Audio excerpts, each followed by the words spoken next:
Honourable members, the prayer. Lord, the God of righteousness and truth, grant to our Queen and to her government, to members of the Legislative Assembly, and to all in positions of responsibility, the guidance of your Spirit.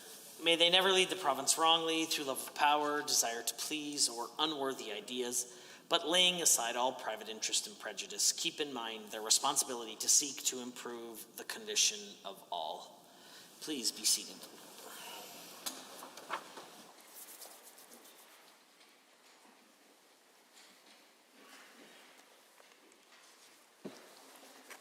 Introduction of visitors, introduction of guests, ministerial statements, member statements.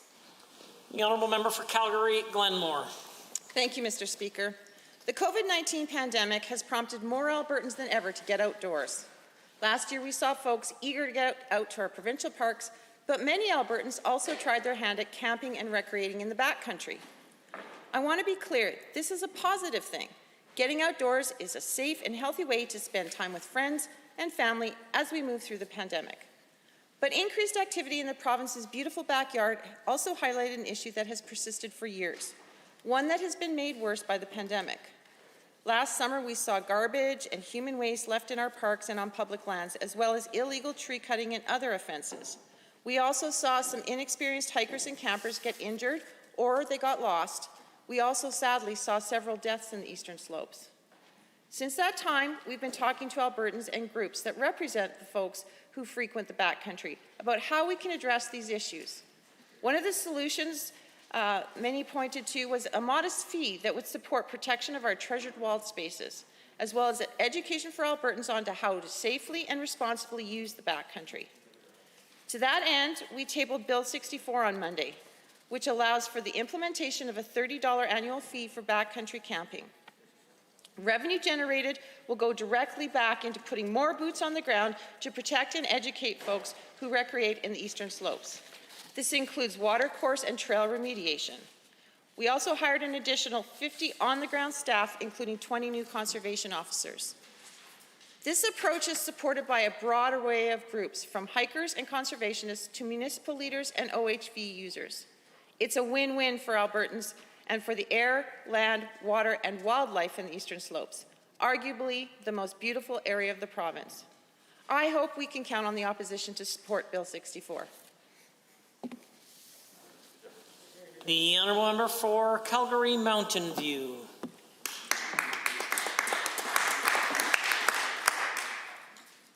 Information. It has become more and more important in our lives. It is readily available to more people than it ever has been at any time in history, but information is not wisdom. And in these cases, often information is not information at all. That's why it's more important than ever that our children learn critical thinking, learn to assess and evaluate information for themselves, so they don't have to take anyone's word for truth. There are a lot of things that concern me about the UCP's backwards curriculum, but for me, this one is huge. We live in a time where studies are designed not with the intention of discovering truth, but manufacturing it, where statistics are picked selectively to make a point, where questions are asked not to discover what people think, but influence it. Information and misinformation surround us. The ability to tell the difference is critical to each and every one of our lives, to being able to thrive in the economy of the future, to being good citizens, and to navigating the massive challenges that lay before us. If there is one thing I want my child and every child in this province to learn, it's how to analyze an argument for its premises, stated and unstated, experimental design, statistics, how emotions and values influence what we see as supposedly neutral data, because it will prepare them for the world.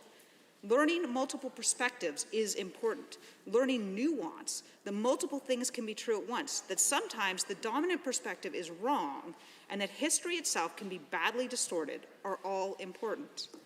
And the UCP's curriculum takes that from our kids.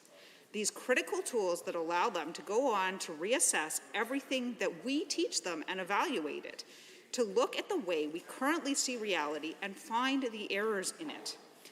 I want the next generation to surpass us, and they will have to solve the problems they face. I don't understand why the UCP don't want the same. The Honourable Member for Drumheller Stettler. Thank you, Mr. Speaker. I want to share a letter from a constituent of mine from Provost, Bernadette Laws. Dear Mr. Horner, my grandson Weston is 3.5 months old.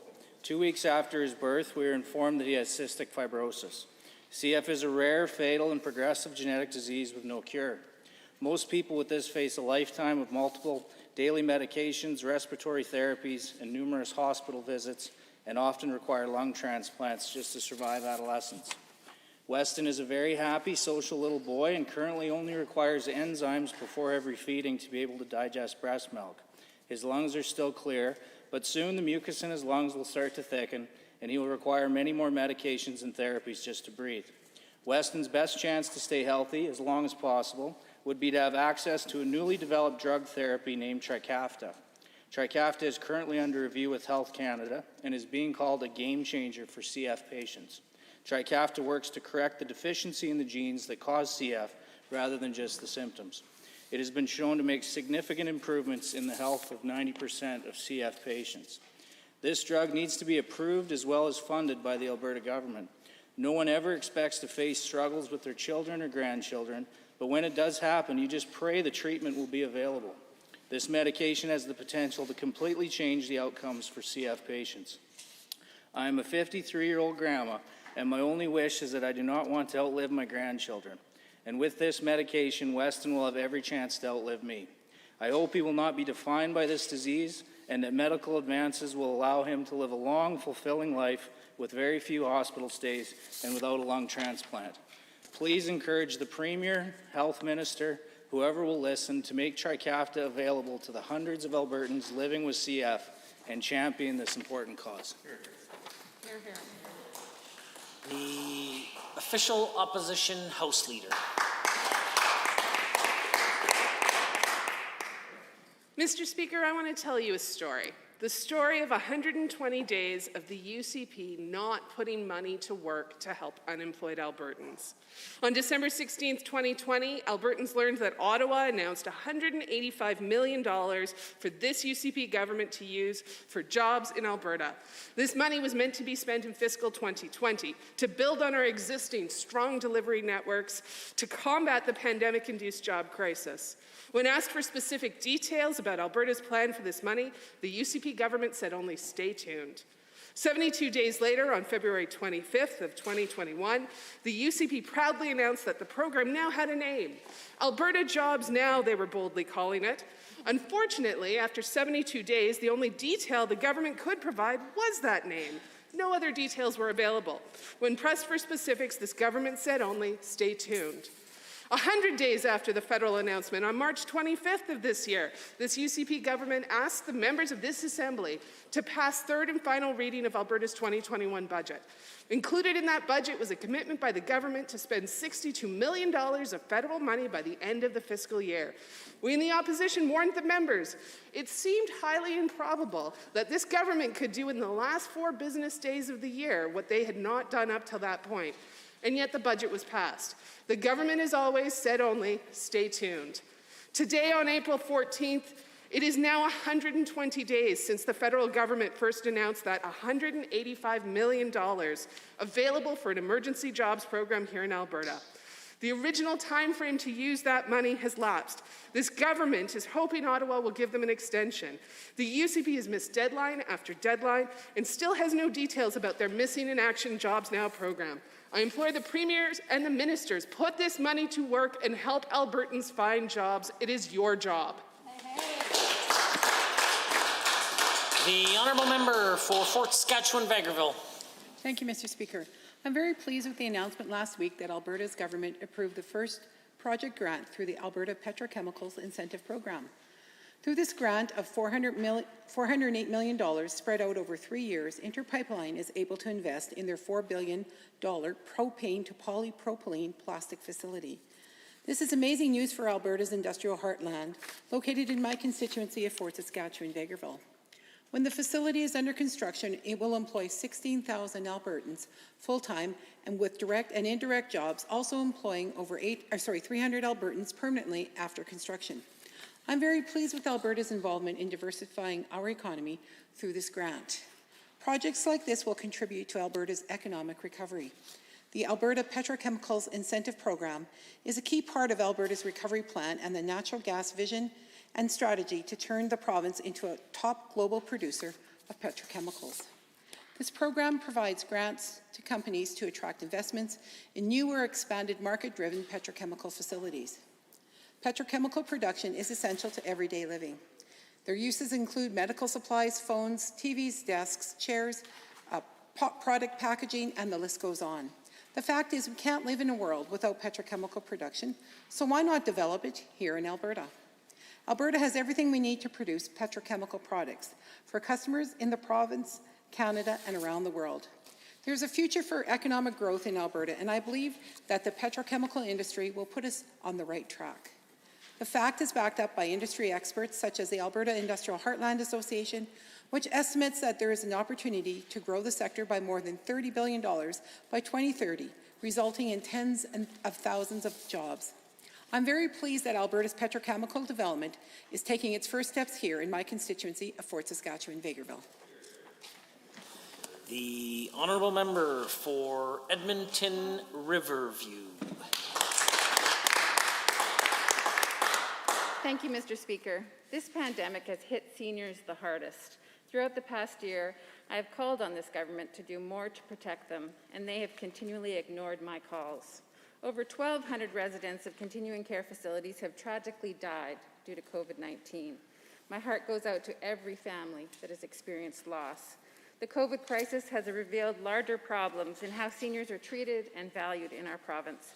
Stories of residents being neglected in continuing care have been constant throughout the pandemic. Many loved ones of residents reach out to my office and share how residents are not being bathed, are sitting in their own waste, and not being supported in feeding. A core reason for this problem is a staffing shortage, which the UCP have done nothing to address. Instead, the UCP is more concerned about ways they can privatize continuing care even more, sending out biased surveys, suggesting that residents should have to pay for companionship. The UCP also kicked dependents off the seniors' drug plan and want to increase accommodation fees for continuing care. The UCP has targeted Alberta's pensions, which has created stress for so many seniors regarding their financial future. Another action the UCP took early on in their mandate was to eliminate the seniors advocate and then appoint a political partisan as the health advocate. In BC, the seniors advocate is independent and an expert on seniors. She has been making recommendations that have made the government's response better, such as implementing rapid testing. In Alberta, I have heard nothing from the UCP's health advocate. The UCP have also ignored continuing calls for a public inquiry into the deaths in continuing care. They claim that they have a report from the first wave to address lessons learned. But as we experience the third wave, that report is nowhere to be seen. Imagine what could have been done. Imagine how many lives could have been saved if this government practiced some humility and provided transparency. You're here. The honourable member for Athabasca, Barhead Westlock. Mr. Speaker, it appears we are not all in this together. Canada contributes less than 2% of global carbon emissions, yet the Trudeau government claims that a price on Canadian carbon is an essential part of a plan to fight global climate change. While Canadian consumers and industry are punished with ever-increasing carbon taxation, the federal government allows products from around the world to enter our borders from countries with little to no carbon policy. A study published at the Fraser Institute on March 16, 2021, forecasted that the Canadian carbon tax will lead to a 1.8% decline in GDP and a net loss of 184,000 jobs. This is not a credible plan to address global emissions, yet the Trudeau Liberals remain committed to it. Striving towards a solution with new technology and more efficient energy use and production is a global goal. Countries will need to work together, not on their own, to meet this goal. Instead of Trudeau penalizing Canadian consumers and industry with carbon taxation, our energy and technology sectors can export clean energy, efficient technology, and help heavy carbon-producing countries reduce their emissions. It has been said in this House time and again, Canadian energy, Alberta energy, is some of the cleanest, most environmentally friendly sourced and exported in the world. Bringing these products to market will boost Canada's economy, creating jobs and capital that will drive innovation, while at the same time helping the world meet their goal. It is time for Canadians to recognize this is a global issue and to punish only Canadian consumers and industry with carbon taxes while not implementing the same taxation worldwide is a completely irrelevant and ineffective global emissions strategy. Canadians should say no to these taxes until the entire globe is willing to pay the price. Otherwise, this is simply virtue signaling that only punishes Canadians with no measurable impact on global emissions. The honourable member for Edmonton Meadows. Mr. Speaker, the draft K6 curriculum is so Eurocentric. I am concerned that this government did not do enough to do its job to ensure that the history of biopic communities are reflected in it. Alberta has a rich history of its Indigenous people, and the people of color have contributed a lot to shape the economic and cultural fabric of this province. People of color have been here for hundreds of years before the province was created. They have contributed to building this province. Records show that the people of color graduating from the University of Alberta as early as in the 1920s. They have helped farm the land here, worked on the railway that connected Canada from coast to coast. They participated in the social movements that took place here and across Canada, fighting for affordable and accessible education, universal health care, and the right to vote. People of color have helped make this province more progressive. Instead of celebrating Albertans who are people of color for contributing to this province, the UCP sows fear and division. This Premier failed to condemn the tiki torch rallies here in Edmonton and only said some of those people in attendance were there to terrorize racialized Albertans. The UCP failed to act on anti-racism work put forward by community leaders, and they attack anyone who calls them out for doing so. Now they are prioritizing white values in the curriculum. They have included language that is sympathetic to the KKK, and they continue to press ahead with this horrible classroom content despite massive opposition. It's time to listen to Alberta's Premier. Don't bring your warped worldview into Alberta's classrooms. Thank you, Mr. Speaker. The honourable member for Calgary-Pine. Thank you, Mr. Speaker. Mr. Speaker, when I was young, the now Minister of Environment convinced me to give him my dime for his nickel. Of course, looking at the size of his nickel compared to my dime, I saw this as a no-brainer. I've since learned, of course, that size, the bigger doesn't necessarily mean better, as clearly evidenced. I have now seen the same negotiation take place with my own children in my own home. My older two seem to have a natural grasp of finances. My younger two, less so, to the point where I find their money laying around the house. Once found a $20 bill sitting in a flower pot by the front window that they had received from their great Oma for their birthday. Our children's attitude towards finances begin to develop at our young age. It is important that we help our kids understand value to learn habits around how they manage money. I have received the same feedback from those who have taken the time to read over the math curriculum in depth. Practical skills, practical applications of math concepts take center stage, with early exposure to where they would use these skills, like financial literacy. I have four kids in the latter half of the K-6 experience. I have found myself teaching my frustrated children how I did math before we could progress with their assigned homework. This disconnect is the problem. Independent studies have showed that our students' math skills were slipping. Since 2007, internationally, our students went from 16th to 39th. Children need to learn the skills that will help them succeed, and it is plain that change in course is necessary. I have received a lot of feedback about the curriculum, good feedback, in that it is constructive on how we can draft this curriculum and how it can be tweaked and improved. I encourage all parents and teachers to dive into all aspects of this curriculum, and I look forward to continuing this conversation with you.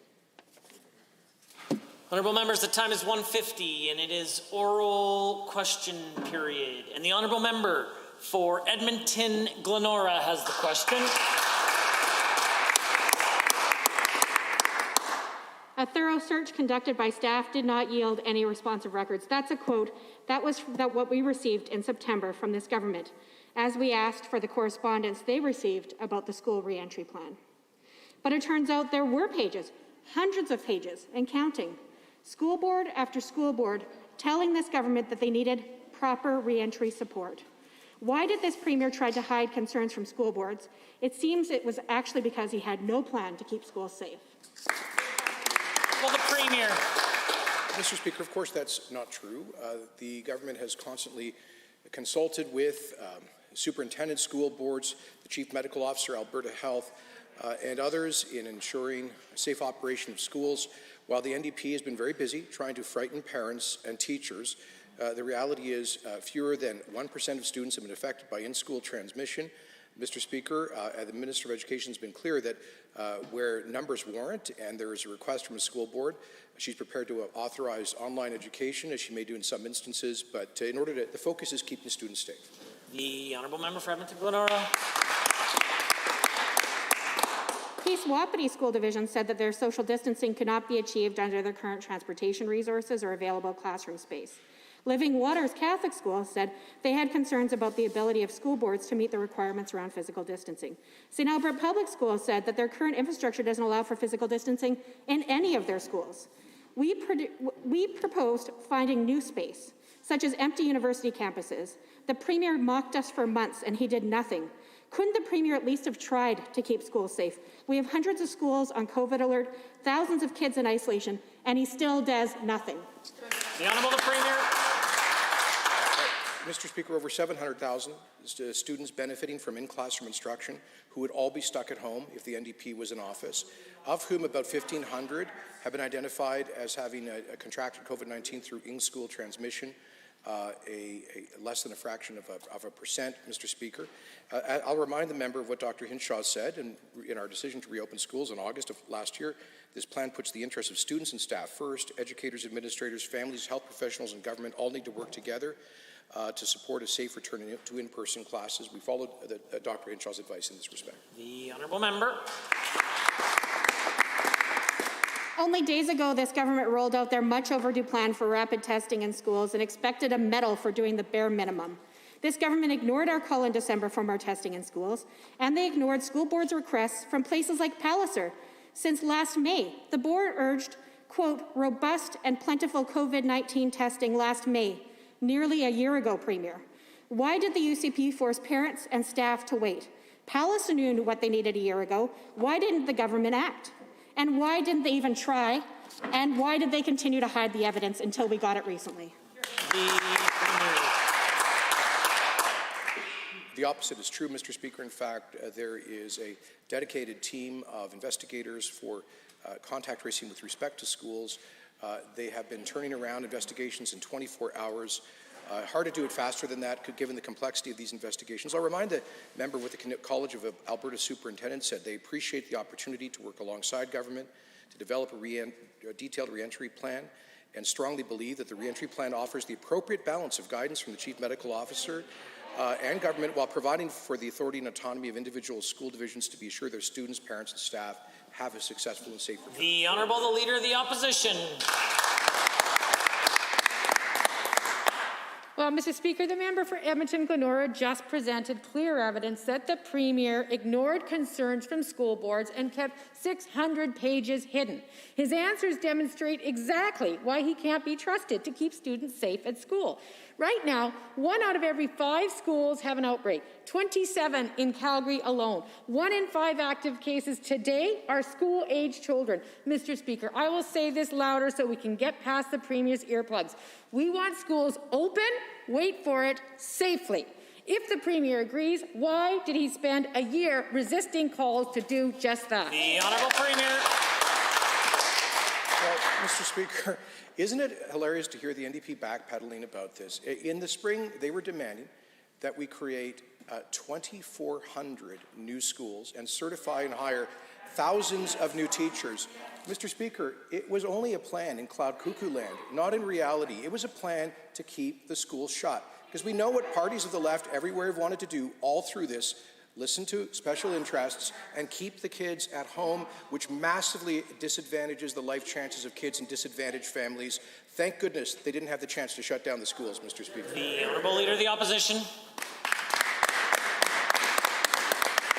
Once again, the Premier misrepresents our proposal. But last week, the Premier claimed there was, quote, little evidence of in-school transmission, but here are the actual facts since Christmas. In January, 17 schools reported in-school transmission. By February, there were 77. By March, 185. Today, nearly 400. The Premier must realize that kids do get COVID. Some do get sick. Emerging studies show it can have long-term impacts, even without symptoms. And yes, it does spread inside the school. When will the Premier do more than just telling teachers to tidy? The Honourable the Premier. Well, Mr. Speaker, what we will not do is to engage in the irresponsible fear-mongering of the NDP, which from day one has sought to frighten parents and children, Mr. Speaker. The scientific evidence is absolutely clear that children are at no greater health risk from COVID-19 than for the regular flu, and that in-classroom transmission is extremely rare. When it happens, we need to deal with it, as we have very rapidly and appropriately. Mr. Speaker, I'll remind her of what the President of the Alberta School Board Association said when we reopened the schools. Quotes, we appreciate the various experts, parents, and community members that have helped inform a plan that prioritizes health and... The Leader of the Opposition. Mr. Premier, ever since the fall, this Premier has repeatedly told teenagers they are low risk, they don't get sick, and even in cramped classrooms, they can't possibly spread the virus. Yesterday, he even said he understands why partying teenagers think they're immune. I do too, because he told them they are. All of this to justify starving schools of the resources they need to keep our kids safe. Instead of blaming everyone else, why doesn't this Premier step up, do his job, and invest in school safety? Hey, hey.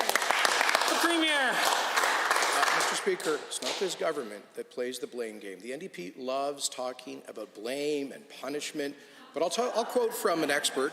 Laurie Jess, President of the Alberta School Boards Association, says we appreciate the various experts, parents, and community members that helped inform a plan that prioritizes the health and safety of students and staff. ASBA and all school boards will work diligently to implement this plan and look forward to continuing to work with the Minister of Education on it throughout the year to come. Unquote. The Honourable Leader of the Opposition for a second set of questions.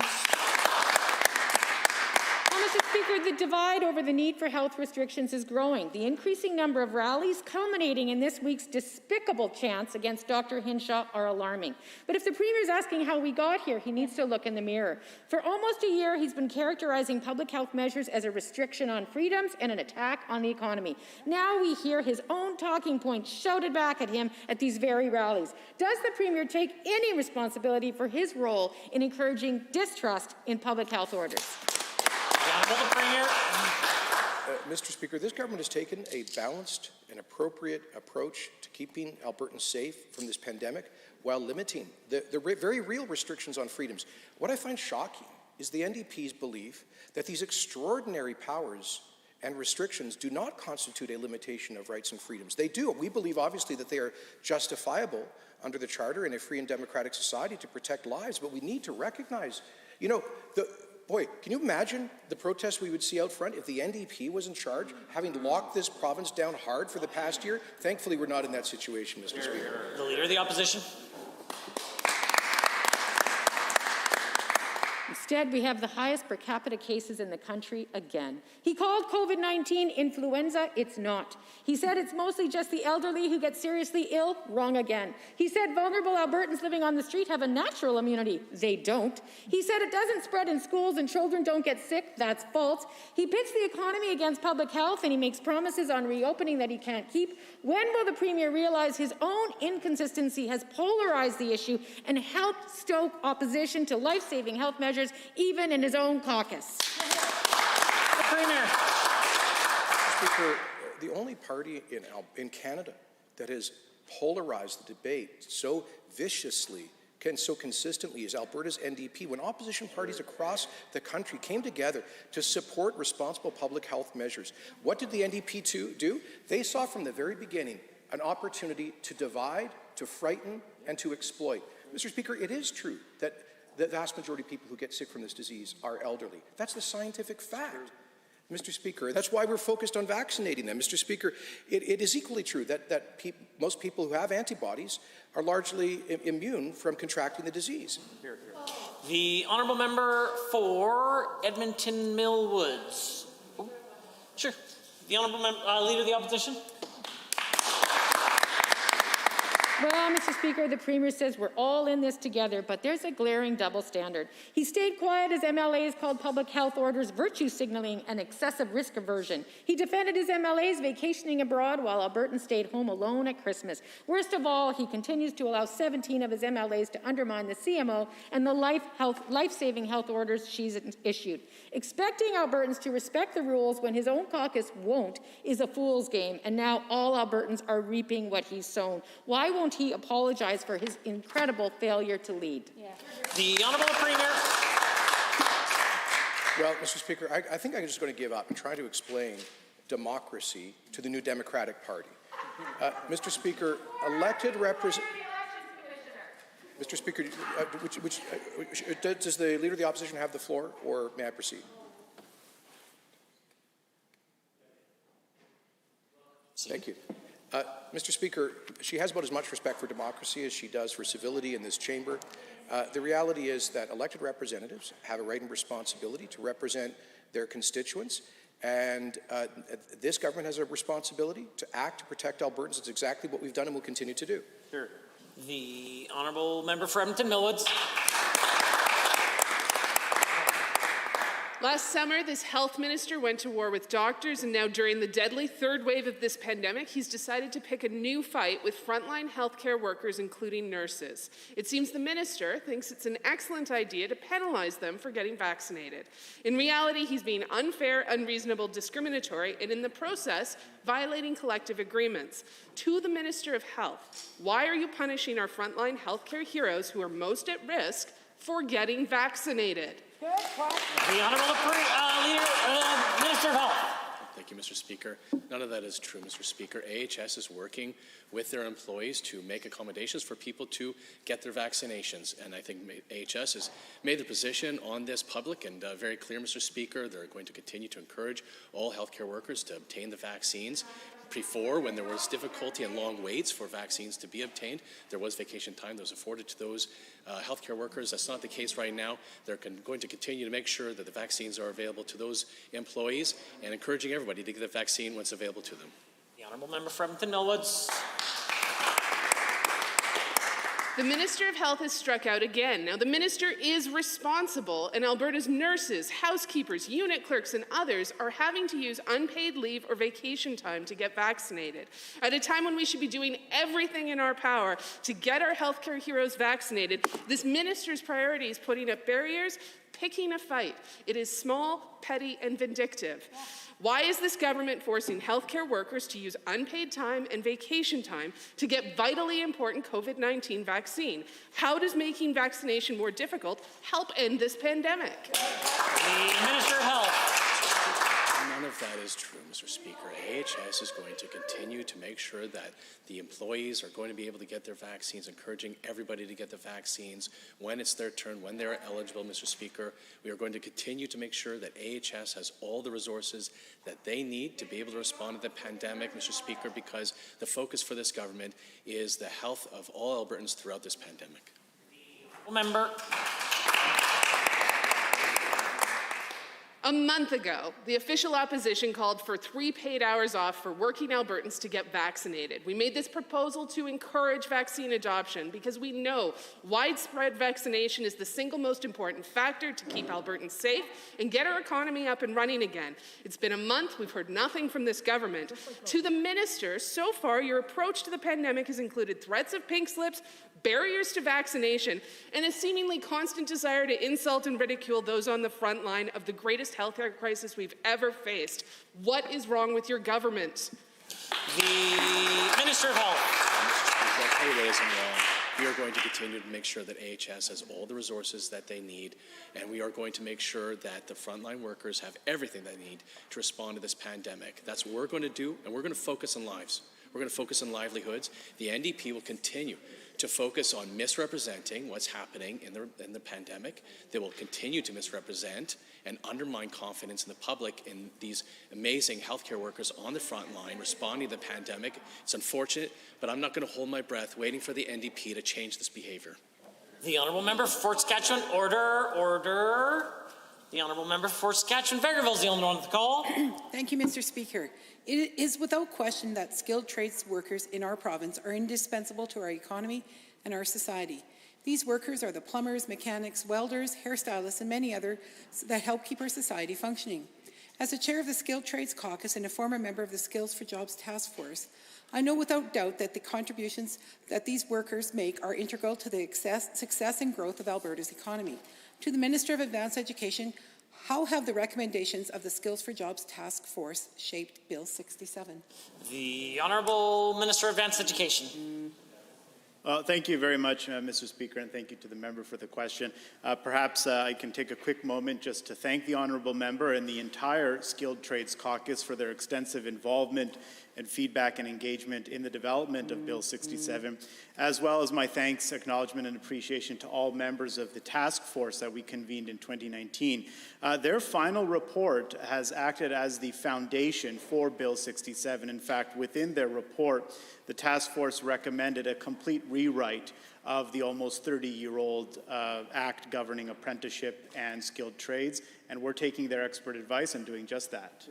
The Honourable Member for Saskatchewan-Vegreville. Thank you, Mr. Speaker. Given that apprenticeship education is centred around on-the-job training and work-integrated learning, and given that this type of education has proven to strongly support student learning and success, to the Minister of Advanced Education, what benefits can expand the apprenticeship style of education to other professions bring to our workforce, and what other professions can we expect this to be applied to? Sorry. The Honourable Minister of Advanced Education. Thank you, Mr. Speaker. Indeed, the member's absolutely correct. The apprenticeship model of education is a very powerful model. Individuals learn by being on the job, but which of course is supplemented by academic learning.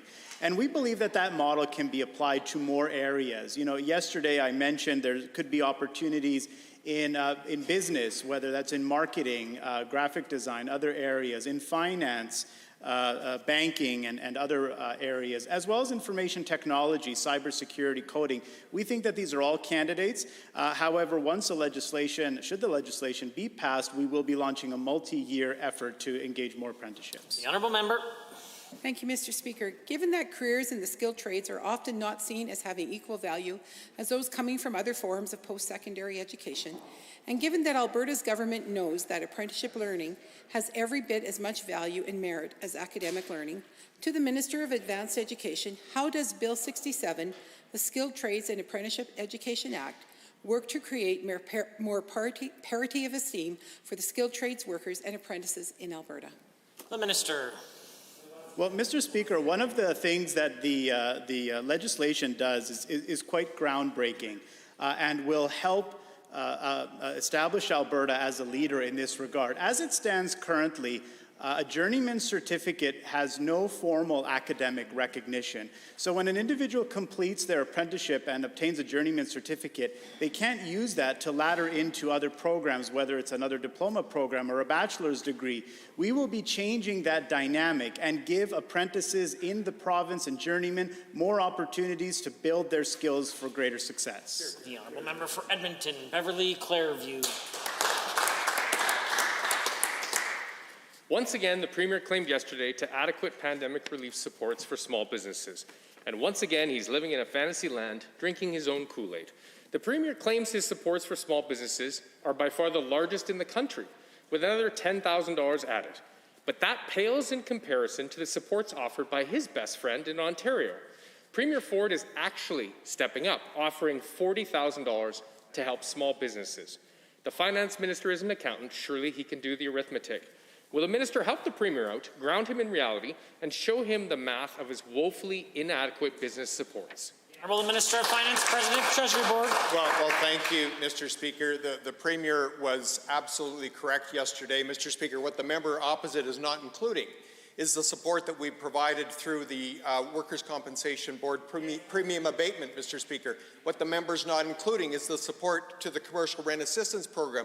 the tourism levy abatement, and on, Mr. Speaker. Alberta has supported small businesses to a greater extent than any other province, Mr. Speaker. Coming to Beverly Clearview. And it's still not enough, given that small businesses are hanging on by a thread because of this Premier's failure to manage the pandemic. Given that small businesses are saying the latest rounds of emergency supports are not enough. And given the Premier's new closures of small businesses will hit restaurants particularly hard, with bills running up on spoiled inventory, rent, utilities, and insurance, with no revenue to pay for it at all. To the Finance Minister, Albertans have said loud and clear your government's program didn't do enough. Will the government go back to the drawing board, throw small businesses a lifeline, and up the payments to help them survive? If Minister of Finance and the President of Treasury Board. Well, thank you, Mr. Speaker. And firstly, I want to acknowledge the hardship that so many small business owners have experienced during this last year. And we recognize that the latest restrictions have created additional hardship. And Mr. Speaker, that is why the Premier and the Minister of Jobs, Economy and Innovation yesterday announced another round of the Small Business Relaunch Grant, which will provide a further $10,000 for businesses that are severely impacted by the latest restrictions. The honourable member. Given that one of this government's biggest failures during the pandemic is that they just won't listen, and given that the core operating manual of this government is that only the Premier knows best, not medical experts and certainly not business leaders, and given that this has led to the mismanagement of this pandemic, with fully 3/4 of Albertans saying the Premier is doing a bad job, will the Minister of Finance listen to small business leaders, up these supports for businesses, or is the government's goal here just to look like they're supporting small businesses while actually doing nothing? The Honourable Minister of Finance. Well, thank you, Mr. Speaker. We are listening to small businesses and absolutely acknowledge the hardship that many are facing. And Mr. Speaker, again, that is why we are just recently announced another round of the Small Business Relaunch Grant. But Mr. Speaker, we are also positioning Alberta's economy for disproportionate recovery and growth. And Mr. Speaker, there's nothing better that a government can focus on right now than ensuring that we're positioning the province for economic recovery. The honourable member for Edmonton Rutherford has a question. The Premier can claim all he wants that his curriculum is receiving widespread endorsements, but all I'm seeing is failing grades being handed down right across this province. The two biggest school boards and about a dozen others have all said no. Yesterday, the Northland School Division rejected the content, saying, quote, "The Indigenous perspectives and experiences that were included in the previous curriculum seem to be omitted." Minister, Northlands has a significant Indigenous student enrollment. The NDP worked hard to improve learning and attendance there. Why is this government ruining all of that work and removing Indigenous content from their curriculum? The Honourable the Minister of Children's Services has risen. Thank you very much, Mr. Speaker. And as I said yesterday, we are pleased that First Nations, Métis and Inuit content will still be taught in every single grade in the K-6 curriculum. This was an important commitment that we made to Albertans. For the first time, the new curriculum will teach students about the history and legacy of residential schools and the signing of the treaties, Mr. Speaker. We do encourage all feedback from parents, from educators, from the opposition, and from school boards, as this is a draft, and we will be taking feedback over the next year. The honourable member for Edmonton Rutherford. Given that Northlands was far from alone in rejecting this Premier's bogus curriculum yesterday, given that the Bearspaw, Chiniki, Tsuut'ina, and Wesley First Nations also said that they cannot endorse the curriculum because it has a, quote, glaring exclusion of the local Alberta First Nations history and stories. To the Minister, Indigenous people across Alberta have rejected this government's curriculum. They've given it a failing grade. How did this government get it so wrong? Don't they see the damage that they're doing?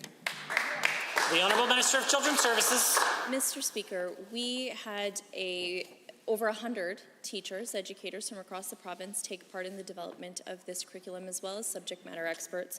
I do, Mr. Speaker, want to once again quote former Grand Chief Wilton Littlechild, who was a commissioner on the Truth and Reconciliation Commission of Canada, and believes that this curriculum is consistent with the Truth and Reconciliation Commission. And I will quote once again for the member opposite, "Education in general is the key to reconciliation, and with the work done to date, it is consistent with the United Nations Declaration in the promotion of respectful relationships between citizens. As a chief, I am honored to be a validator to the new education curriculum." The honourable member.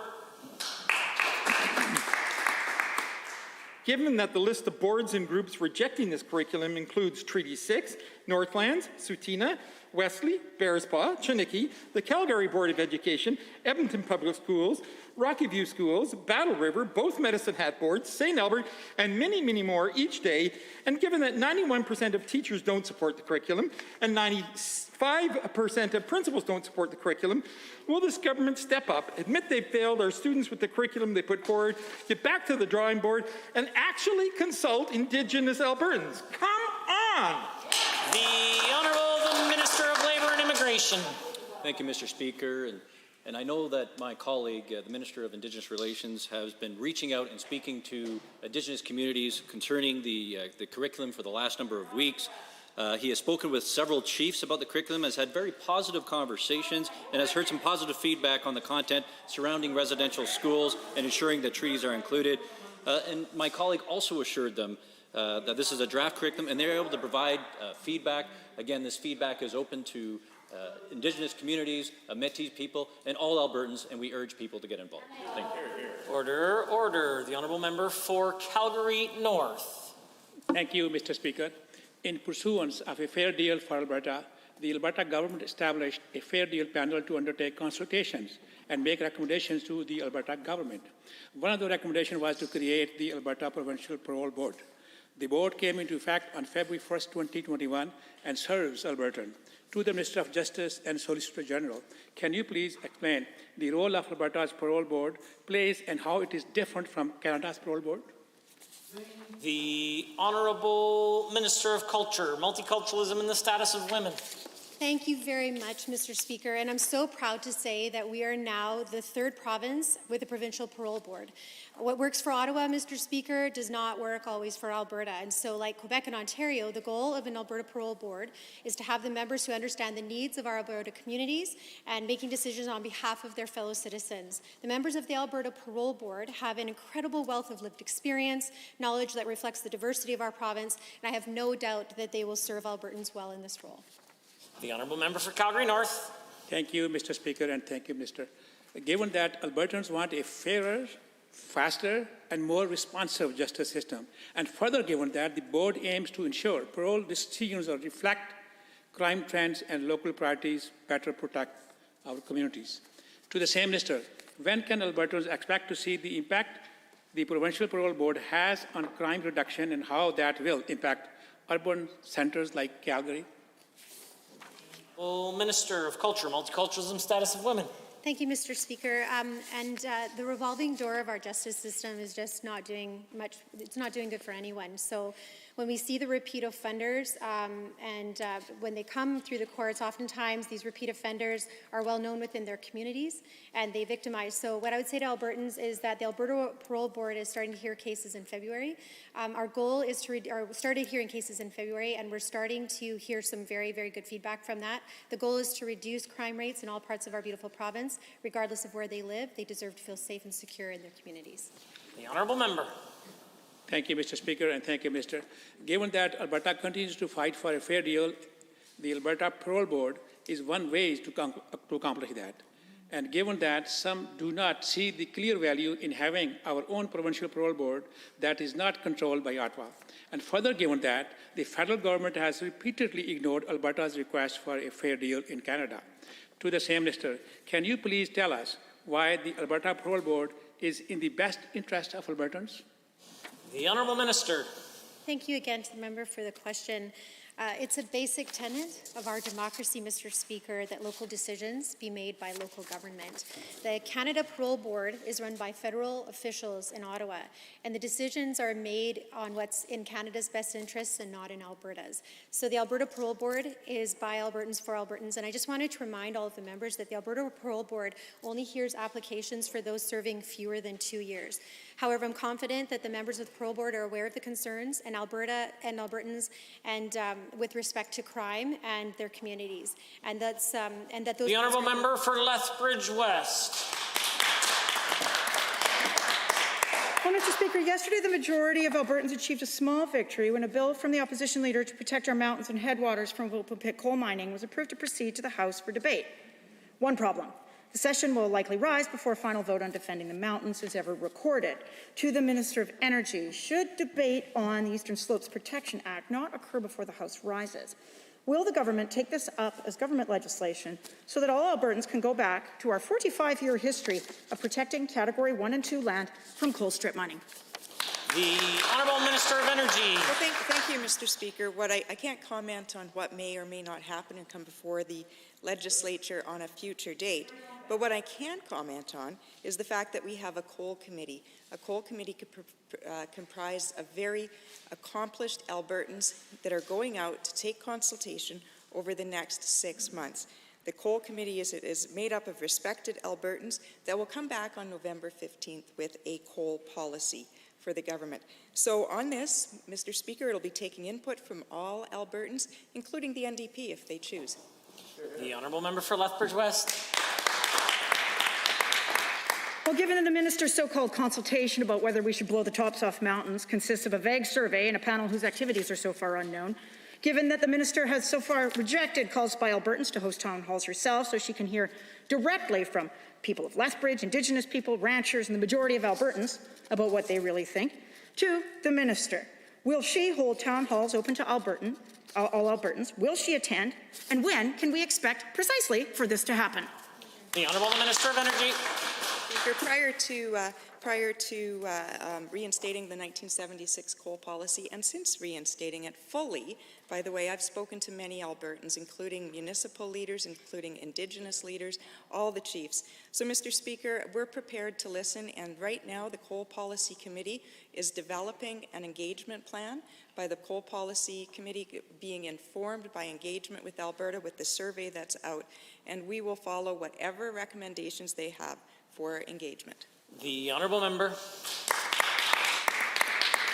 Well, given that this minister's plan is to blow the tops off mountains that were protected by an open pit mining ban for 45 years, that's 8 premiers. And given that if my inbox is any indication, the minister is hearing from Albertans, she's just not listening. And given that the UCP has tried to hide this plan, but only these guys would think no one would notice if they blow the top off the Livingston Range. So, will the minister or any caucus member attend our next virtual town hall on this issue? Will they do it? Will this minister be brave enough? The Honourable Minister of Energy. Well, thank you, Mr. Speaker. People who live in glass houses should not throw stones. Mr. Speaker, on March 13th, 2018, the member from Calgary West, who's just asked me a question, stood before the House in this very room and said, Mr. Speaker, of course Alberta does have a number of metallurgical coal interests and will continue to develop those coal mines. Mr. Speaker, that happened in this chamber on March 13th, 2018. And Mr. Speaker, those coal mines are in the Eastern Slopes, the very places they're talking about right now. The Honourable Member for Calgary-McCall. Mr. Speaker, of all the bad ideas put forward by the UCP, getting rid of RCMP is among the worst. Yeah. The government's own Fair Deal panel report concludes this decision would cost Albertans hundreds of millions of dollars with not a single new officer to show for it. In short, it's a bad deal. Alberta municipal leaders know this, which is why nearly 80% voted in favor of keeping the RCMP in a recent survey. Will the Minister of Justice recognize the provincial police force is both unnecessary and expensive and take this proposal off the table? And the Honourable Minister of Culture, Multiculturalism and the Status of Women. Thank you very much for the question. What we noticed, and I want to thank all of the people right across Alberta that came out and answered very, very great questions on the panel, and thank you to the MLAs who ran those panels for the Fair Deal. We are looking to make sure that policing in this province is done for Albertans and by Albertans. And it's absolutely imperative that we listen to Albertans and bring it forward and do the proper consultation in order to make sure that that is the correct way to go. I think that the words that are being put out by the NDP right now are divisive and completely inappropriate, especially when the consultations are underway. The Honourable Member for Calgary-McCall. Given that UCP government already announced it was changing the police funding model for rural communities to make them pay an extra $174 million in policing costs, and given the UCP government taking a bigger cut of fine revenues from the municipalities, forcing cuts to policing, and given the UCP government also cut MSI funding by another $648 million, putting more pressure on communities to cut services, will the Minister of Justice do municipalities a favor, protect frontline police officers, and take this bad deal off the table once and for all? The Honourable Minister of Culture, Multiculturalism and the Status of Women. Thank you, Mr. Speaker. And first of all, I think on behalf of everybody in this legislature, we'd like to thank our police for the work that they do. But they put their lives on the line every single day. No decisions have been made around provincial policing, but there are a lot of very, very legitimate concerns that are worth hearing. And I'm sure that the NDP has also gotten their fair share of information across the tables about policing and what that should look like. Right now, the transition study is underway, and it is sitting with Pricewaterhouse. The Honourable Member for Calgary-McCall. Given that the UCP continues to download costs millions of dollars onto the municipalities struggling with COVID-19, and given these municipalities cannot run deficit, forcing them to either cut policing costs or raise taxes on Albertans, and given AUMA will be debating a resolution to allow municipalities to pass a special tax bylaw to pay for policing services, does the Minister of Justice support higher taxes to pay for police, or does she support cuts to police? It's one or the other, but the UCP is choosing both. Yeah. The Honourable Minister of Culture, Multiculturalism and Status of Women has risen. Mr. Speaker, I'm curious as to why the NDP has not called out this MLA and the MLA from Calgary-Buffalo, who stood up at an anti-racism function that we were at together for standing on behalf of Black Muslim women with wearing hijabs and standing for them, not 15 meters away from where they were standing. And instead of standing with signs saying that we stand with Black Muslim women, guess what they did? They decided to tell mistruths about funding anti-racism and then flipped a sign over that said, let's support Black Muslim women, and wrote on the back divisive politics about how the government should do better. They should be fired. The Honourable Member for Calgary-Curry. Thank you, Mr. Speaker. Alberta is an inclusive and diverse community, and my riding of Calgary-Curry is no exception. Alberta has always been a magnet for ambitious entrepreneurs from every background and culture to move here and make Alberta their home. Our government is committed to making sure they can maximize their potential and contribute as much as possible towards job creation, economic growth, and the community. To the Minister of Culture, Multiculturalism and Status of Women, what is your ministry doing to continue to engage with Alberta's diverse cultural groups? The Honourable the Minister of Culture, Multiculturalism and the Status of Women. Thank you so much, and thank you so much for the very important question. I'm very proud of the work that's being done and the consultations that have been done with the organizations. I also want to say Ramadan Mubarak, also Happy Ugadi, and also Happy Vaisakhi. We have a confluence of many, many wonderful cultural events and faith events that are going on in our province right now. Our ministry has just been so honored to connect with thousands of Albertans of diverse cultural groups in person and through virtual celebrations. In fact, we had one of the most robust Black History Months in the history of the province. The Honourable Member for Calgary-Curry. Thank you, Mr. Speaker, and thank you to the Minister.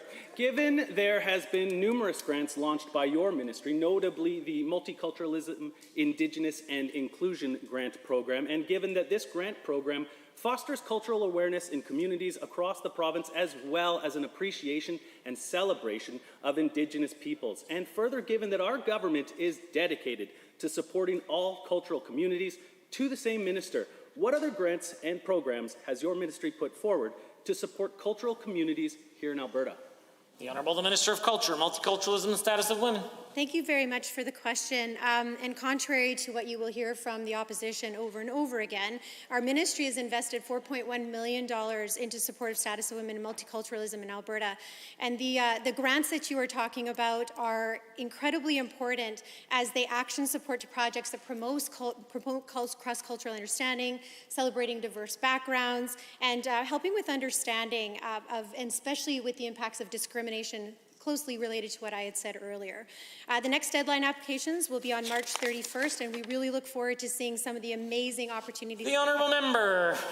Thank you, Mr. Speaker. Given that our government is committed to combating racism, and given that being a victim of racism is a lived reality for far too many Albertans.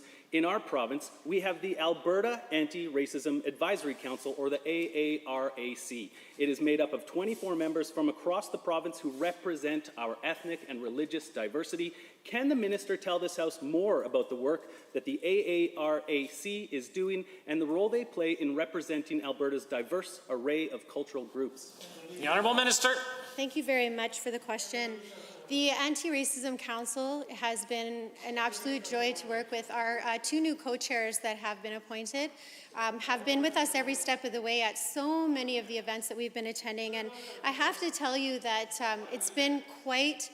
we just came through Yom HaShoah, which is the remembrance of the Holocaust, and I had the opportunity to speak with Abe Silberman, a survivor of the Holocaust, who was so generous in sharing his information about the horrific things that have happened during the Holocaust. And these lived experiences and the things that we go through are absolutely imperative in understanding.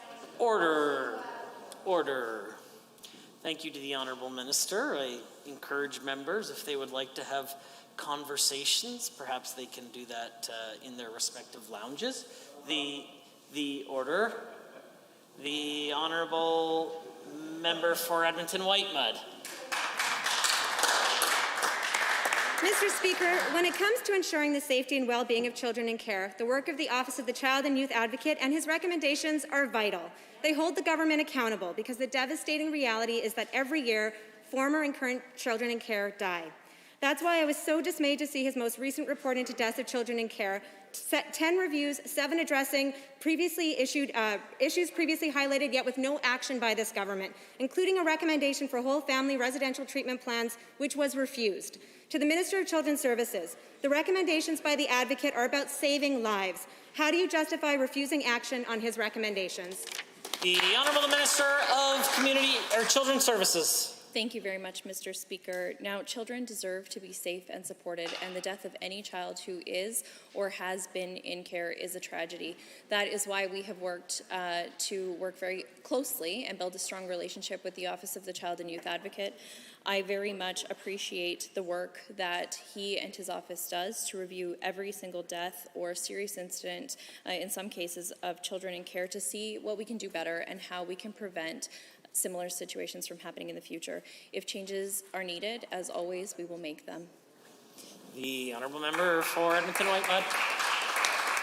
Well, given the Minister refused a recommendation from the Advocate, given that the Government House Leader and the Minister for Transportation were part of the Ministerial Panel on Child Intervention under the former NDP government, and given that the recommendation by the Advocate refused by the UCP lines up with 3 of that panel's recommendations around increasing trauma-informed supports and services and treatment for children and families, 2 that were due last year. And given there have been no updates by the Minister on the implementation of the action plan, yet she's firmly committed to reducing red tape, to the same Minister, how much regulatory burden does she need to reduce to refocus on the work of saving lives?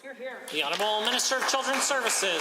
Mr. Speaker, when we're talking specifically about family treatment, the reason why that specific recommendation was not accepted is because, in fact, that's something that the ministry is already doing. As I've shared with the member opposite, child intervention is not something that I will politicize in this House. We need to come together. We need to look at recommendations by the Office of the Child and Youth Advocate, and we need to come together to do better for kids and families in need in our province. Member. Given that the Minister has also failed to provide updates on the 5-year Provincial Action Plan for Youth Suicide Prevention, and given that, sadly, the Advocate notes he has received notifications of 15 young people who have died by suicide since that action plan was released, and has recommended that the Ministry hold a forum with stakeholders to highlight actions taken, results achieved, and to set targets for youth suicide prevention. And given this is about saving the lives of young people, to the same Minister, will she commit today to bring together stakeholders to take action on youth suicide and update the public and this Assembly on her results? The Honourable Minister. Mr. Speaker, when we talk about issues like opioid use or suicide and child intervention, this is something that we take very seriously. I actually proactively reached out to the Office of the Child and Youth Advocate to get his thoughts. Proactively, and made sure that he knows that my door is always open to hear his feedback, as well as lived experience from children that have been through the child intervention system, and any other stakeholders that have feedback or ideas of what we can do better going forward. Thank you, Mr. Speaker. The order. The honourable member for Edmonton Manning. Well, thank you, Mr. Speaker. There is a provincial veterinarian shortage, and it is significantly worse in rural Alberta. This has been a problem for some time, but now we are in crisis. There needs to be mixed professional vets in rural communities to support the agricultural industry. The president of the Veterinary Association recently said there is zero, and I quote, growth in the profession. To the Minister of Agriculture, what is being done to address this crisis of a shortage? Producers need vets to ensure their livestock are healthy. The Honourable Minister of Agriculture and Forestry. Thank you very much, Mr. Speaker. And actually, there's a grant from Labour and Immigration that's going towards the Alberta Vet Medical Association, as also the Alberta Vet Technologists Association. It's actually going to be conducting a market survey of why there is such a shortage of our rural vets in Alberta, and actually to come up with solutions of how we can actually overcome that. So it is something that we appreciate the work that the vet associations are doing in conjunction with the government, and we await the results of that study of how we can actually address this and improve access to vets for our ranchers across the province. The honourable member for Edmonton Manning. Well, thank you, Mr. Speaker. Given that I'm glad to be part of an NDP government that invested in increasing spaces in the University of Calgary for vet students, however, it is clear that more needs to be done to address the shortage.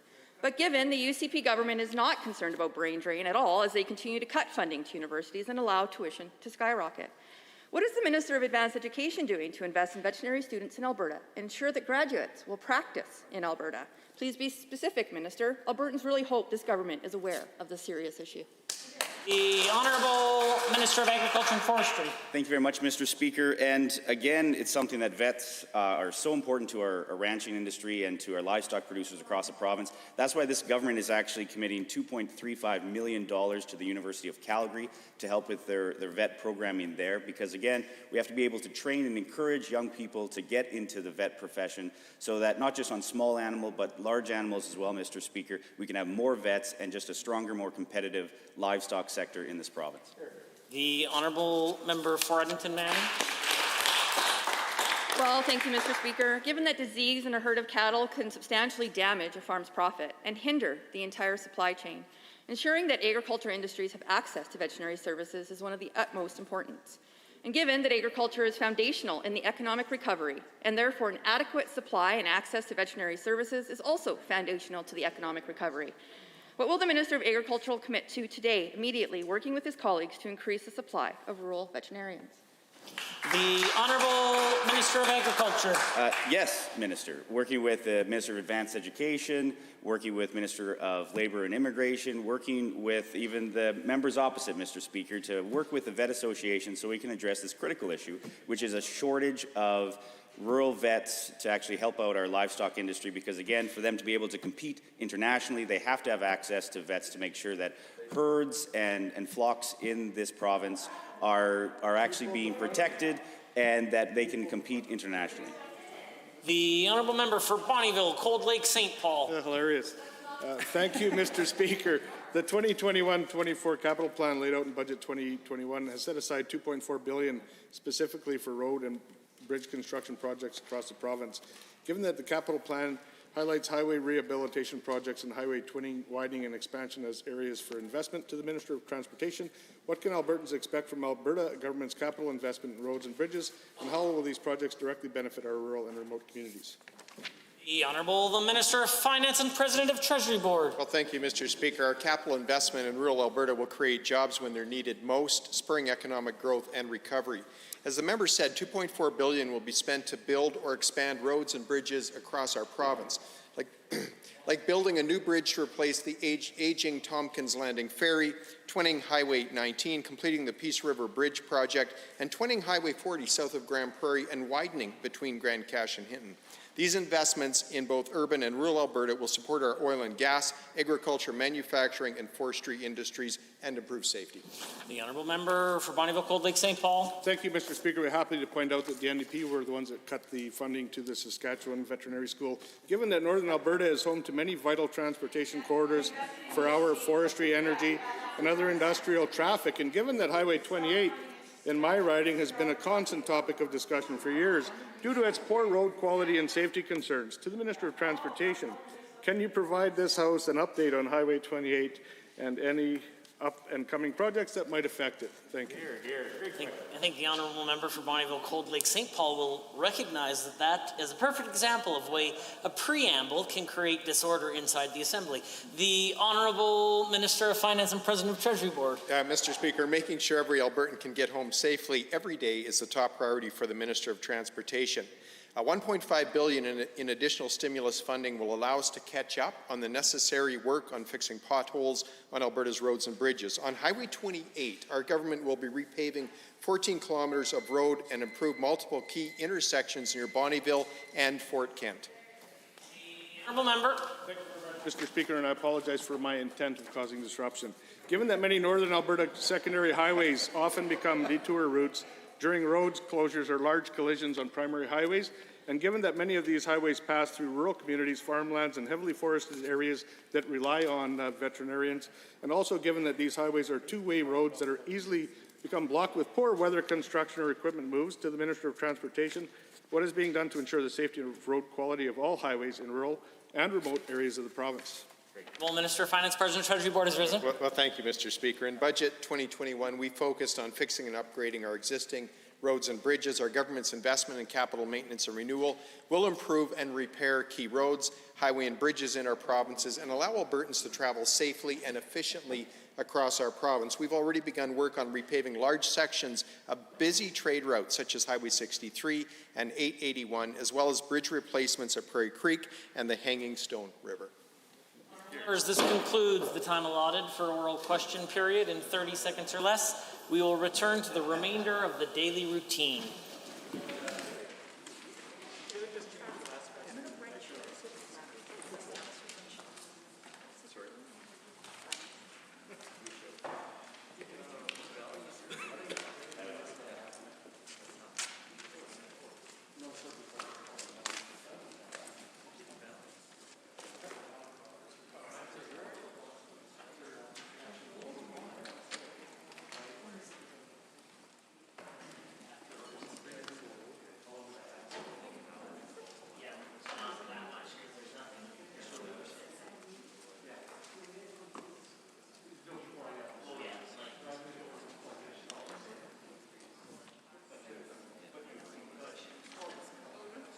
Presenting reports by standing and special committees. Presenting petitions. Notices of motions. Introduction of bills. Tabling returns and reports. Is there tablings? The honourable member for Edmonton Riverview, followed by Glenora and Ellerslie. Thank you, Mr. Speaker. I have the requisite copies of a piece on Alberta Health quietly updated expenses policy after the Safe Consumption Site panel exceeded travel meal budget by $10K. The honourable member for Edmonton Glenora. Thank you very much, Mr. Speaker. I have many emails, but today I'm just going to table 88 of them about curriculum. They were sent to the MLAs for Lac St. Anne, Parkland, Chestermere, Strathmore, West Yellowhead, Fort McMurray, Lac La Biche, Fort McMurray, Ward Buffalo, Strathcona, Sherwood Park, Morinville, St. Albert, Calgary, Currie, Peace River, Calgary, Klein, and Sherwood Park. Their constituents are incredibly upset about the curriculum and want their complaints and critiques put on record, Mr. Speaker. Edmonton Ellerslie. Yes, Mr. Speaker, I actually have 3 tablings today. The first one is, and I have the requisite copies for each. First one is called Hate Won't Stop Me from Taking Up Space in My City. No one should need to hide indoors to be safe. Of course, about an article regarding the Black Muslim women that were attacked here in the city of Edmonton. Last night during debate, I was making comments regarding the effects of colonialism, and I have another article here called 8 Key Issues for Indigenous Peoples in Canada, which highlighted all the key issues that I was naming in debate last night. And then the last one is actually an article by a good friend of mine. Her name is Brandy Morin, an Indigenous activist. And she put a lot of work into this one. It's called Indigenous People Killed by Canada's Police: The Stories of Indigenous People Who Died in Police Encounters in Canada and the Loved Ones They Left Behind. Seeing none, the clerk. Tablings to the clerk. Honorable members, orders of the day, orders du jour. Under Government Bills and Orders for second reading, Bill 65, Health Statutes Amendment Act 2021. Honorable Mr. Shandro. The Honorable Minister of Health has the call. Well, thank you very much, Mr. Speaker, and I'm pleased to rise and move second reading of Bill 65, the Health Statutes Amendment Act 2021. And Bill 65 continues our ongoing work to strengthen and modernize Alberta's health legislation. You'll remember this is the third bill that is known as the Health Statutes Amendment Act. There were two in 2020, Bill 30 and Bill 46. Well, this is the third step in this process, and this time with updates and amendments to 6 pieces of legislation. There are amendments to the Health Professions Act, the Pharmacy and Drug Act, the Alberta Evidence Act, and the Crown's Right of Recovery Act, as well as minor housekeeping amendments to the Mental Health Act and the Health Facilities Act. Now, these proposed amendments will help ensure that Alberta's health system better protects, better serves, and better meets the needs of Albertans. The proposed changes support transparency and continuous improvement of the health system. They focus on areas that would increase system efficiencies and ensure that the health system can better adapt and respond to changing needs. The proposed changes are also a result of how we are working closely with our valued stakeholders. For example, Mr. Speaker, the proposed amendments to the Health Professions Act and the Pharmacy and Drug Act were initiated by the pharmacy profession and the pharmacy system here in Alberta. And the Alberta College of Pharmacy identified a number of updates that are long overdue. The proposed pharmacy-related amendments will provide Albertans with an enhanced pharmacy system, a system that is more accountable, more modern, and continues to operate safely. This would be achieved by increasing pharmacy owner compliance with legislative, regulatory, and licensing requirements while being more responsive to changing patient needs. The amendments would ensure all pharmacy owners, regardless of the different ownership models that we have in Alberta, are more accountable for the care provided in their pharmacy.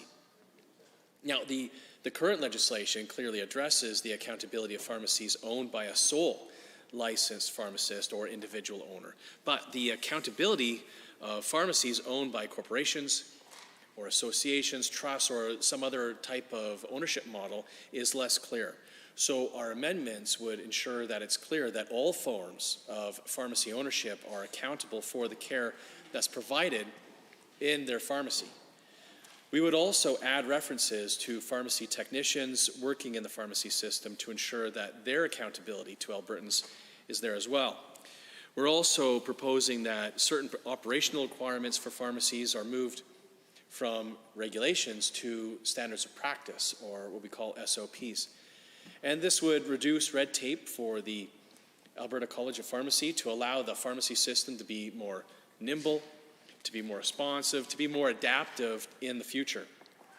And this is necessary for Alberta's modern pharmacy system, where pharmacists offer a range of patient services on top of dispensing medications. And the college will be able to make changes directly to standards of practice, the SOPs I mentioned, rather than seek changes through the government on pieces of legislation and regulations. Now, proposed amendments will outline requirements for physical facilities, pharmacy areas, and dispensing areas in standards of practice rather than the regs. This could include setting requirements for the size of dispensing areas, for instance, or the private consultation rooms. Proposed changes will also outline requirements for pharmacy information systems and records handling in standards of practice to enable pharmacies to better manage and safeguard patient records. Further changes will outline the requirements for the safe storage of drugs and the adequate supply of drugs kept in a pharmacy in standards of practice rather than the regulations. The Alberta College of Pharmacy must develop these standards of practice, which would continue to be overseen by the government and the Ministry of Health. And on top of that, the proposed amendments would enable pharmacists and the pharmacy technicians to continue to provide pharmacy services for animal health, for both companion animals and for herd animals on farms. And this will provide farmers and the cattle industry and people in rural communities who raise or own animals with additional options for accessing pharmacy services for those animals. Now, many communities don't have enough veterinarians, so allowing pharmacies to work with vets and to dispense medications and drugs prescribed by vets will improve access to animal health services. And these services, initially for companion animals such as family dogs or cats, were previously authorized in legislation. However, when governance of the profession was transferred from the Pharmaceutical Profession Act to the Health Professions Act, this legal authorization was not included. Additionally, in 2018, the federal government made changes to the Food and Drug Act, and that made it necessary for the Alberta government to update the Health Professions Act to ensure that pharmacists have that explicit authority to provide pharmacy services for animals. The proposed changes to the Health Professions Act will clarify that it is still intended for pharmacists and pharmacy technicians to provide pharmacy services to support animal health as they have in the past, and provide them with the expanded legal authority to do so for all animals, including cattle and herds, as well as the companion or family animals. And this is just the first step, as amendments to the related pharmacists and pharmacy technicians professional regulation would still be required to identify the specific types of pharmacy services that could be provided to animals. Now, this bill also proposes amendments to what we call the Alberta Evidence Act to ensure that judges of fatality inquiries in the province have facts and the recommendations from what we call quality assurance committees to help with the fatality inquiries that they oversee. Now, right now, the quality assurance committees hold reviews of an adverse event or an unexpected death in a healthcare setting to identify errors, then make recommendations and changes to prevent similar events or deaths from happening again. And these committees and the reviews are internal, and they don't assign blame to an individual, but they look for the root causes of an error, and usually the result of multiple contributing factors. So the internal discussions are currently protected from being used as evidence in legal proceedings to ensure that physicians, nurses, and other medical professionals and staff feel free to provide the information about the incidents and their colleagues. And we support that, and we value that important work of the quality assurance committees to facilitate frank and protected discussions. Currently, here in Alberta, no information from these reviews is being shared with judges who are overseeing the public fatality inquiries. But judges from 2 fatality inquiries in Alberta in 2001, and yes, Mr. Speaker, this is a difficulty that it goes back as far as 2001, as well as a second fatality inquiry in 2017. Those 2 judges recommended that the province review a section of the Alberta Evidence Act to permit public fatality inquiries to have access to quality assurance records and their recommendations. As a direct response to the request of those judges, our proposed amendments would mean that the quality assurance committees would share select facts and recommendations. So this will support fatality inquiries to have more comprehensive reviews and discussions and to provide more effective recommendations. And we have heard that from stakeholders such as Alberta Health Services, the College of Physicians and Surgeons of Alberta, and the Information and Privacy Commissioner that healthcare providers must be protected. And we agree. So none of the information provided to fatality inquiries will identify any individual health professional, Nor, I should make it clear, Mr. Speaker, would personal opinions or protected discussions be shared. We don't want staff, we don't want colleagues to stop participating in such reviews for fear of such repercussions. And as part of the proposed amendments, fatality inquiries would have access to logistical, factual information about a quality assurance committee, such as terms of reference and meeting dates, information that was already disclosed to the patient's family or a personal representative, facts relating to the incident being investigated, recommendations made by the Quality Assurance Committee, and then last, any steps that the facility operator has taken or will take to avoid or reduce the risk of a similar incident occurring in the future. And this should provide families with comfort and reassurance that the public fatality inquiries have the facts to help them conduct strong and conduct efficient reviews. This should also provide organizations that have quality assurance committees with the assurance that the privacy of health professionals who participate in internal reviews and their deliberations would be protected. We're also proposing amendments to the Crown's Right of Recovery Act. Now, this act provides government with the right to recover its costs of providing health services to people who are injured due to someone else's negligence. For instance, from a fall on an icy sidewalk, a dog bite, an assault, a motor vehicle accident. The government does attempt to recover costs from insurance companies directly, but when no settlement can be reached, the case may proceed to litigation. And sometimes the government joins the lawsuits launched by an injured Albertan to try to recover its cost of providing them with health services. And in situations where the claimants lose those cases, the government is currently at risk of having to pay significant court and legal costs, even though government's involvement in these types of lawsuits is typically minimal. Our proposed amendments would limit government's cost exposure in these cases to a reasonable amount that is directly related to its right to recover the healthcare costs. For example, this could include costs of trial time that took place in relation to the government's claim. And this change would ensure that Alberta taxpayers are not at risk of being on the hook for the full costs associated with an injured person's unsuccessful lawsuit. Other provinces have taken a similar approach to protect their governments and their taxpayers from this risk of cost exposure because it's the prudent thing to do. And these proposed amendments would also help ease conflicts of interest that are faced by lawyers who represent both the province and the injured claimant in these cases. For efficiency and cost effectiveness, the Crown typically retains the same counsel as the injured claimant. Currently, if the court case is unsuccessful and costs are sought by the opposing party, the lawyer is in a difficult position of trying to divvy up the cost between the injured claimants and the government, which have competing interests.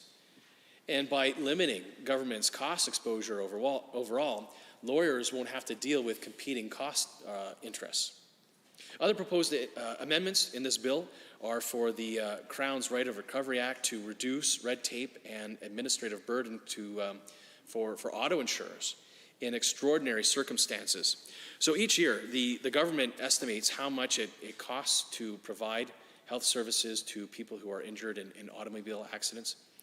The government then calculates how much each auto insurance company has to pay each year using their premium data and reports that companies must also file annually. Now, amendments to this piece of legislation recognize that in extraordinary circumstances, auto insurance companies may not be able to meet the deadline set for filing their reports or to pay their portion of the healthcare costs for people who are injured in collisions. So, for example, Mr. Speaker, natural disasters such as floods or fires can destroy insurance records. And in such circumstances, our amendments would authorize Treasury Board and Finance to take a look at the situation and decide for themselves whether or not to waive the penalties for an auto insurer who can't meet the deadlines to file reports and pay their share of the healthcare costs. These amendments will simplify the process of obtaining administrative relief when an insurer demonstrates that they were unable to meet the filing and the payment deadline due to circumstances that were beyond their control. And this type of provision, making a penalty discretionary rather than mandatory, is common in revenue legislation in Alberta, as it is in other provinces as well. And in the absence of a waiver, an insurer seeking relief would have to go through the onerous process of applying right now to Treasury Board for remission, causing red tape for both, not just the insurer, but quite frankly, Mr. Speaker, the government as well.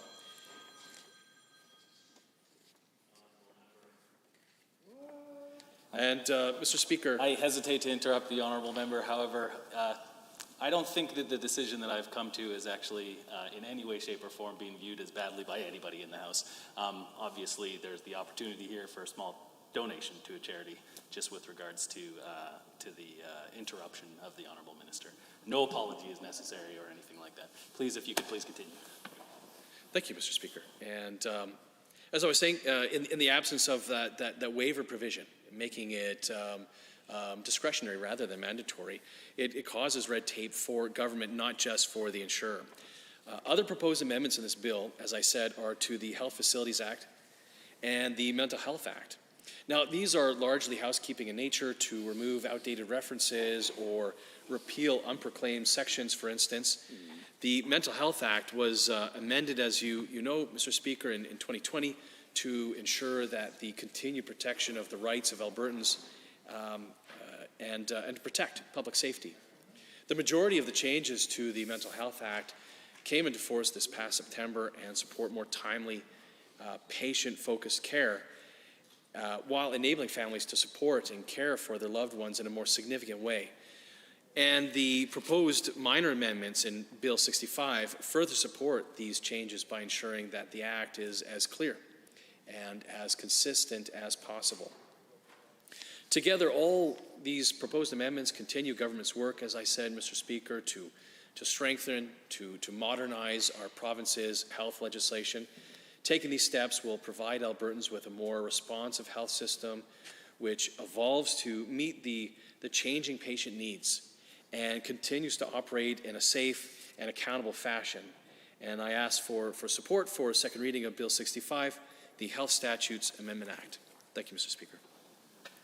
Thank you, Honourable Minister. Are there any members wishing to join debate? I see the Honourable Member for Edmonton Ellerslie has risen with 20 minutes. Thank you very much, Mr. Speaker. And as I address this bill, Bill 65, Health Statutes Amendment Act, I think it's important that we frame it inside of what's been happening with this government up to date. Pardon me. So it's important that we recognize that we're going through this global health pandemic, and in so doing, rather than work with the majority of the workers in the health professions, we're in fact picking fights with a lot of them. We're fighting with doctors, we're having devastating effects on rural health care. There's, of course, the firing of 11,000 healthcare workers, and all this, and I think that Albertans see what's going on when this government brings these pieces of legislation forward, Mr. Speaker, because I see it all the time on commentary, on social media, but not only there, but emails that I receive at my office, as well as even discussions that I happen to have when running into people at the supermarket, and that is that it's undeniable, people see it right through it, that this government is trying to bring in American-style healthcare here in the province of Alberta. All this while Albertans are facing a jobs emergency, the dangerous third wave of the COVID pandemic, and yet this UCP government is bringing forward this omnibus healthcare legislation and inserting into it this whole giveaway to the automobile insurance industry, providing them a freebie to these insurance companies. And I remember when the pandemic first started This was back in March, April, getting up in this house and sharing with all the members of this legislature that there were individuals that were getting in contact with me and saying, hey, is there anything that we can do about the skyrocketing prices of insurance, on automobile insurance? I mean, at that time, a lot of people were staying at home. Many continue to do so, of course. And they weren't using their vehicles as much. They were basically just sitting in their garages or wherever it happened is that they parked their vehicle. And they weren't going out and about in their cars as they normally do.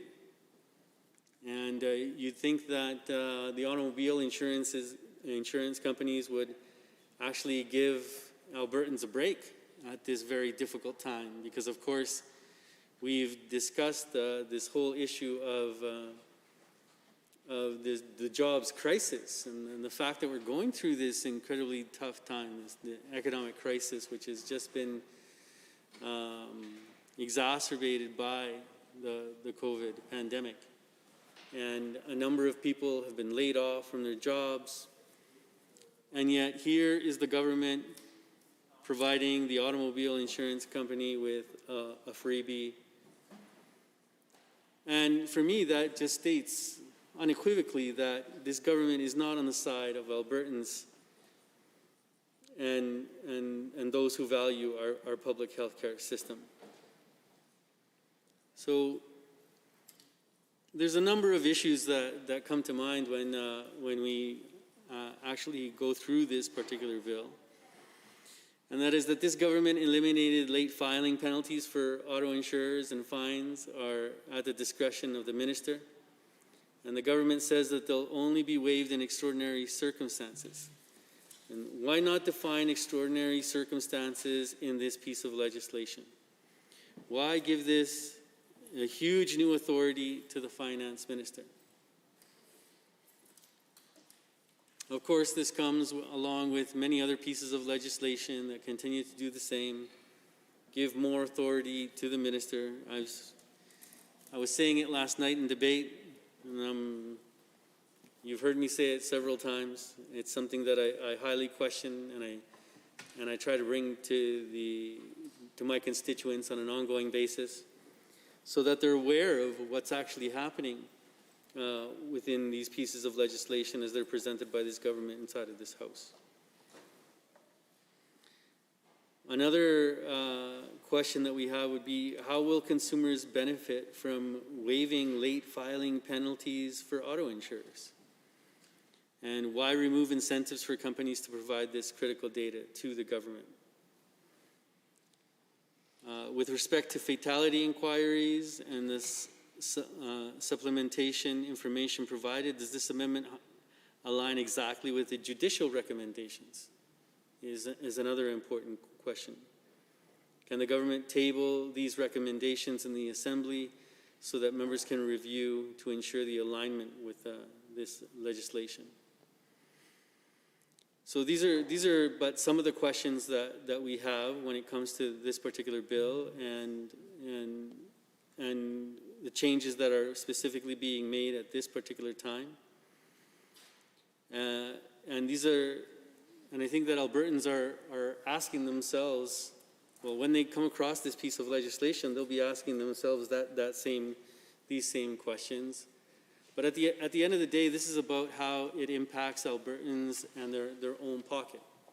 Specifically now at a time that Albertans are feeling it the worst. And we've seen a number of pieces of legislation where basically Albertans are going to have to dig deeper and deeper into their own pockets and have to pay for services that beforehand essentially were being covered by the taxes that they were already being paid. So now Albertans are going to have to continue to pay the same amount of tax that they were paying before. But now on top of that, they're going to have to be paying these user fees, more money coming out of their pocket. And yet, this government people from this caucus have the audacity to say that they're making life better for Albertans.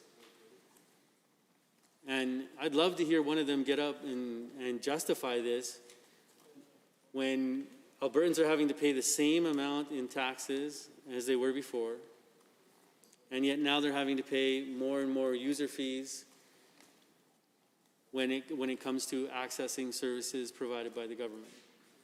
Or you name it, like going camping.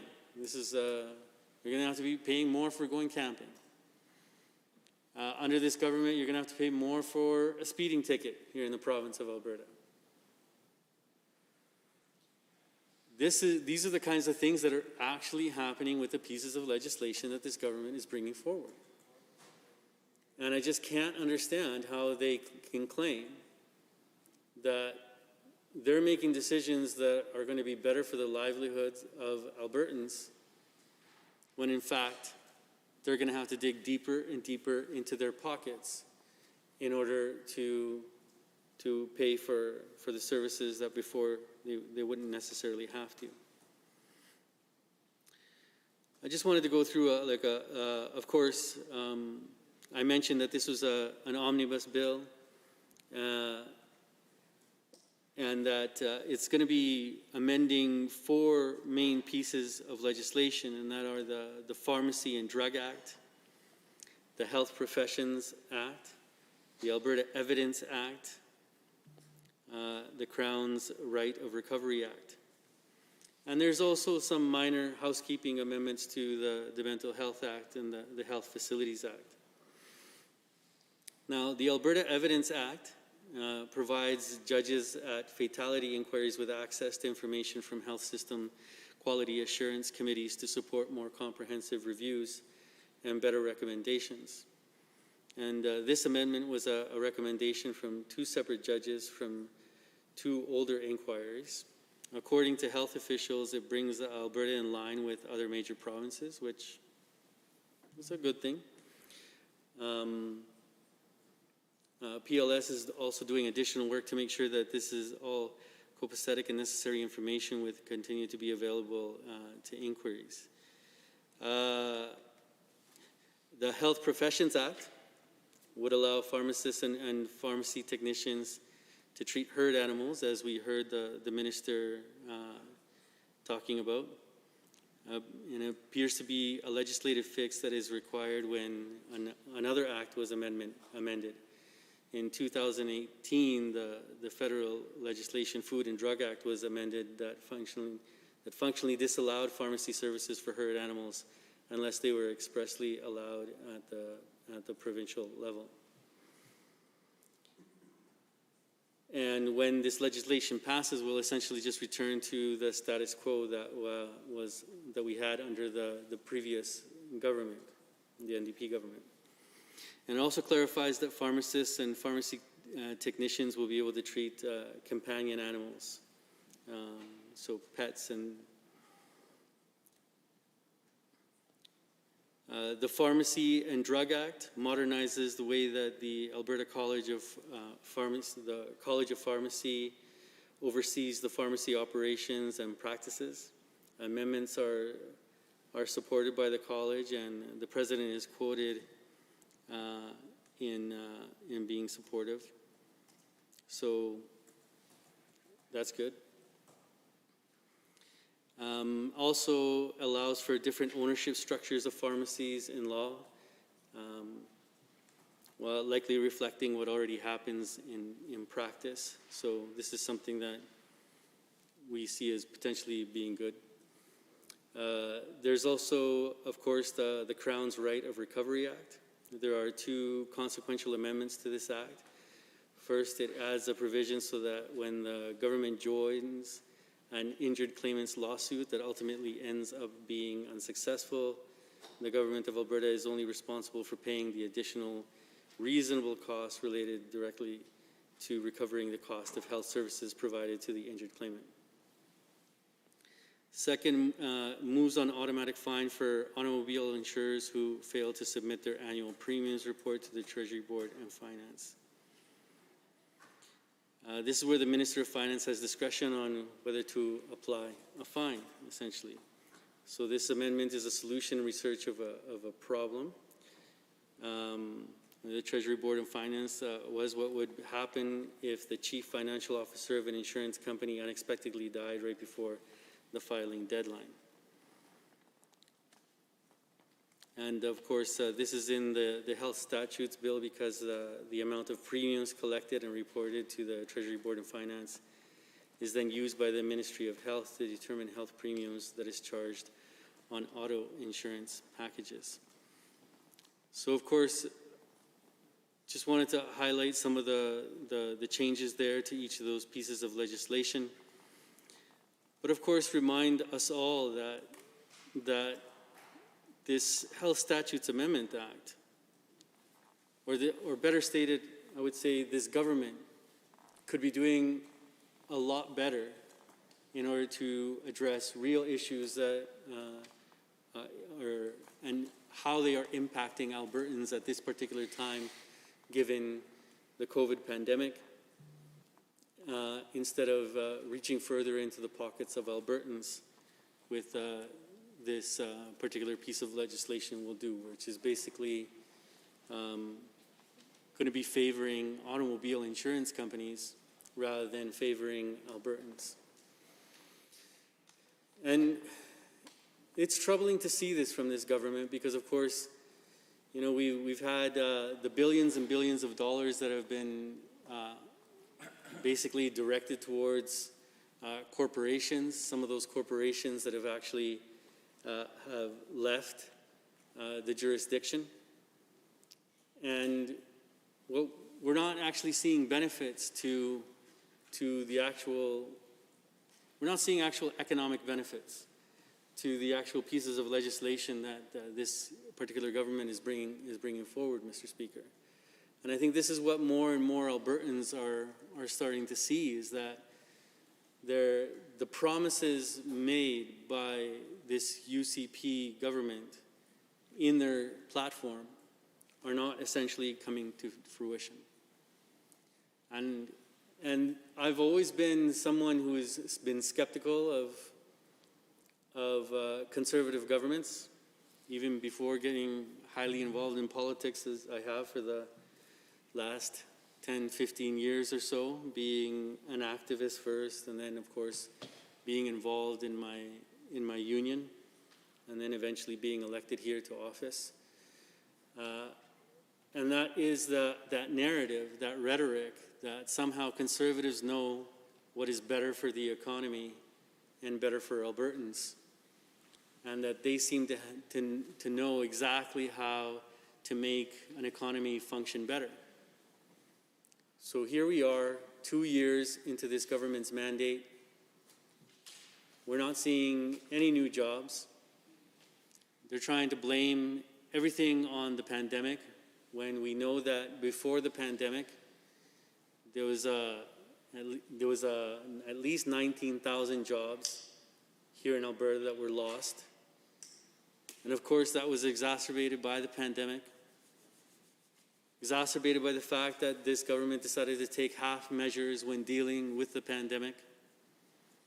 You know, we've seen other jurisdictions around the world that are already going to see football games in stadiums. You know, heading out to their local stadium to see a soccer match. And this was months and months ago that this was happening. And it was because they tackled the problem head on. And they put their citizens first because they understood the holistic approach. Because in order to keep citizens safe and also keep your economy functioning, they had to make drastic decisions at that particular time. And it would have been a lot shorter than what we're experiencing now. You know, I understand there's a lot of Albertans out there that are really tired of this pandemic and having to stay home. I've heard from a number of constituents that they send me emails or we have conversations over the phone regarding the fact that the state of mental health of many Albertans is deteriorating because we've been in this pandemic for so long. And one can't help but think, and of course hindsight is 20/20, but this government needs to realize that at the onset of the pandemic, better decisions could have been made to make sure that we wouldn't be where we are right now, continuing to have, I think yesterday we reached 2,000 people being infected by COVID here in the province of Alberta. Dying. And you have to wonder, could there have been better decisions made along the way? Albertans are asking themselves this question. They're asking themselves, why are there other jurisdictions that it's perfectly fine for people to go to a soccer match in a stadium filled with 80,000 people, but yet here in Alberta, we're still stuck? So you need to be able to look at that. And, I'm not saying that it's just take whatever they did there and implement it here. I'm not saying that.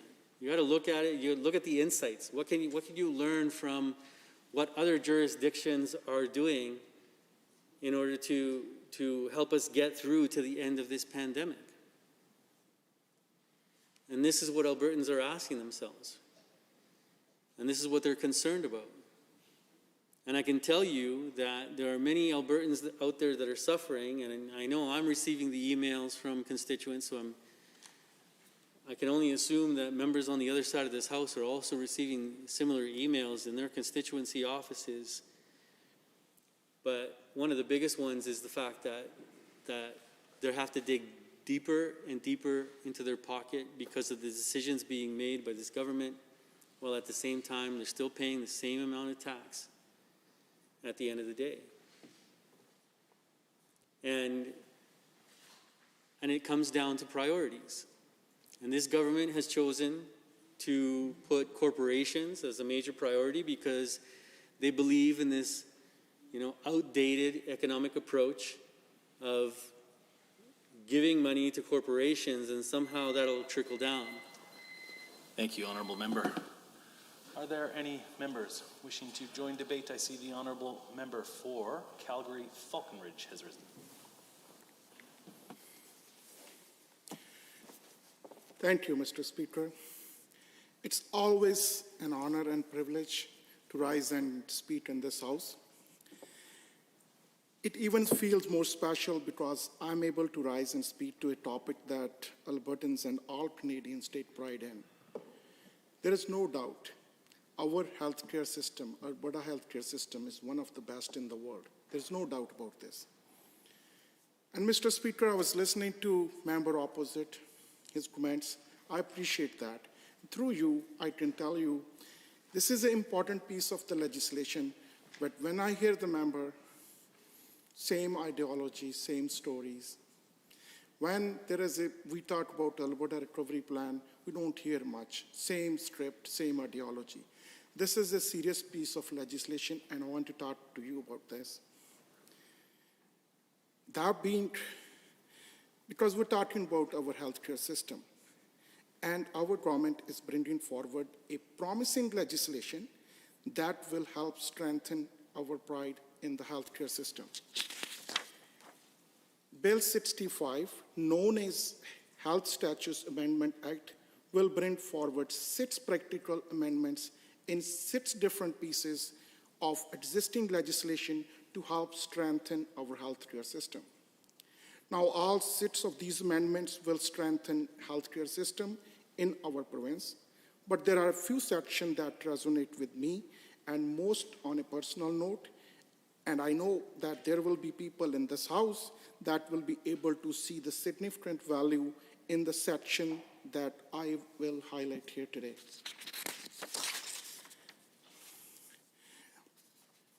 It's not about fighting with the healthcare professionals. It's just making it right.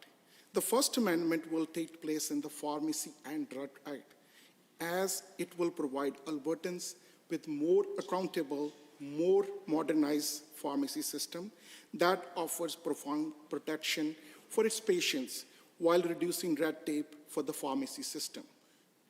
We need to do it. We know the technology is moving upward. There used to be days when doctors used to write a prescription and with the name of dispensing medicine. And I've seen the pharmacists were dispensing the medicine by mixing up few ingredients and give it to the patients. But through the time, it has been changed. When world is looking towards online pharmacies and integrated system, I think we need to bring some changes to make pharmacies, pharmacists, pharmacy owners more accountable. This will lead to our pharmacies seeing more responsibility and accountability for legislative, regulatory, and licensing requirements that impact their daily operations. Ultimately, this means that the pharmacy system will continue to be able to offer Albertans outstanding healthcare opportunities so they can operate safely and efficiently, while also enabling pharmacists to be more responsive to ever-changing patient needs. This is a very important amendment to touch on because it helps put more responsibility in the hands of our pharmacists. Over the past year, we have learned that life is precious, where just about anyone can fall victim to illness, no matter how strong we may think they are. Treatment for sick Albertans began in the hospital with our world-class healthcare system, but the path to recovery is provided by the pharmacies. Pharmacies need to be more accountable due to the significant role they play for Albertans. Giving them this new level of responsibility will lead to a more streamlined and accessible system, while also improving health outcomes for Albertans at the same time. And the second amendments to the highlight is the continuation of amendments to the Mental Health Amendment Act. I'll note there were amendments made to the Mental Health Act just last year, but in 2021, we are promising additional administrative amendments to the Mental Health Act. And I'm proud that our government is taking steps to make sure the Mental Health Act is as clear and consistent as possible to ensure that Albertans who are struggling will always have their rights protected. Specifically, our government is correcting some sections references, revising overly broad wording regarding detentions forms to be more specific to what Alberta Health Services can report on, and repealing unproclaimed section at the request of the stakeholders. Making these changes will not have an impact on the mental health care that Albertans receive already under the same act. These amendments are only the administrative changes that will continue to ensure the rights of mental health patients and respected that Albertans who require these services always have the access through responsive care. When we look at the next amendment, I'll be touching on the updates to the Health Professionals Amendment Act, which is another change for Alberta's pharmacies. The proposed amendments will provide Albertans with greater choice when seeking access to professional pharmacy services to support animal health.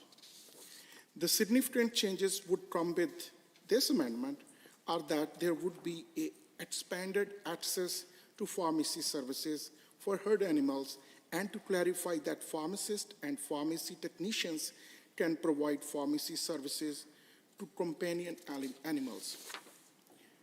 This is a very important change to be made as it will provide Albertans who raise animals with options to access prescription drugs for their animals.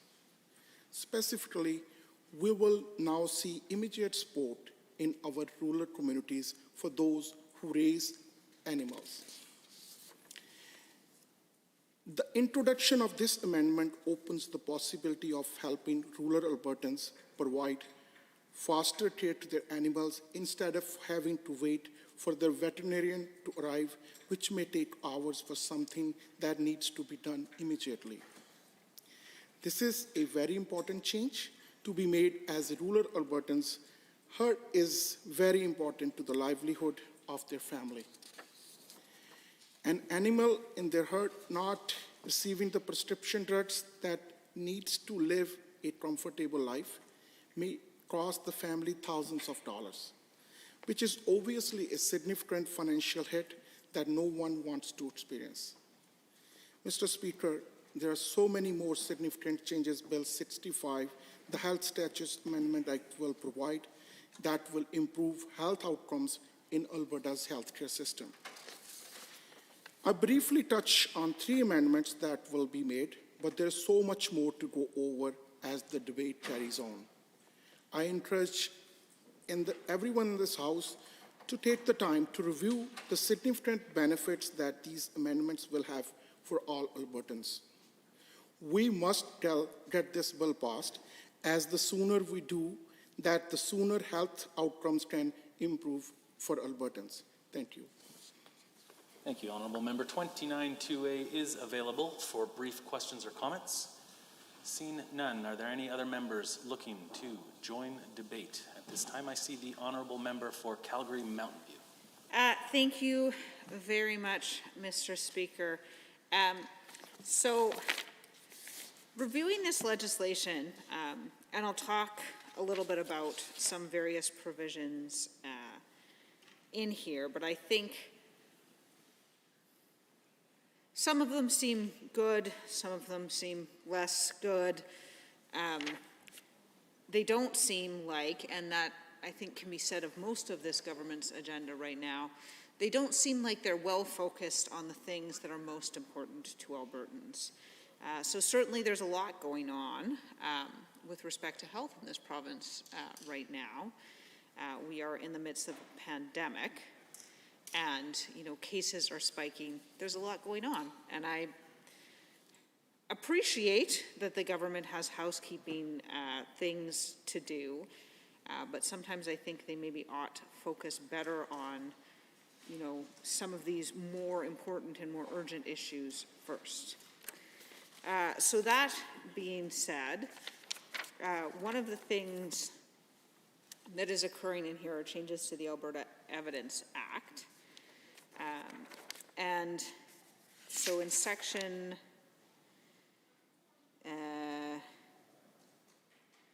1, which amends section 9, we're talking about subsection 6, which is new, it's being added to the Act. And so it says a witness in a public fatality inquiry may produce quality assurance records or a portion of the quality assurance record that includes only the following information, and it lists it. And then the new section, subsection 7, a quality assurance record or portion of a quality assurance record produced in a public fatality inquiry shall not include, and then it's got some additional sections, and then subsection 8, information that is not authorized to be produced in accordance with the section can reasonably be severed from a quality assurance record, then the remainder of the record may be produced. And that all seems fine. I guess my concern is what I thought I heard the minister saying, and the member who just spoke, was that this was giving judges in a fatality inquiry access to this information.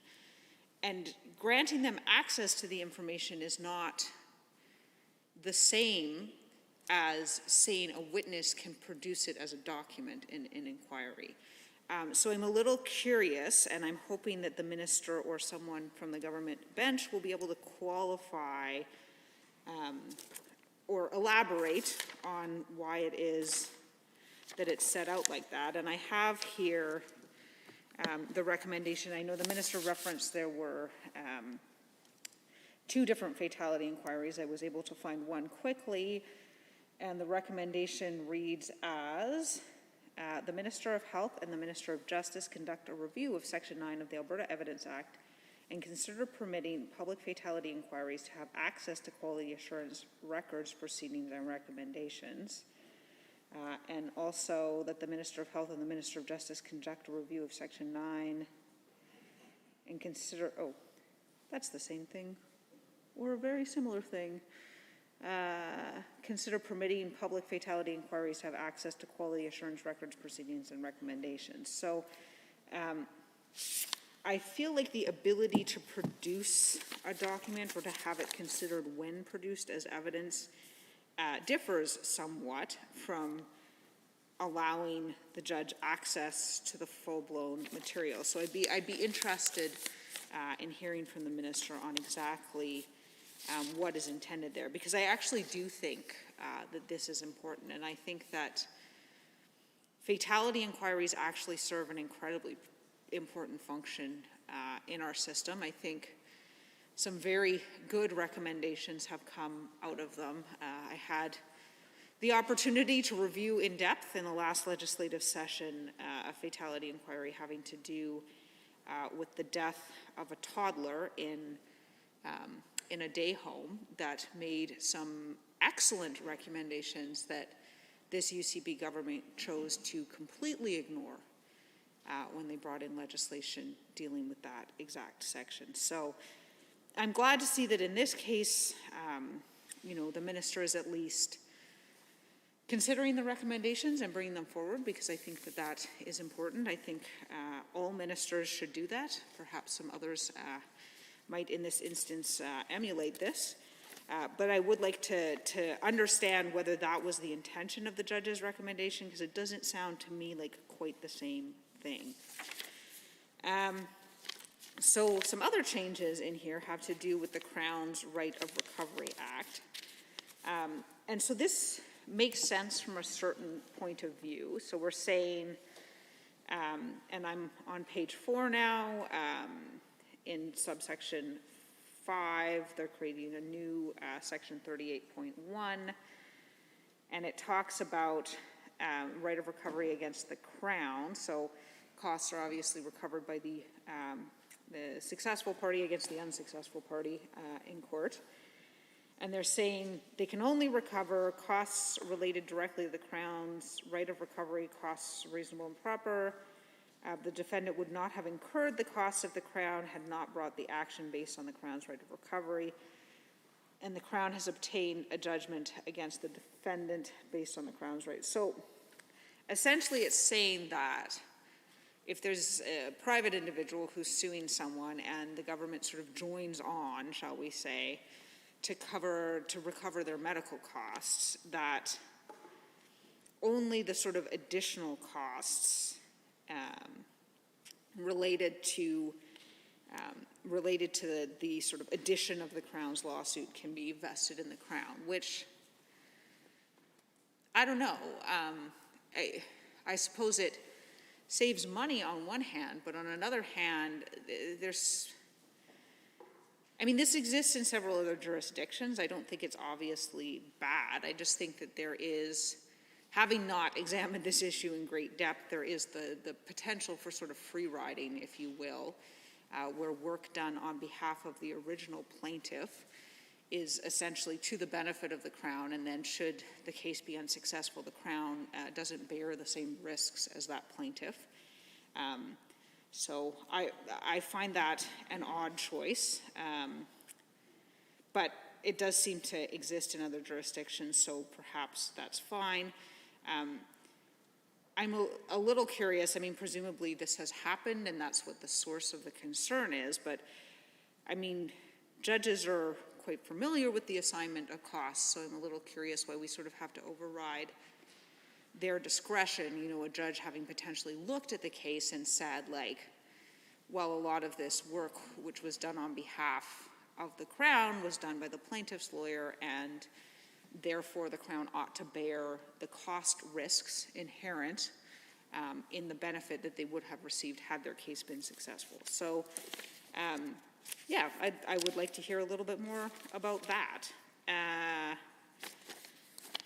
There are, of course, several other sections in this, and one of them has to do with waiving fees for an insurance company being late in filing something. And I think the first thing I would say about that is I would like to know how this directly benefits individuals out there sort of paying insurance costs, because the costs of insurance have been skyrocketing, and certainly the members opposite have a tendency to say, wow, you know, for years it was capped at only going up at 5% a year. That's so absurd, only 5% a year. Now, imagine if the cost of government was going up at 5% a year, what the members would have to say. But if they want to take the position that only allowing a 5% a year increase on insurance is ridiculous, then they are free to take that position. But my concern here is that there were conversations between the NDP when we were in government and insurance companies about lifting that cap. And what we said was, prove it. If you have some reason to explain why your costs on an individual basis are going up more than 5% a year, so then we're taking out client-based growth, or what you would call population growth if you were talking about individuals, because it's the cost for each individual person. So if inflation is at 1.5%, why are your costs, insurance company, going up at 5%? Show that to us. And I actually don't think that's an unreasonable thing to request on behalf of the people of Alberta. To request that if an insurance company is going to increase their charges more than 5% a year, a rate that significantly exceeds inflation, that they provide some sort of justification for that. That they're able to say, no, this is in fact because of increased costs, not because we just want to give sort of bigger payouts to our shareholders. And so, I mean, who knows what would have happened in that alternate universe, because when this UCP government came in, they told the insurance companies they didn't need to provide that information. And to me, that's problematic, because why would the public not be entitled to that? I think that is a serious source of concern. And so when I see the government saying, well, yes, we can waive these fees, we're not going to demonstrate how it will benefit insurance payers, we're not going to demonstrate how it will benefit average Albertans, but don't worry, trust us, we'll only do it if it's a really important situation. Well, you know, in light of the fact that this government has previously taken the position that Albertans aren't owed an explanation for the skyrocketing costs of their insurance, that no one ought to have to prove that a 20% increase in insurance is somehow justified on the basis of facts occurring in the real world, I don't know that trust us is a position that I'm willing to accept.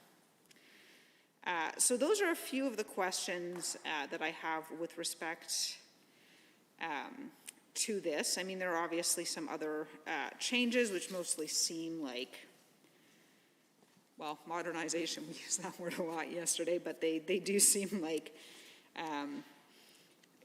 fairly reasonable, shall we say. So that's my questions with respect to this specific bill, and I hope we'll get answers. Certainly, just to boil it down, I guess, the questions were with respect to the changes to the Evidence Act. It appears that what was said is somewhat different than what was asked for in the fatality inquiry, so I would like to know why that is.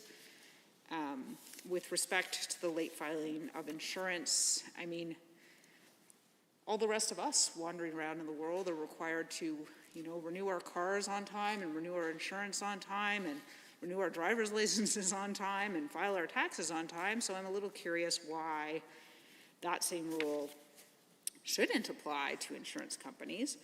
And so I'd like to know a little bit more about that. And then with respect to the Crown's Right of Recovery Act, yeah, I'm just a little bit curious if there was some specific problem that arose that this was attempting to solve. So all of that being said, I don't necessarily think this bill is bad, although I am interested in the answer to some of those questions. But what I do think is that, you know, we're dealing with a government who has told us over and over again that they don't have time to deal with the big issues that face us. They don't have time to get money out the door to frontline workers. They don't have time to get money out the door for jobs programs, but they do have time to do this. So again, I'm not saying that it's necessarily bad. I'm just saying that, you know, if I'm an Albertan out there, I guess what I'm wondering is, why did these changes take place at precedence over the government taking the time to develop an actual Jobs Now program, to use that money that's coming from the federal government? You know, it just,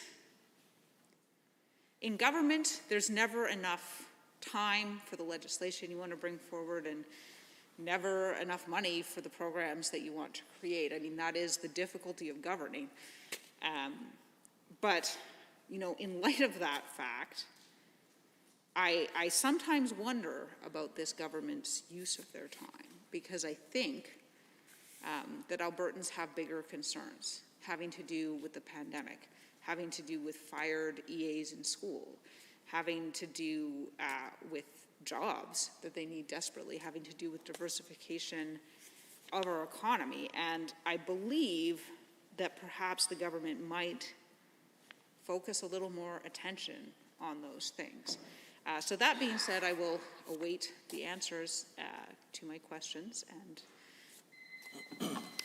Thank you, Honourable Member. 29-2A is available for brief questions or comments. Seeing none, are there any members looking to join debate? The individual who caught my eye is the Honourable Member for Calgary-Buffalo. Thank you. I thought you were going to finally out me there, Mr. Speaker. I just want to thank my colleague from Calgary Mountain View, and I won't take very long to address some of the issues that have been brought up with regard to Bill 65. And I too was a little perplexed listening to some of the debate from the other side with regard to this bill, particularly as it was framed as serious legislation. And, you know, when my colleague from Calgary Mountain View posed a number of really big, important things that this province is going through with regard to COVID, with regard to the significant cutbacks to budgets that Albertans have come to believe would be there to support them, like the healthcare budget. And I know it's the largest budget of the government. I know it's in the neighborhood of $22, not $25 billion, as my colleague from Medicine Hat was speaking of the other day on the radio. It is something that we need to ensure is nurtured, stewarded, and taken care of. But what we see for the healthcare budget that relates to the Health Statutes Amendment Act is that there's $624 million less in that budget than had it simply tracked population inflation since the election. So there's been a significant cut to it. I know there's COVID-related increases. Those are going to go away when COVID is finally dealt with. I know there is a backlog in surgeries that will cost money to address because we're focused on other things, or the system is focused on other things. But there is a ramping down of spending in that budget. And that affects Albertans. And we know that that's serious, Mr. Speaker. But that's not what this Statutes Amendment Act deals with. There's, as the Minister of Health talked about, there's a number of pieces of legislation that are impacted as a result of this act before us today. I was listening to my colleague from Calgary North, and he talked and I don't want to put words in his mouth, of course, but the things he mentioned were around pharmacists and herd animals, and he talked about these as being practical pieces of legislation. Now, you know, I don't know about you, Mr. Speaker, but practical pieces of fixes to legislation don't cut it in my world in terms of being there to address the urgent needs Albertans have. When I was Minister of Finance, Treasury Board, administration brought many practical pieces of legislation they wanted to see worked on, they wanted to see improved. And Mr. Speaker, there's only a limited amount of time you have for cabinet time, for working with your administration, your ministry, the professionals there who come to you, and you have to make some decisions. And I think what I see here is a grab bag of Calgary North said they were practical pieces of legislation, and he characterized them as serious. I don't necessarily agree with that assessment from him. I do want to address a couple things, Mr. Speaker, and one of them, my colleague again touched on it, and it's this whole area on page 3 and 4 with regard to repealing parts and making it easy, taking it out of well, I'll just read it. An automobile insurer that fails to file a report for a calendar year as required by this section shall pay a penalty. And what that's been amended to, and it's on the other side of the page, is if an automobile insurer fails to file a report for a calendar year as required by this section, the present Treasury Board and Minister of Finance may assess against that automobile insurer penalty calculated in accordance with the regulation. So that really is how should I put it, a softening, and it leaves it up to the discretion of the Minister of Finance to decide if that insurer, that auto insurer, should pay to the Government of Alberta if they fail to file important reports for the calendar year as required. So, but we're not really given an understanding of what that assessment may assess against the automobile in accordance with the regulation. So we're not seeing the regulations here, obviously. We don't know what they are, but why give this new authority to the Minister of Finance? I don't think he needs it necessarily. It doesn't, certainly he's got enough to do. The economy is challenged. We have tens and tens and tens of thousands of Albertans out of work. You would think that the attention, not only of the Minister of Finance and President Treasury Board, but the whole cabinet would be focused on getting Albertans up and out of this COVID and improving our economy, attracting business. But we're dealing with these amendments to different statutes as a result of coming before us today. Just want to focus a little bit on the next page, Mr. Speaker. And again, I wonder how this will benefit Albertans, as my colleague has so rightly asked the question. And it's this whole area of waiver of penalty or interest. It's a new section, Mr. Speaker. And it looks to me like not only is the President of Treasury Board and Minister of Finance able to waive or cancel all or any portion of any penalty or interest payable under this division by an insurer, or refund, and this is an interesting, or refund all or any portion of any penalty or interest paid under this division by an automobile insurer. And it's the part B on page 4 that's really interesting, Mr. Speaker. And it says, in any case on or before 4 years from the end of the calendar year in which the penalty or interest is assessed against the automobile insurer. So the way I read that is say during the NDP government, and when I was president of Treasury Board, there was a fine assessed to an insurer because they didn't follow through with their obligations in 2018. The way I read this is that, and I'm prepared to be corrected, of course, is that if this passes, and great likelihood that it will because of the majority on the other side, that a penalty that was assessed in 2018 can be rescinded by the Minister of Finance and the President of the Treasury Board. He can cancel all or any portion of that fine up until next year. So, Mr. Speaker,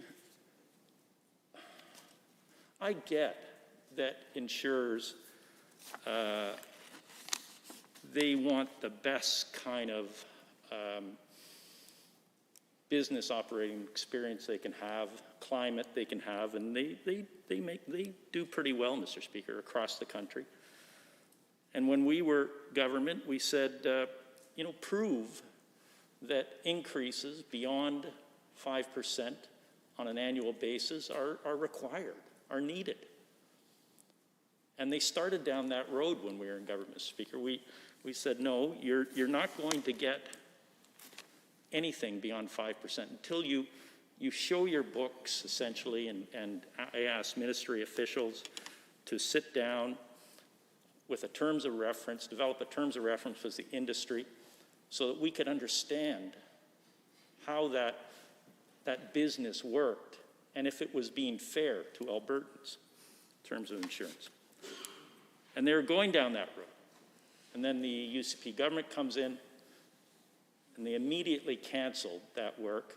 And what did we see, Mr. Speaker? We saw a collection, and there's maybe 20, 25 insurers, and now there's fewer because there's mergers and acquisitions. We saw that the average increase to car insurance went far beyond 5%, and there was no requirement to kind of justify that, save for what the market can bear and what people are not are prepared to pay, because they have to pay it, what people are charged. So, Mr. Speaker, I'm concerned that the waiver of penalty or interest will be a boon for the insurers, and and I can't remember, Mr. Speaker, how many or if any were assessed penalties back in 15, 16, 17, 18, but were they in 18, they could approach the Minister of Finance, President of the Treasury Board, and get that waived, all or part. So I wanted to make those points, Mr. Speaker. I do know there are other things in this bill, but those are the ones that caught my eye. And I think the fact that they're there is a concern to me. And I think instead of doing other things that are required, we're dealing with this Bill 65 when really we need to be focusing on the really big issues in healthcare. And I regret that the Minister of Health is not bringing that forward. I regret that other ministers have come forward and put their grab bag of amendments in this bill. And I regret that more ministers on that side weren't pushing back and saying, let's focus on what's going to be in the best interest that will make a huge consequential difference to Albertans. And those are some of my comments, Mr. Speaker. I do think that the fact that we're still railing against this big cut to health care is problematic. The fact that we are in a situation with doctors in this province as a result of the actions of the UCP government is something that would have been more important to deal with. The fact that we are seeing the erosion of trust and relationships in this, what I think my colleague in Calgary North was correct when he said, you know, this is important. What is important is our healthcare system. We have a great healthcare system, but it is getting chipped away at by the actions of this government. He didn't say that part. He didn't say that there was significant discord out there, that not only nurses, but doctors, other health professionals believe strongly that their interests aren't being addressed and met by the government of the day. Those were things that he left out, and I want to put before the House to say that for my time in the chair of finance, we worked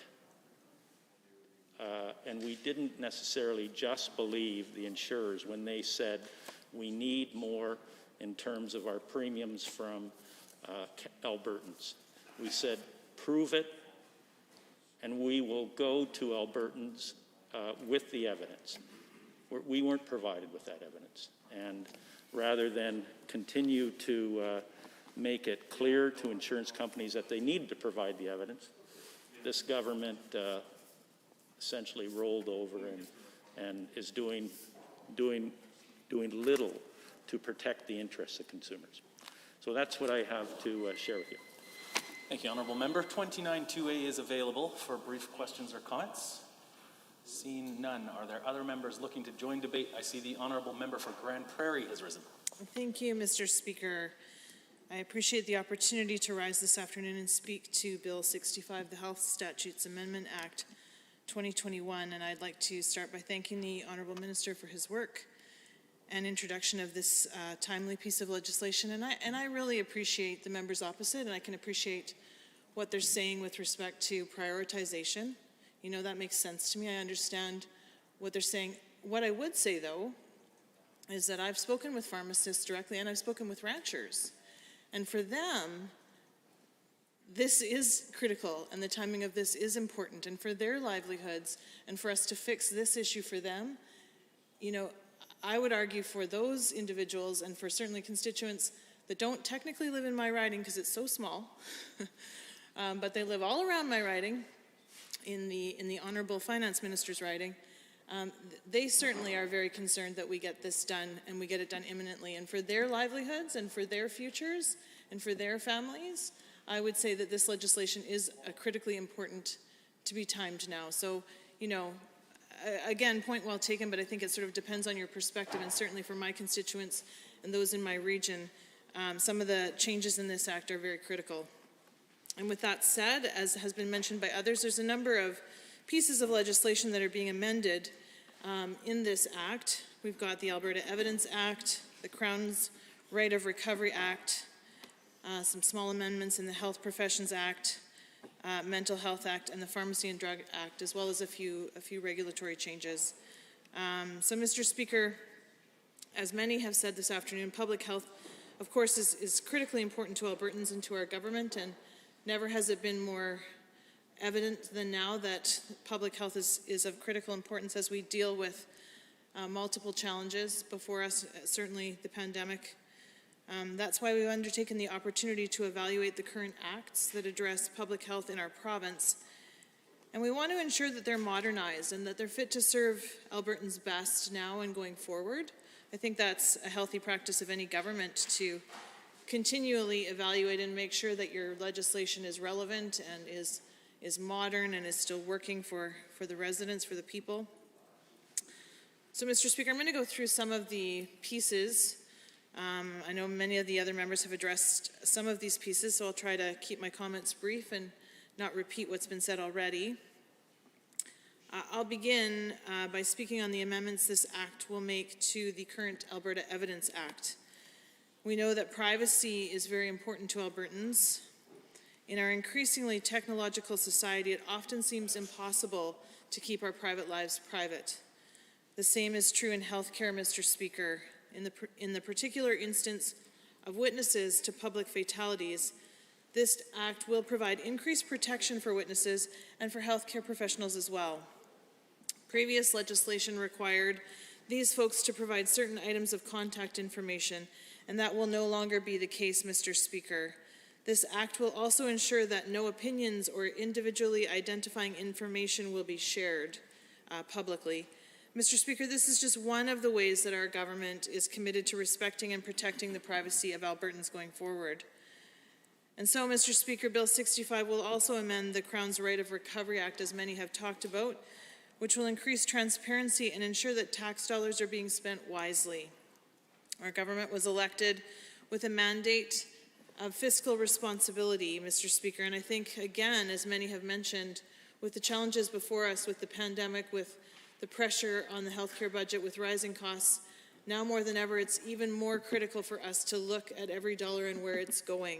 And so that fiscally responsible lens will be paramount as we go forward. And as we look, once the pandemic is in the rearview mirror, and I certainly hope that that's sooner rather than later for the benefit of all Albertans, it will be critical for us to look at where we spend our dollars and how we affect Alberta's recovery plan.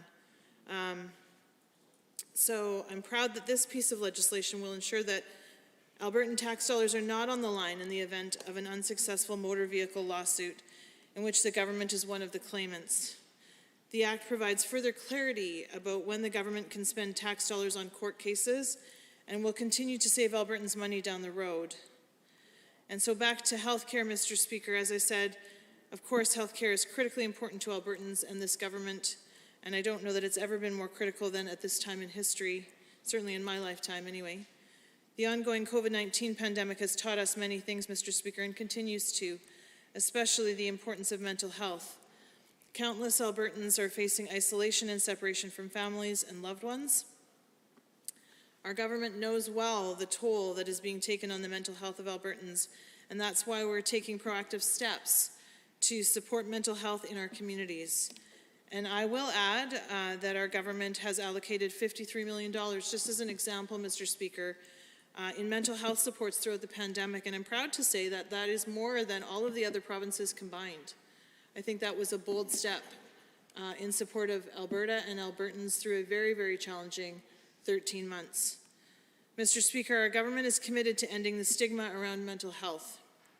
That's why the proposed amendments to the Mental Health Act will ensure the rights of mental health patients are respected and that Albertans receive quality, accessible care.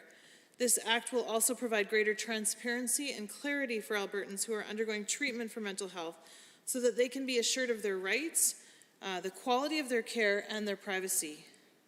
I want to ensure Albertans, Mr. Speaker, that the amendments to the Mental Health Act will in no way negatively affect the quality of care that Albertans who are struggling with mental health will receive. And I think I should repeat that. In no way will it be affecting the quality of care that they will receive.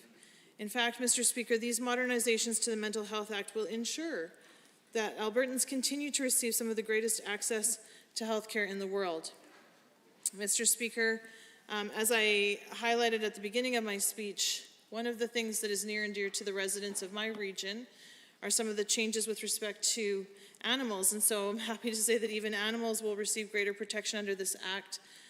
As we know, Mr. Speaker, Alberta is home to tens of thousands of herd animals, with farming providing a way of life to many Albertans, and certainly Albertans in my part of the province. Our great Albertan ranchers and farmers use these animals to produce food and provide services to folks across Alberta and, frankly, around the world. Mr. Speaker, we in Alberta pride ourselves in the quality of our livestock. While my constituency of Grand Prairie, as I've said already, is very, very small and pretty much entirely within the city boundary, I've heard and spoken with many ranchers in the surrounding area who speak about the necessity of having healthy, strong animals. We are blessed in the Grand Prairie area to have three clear pillars of economics in our local economy. We, of course, have oil and gas, forestry, and agriculture, including ranching. Living in a rural constituency, although I say it's urban, but we'll go with rural, it's blessed me with many opportunities to speak with folks who depend on livestock and herd animals for their livelihoods, to put food on their own table. And that's why I'm proud of the pieces in this legislation which ensure that their animals will be protected. As you know, Mr. Speaker, our government is committed to economic recovery, and this is another way in which we are keeping that promise to Albertans. This act will expand access to pharmacy services for herd animals and clarify that pharmacists and pharmacy technicians are able to provide pharmacy services as well to companion animals, as well as expand access to prescription drugs for animals. This is yet another way, Mr. Speaker, that our government is looking out for Albertans and their herd and companion animals. And again, I would say that that's so important for the ranchers. I believe it was a federal act that changed and it caused some problems, and so we heard loud and clear that this is critically important to the ranchers in Alberta, and we wanted to make this fix as soon as possible. Allow me once more, Mr. Speaker, to thank the Minister for the introduction of this important legislation. Our government is constantly searching for ways to improve and modernize our legislation, especially those that relate directly to the mental and physical well-being of Albertans. By periodically updating our policies, Mr. Speaker, our government is ensuring that Alberta remains a great place to live and work. Some of the policies that are being amended by Bill 65 have not been reviewed in decades, and I think that they were overdue for sure. Going forward, Mr. Speaker, our government is committed to regularly updating our policies to remain on the cutting edge of modernization. I'm greatly honored to speak on this piece of legislation now that the end of the pandemic is hopefully within sight, so that when it does finally come to an end, Alberta and Albertans will be ready and well equipped to fully realize their potential and get back to normal as quickly as possible. And I just wanted to, so that you don't just take it from me, I actually pulled up a quote from somebody close to my writing, from Lacrete. And this is Cynthia Dreger, the owner and pharmacist at Lacrete Apple Drugs, and she says, animal owners rely on pharmacy teams for prescription medications for their animals. Pharmacy teams like mine have worked with veterinarians to support animal health in rural communities for over a century. We are vital to their health and sustainability. Updating the legislation to reflect these practices is very welcome news. So I just wanted to add that so that it wasn't just my voice saying this, Mr. Speaker. I support Bill 65, the Health Statutes Amendment Act 2021, and I would encourage all members to support this bill also. I thank the Honourable Minister again for his work, and with that, I'm happy to conclude my remarks, Mr. Speaker, and I believe that I will move to adjourn debate on Bill 65. Thank you, Mr. Speaker. Thank you, Honourable Member. Having heard the motion as proposed by the Honourable Member for Grand Prairie to adjourn debate, all those in favour, please say aye. Aye. Any opposed, please say no. That is carried. Under Government Bills and Orders for second reading, Bill 66, Public Health Amendment Act 2021, adjourn debate. Ms. Armstrong-Hominick. Are there any members looking to join debate? I see the Honourable Member for Edmonton Mill Woods has risen. Thank you very much, Mr. Speaker, and it is a pleasure to rise in response to Bill 66, the Public Health Amendment Act, at second reading.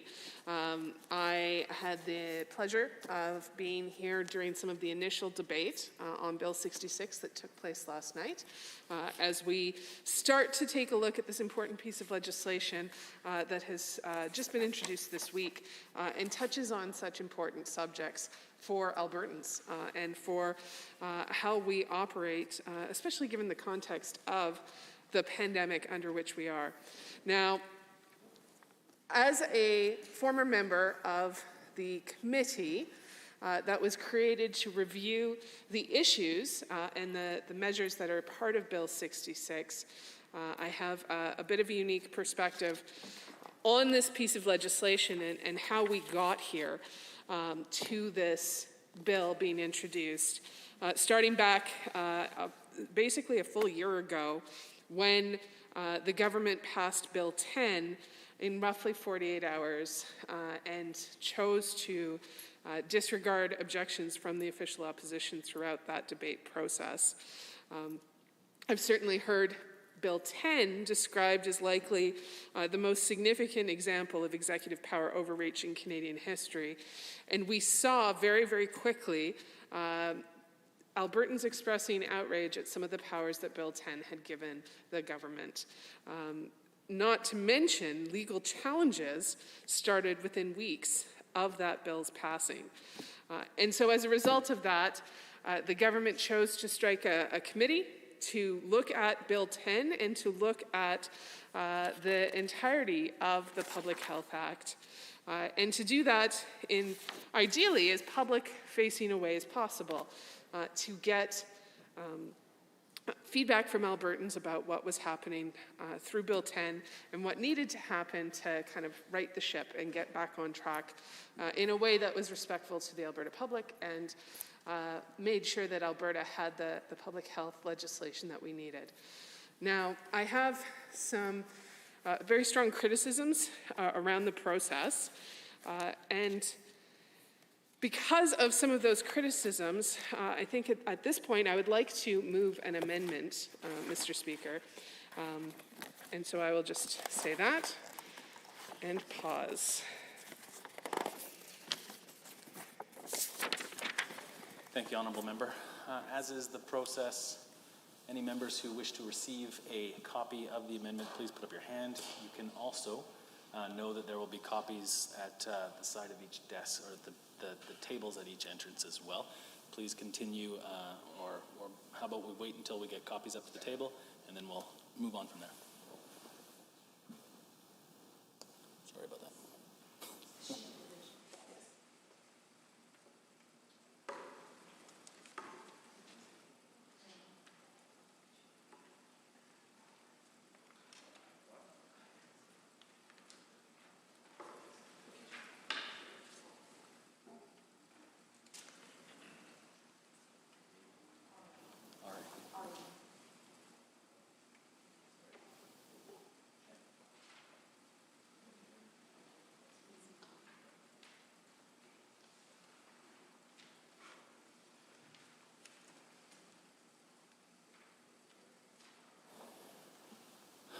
Thank you, Honourable Member. I've had a chance to take a look at a copy of it. For everybody's benefit, this will be referred to as RA1 going forward, and if the Honourable Member would please read it in to the record for everybody's benefit as well, that would be appreciated. And then please continue with your comments. There are about 12 and a half minutes remaining. Thank you very much, Mr. Speaker. So RA1 reads that I move that the motion for second reading of Bill 66, Public Health Amendment Act 2021, be amended by deleting all of the words after that and substituting the following: Bill 66, Public Health Amendment Act 2021, be not now read a second time because the Assembly is of the view that due to the COVID-19 pandemic, there has not been sufficient public consultation on the proposed legislative amendments. And now I will make my case as to why I believe members of this Assembly should consider supporting this reasoned amendment. Because we know that this legislation follows a committee process that included public engagement. But I would like to make the case that that public engagement was inadequate, and we now see in Bill 66 a number of issues that the committee did not consider and was not debated through that process. Calling into question, I think, the amount of consultation that Albertans were able to weigh in on something that we know thousands of Albertans felt very strongly about and was incredibly critical to so many. Now, in making my case for why this reasoned amendment should be supported, I will start off with some of the committee process just a little bit, because at even the very first meeting, the members of the official opposition were of the very strong view that in order for this to be as effective as possible, we needed this committee to speak to experts of a variety of backgrounds and types. Experts in the legislative process, experts in constitutionality, but also experts when it came to the delivery of public services during a pandemic, of which we currently had a unique opportunity to have very real-world experience doing. So At the first meeting, the official opposition moved several motions to try to invite experts to testify. As well, we recommended that socially distanced public hearings be held across Alberta. Now, that being said, the other options discussed included potentially virtually social distanced hearings, where we could hear from the Albertans impacted, where we could hear from the general public, who we knew had a strong interest in these topics because of the vast amount of correspondence our offices and I assume government offices were receiving regarding the issues in Bill 10. Now, we were disappointed as committee members that the government chose not to allow the number of experts that we came into the committee originally hoping to talk to and to speak to about this. As we worked further through the committee and the scope of the committee's work was further identified, there was certainly some inconsistency between the rationale for creating the committee, where the Minister of Health noted that the committee could help to determine if the legislation could be improved in light of our experiences during the COVID-19 pandemic, versus the exclusion of pandemic response as part of the scope that happened later during the committee. So it was a bit of a challenge, but the scope was set for the entire act with a special focus on Part 3. At a subsequent committee meeting, the official opposition again tried to put forward strongly the view that we needed to hear from more Albertans about this, that we needed to be able to have experts. And in fact, we put forward suggestion that 24 different experts from a variety of fields be allowed to come and present to the committee. Now, the UCP, who did have a majority on this committee, as is typical, at that point narrowed that focus so substantially down to an initial list of just 4 experts to come and present to the committee. Now, at the time, the official opposition was assured that additional individuals and organizations could be invited at a later date, but we did not see that happen. As well, in the end, the committee did not hold any public hearings, which I think was a missed opportunity to engage with Albertans on a subject that's incredibly important to them, and was one of huge public interest given the pandemic that Alberta is currently making its way through.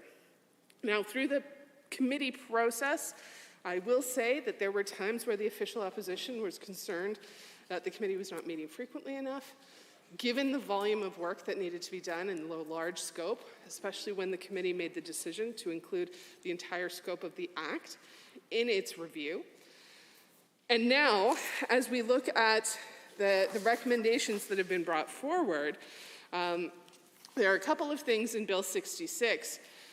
First, none of the recommendations that the official opposition put forward in their minority report have been accepted through Bill 66, which is a concern because I think a lot of really good work went into that, and I want to say thank you to the team at the official opposition who helped to keep us prepared and who helped to work on these important issues and draft the minority report, which I think does an excellent job of summarizing the committee, the process, and the work that we put into it. As well, Bill 66 includes a number of changes that were not considered during that committee process. And so even though the committee had the scope of the entire act with a focus on Part 3, even though the government had the ability through ministers, through their MLAs, to potentially suggest areas of focus, there's been a real disconnect between what the committee recommended and what we now see in Bill 66. And so I make reasoned Amendment 1 that this not be now read a second time, simply because I'm of the strong view that we didn't hear from all of the people we could have. We didn't get the chance to go out and talk to Albertans. Again, either with the COVID precautions or possibly through Zoom meetings. I mean, we've all gotten very proficient in engaging with constituents virtually these days. But those opportunities were missed through the operation of this committee. And so now that we have Bill 66 and we find amendments in the bill that I cannot find in the public feedback that was received, I think that making sure that there is sufficient public consultation is incumbent on this government. And right now, in its current form, Bill 66 does not reflect a thorough and engaged consultation process with the Alberta public. And so there are a number of things that I know the committee did not get a chance to really dig into and that I'm quite concerned about. One of them being the ability for the government and AHS to recover costs of enforcing public health orders. I was listening to the bill debate that took place here last night because, of course, the official opposition has only really just seen Bill 66 introduced this week. We had some time on it last night, but truly today is one of the first days at second reading that we're getting this chance to engage on the debate. And when it comes to recovering costs of enforcing public health orders, some of the previous speakers that I've had the opportunity to listen to really raised some interesting scenarios. What would happen if AHS was trying to recover costs from victims of the Fort McMurray wildfires? What if AHS used mechanisms to recover costs for enforcing public health orders at the Grace Life Church? These types of cost recovery scenarios could escalate or cause further conflict. And I don't fully understand the implications, in part because they were not considered by the committee process that I was a part of. And so through this referral amendment 1, I certainly hope to hear more from the government about how they can have the original Bill 10, an entire committee process that had limited debate. I will suggest one other thing, the way that the committee process was limited. We had Dr. Hinshaw appear and present before the committee. When that happened, the official opposition asked if Dr. Hinshaw could be brought back again.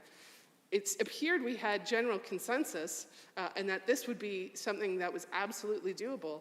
And yet, at a subsequent meeting, when we passed a motion to invite Dr. Hinshaw back, the government caucus members voted against that. And so we ended up only hearing from Dr. Hinshaw once, rather than having had the chance to listen to her presentation, review research, and come back and ask further detailed questions.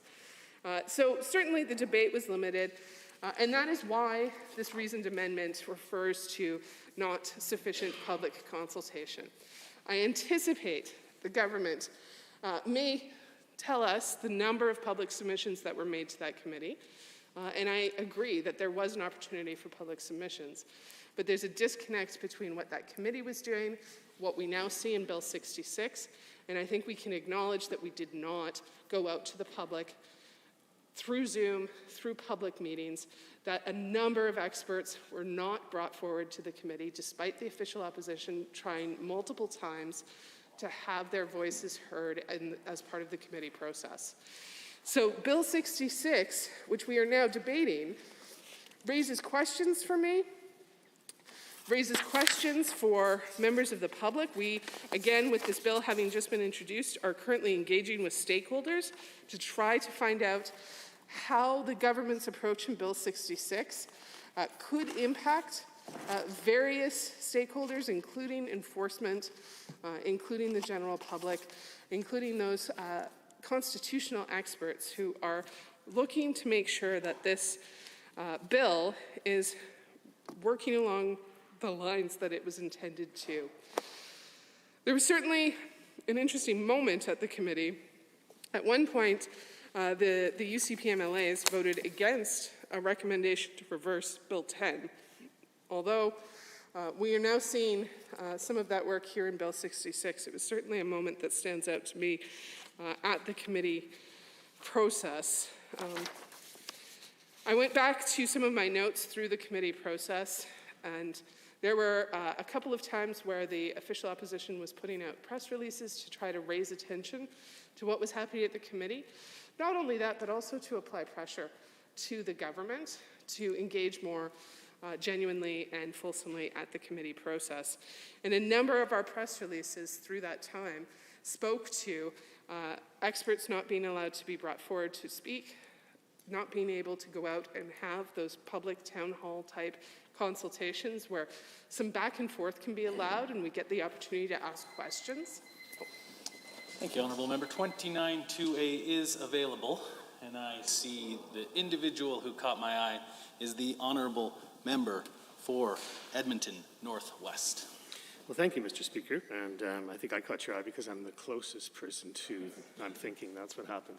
And I appreciate the Honourable Member outlining the logic behind her reasoned amendment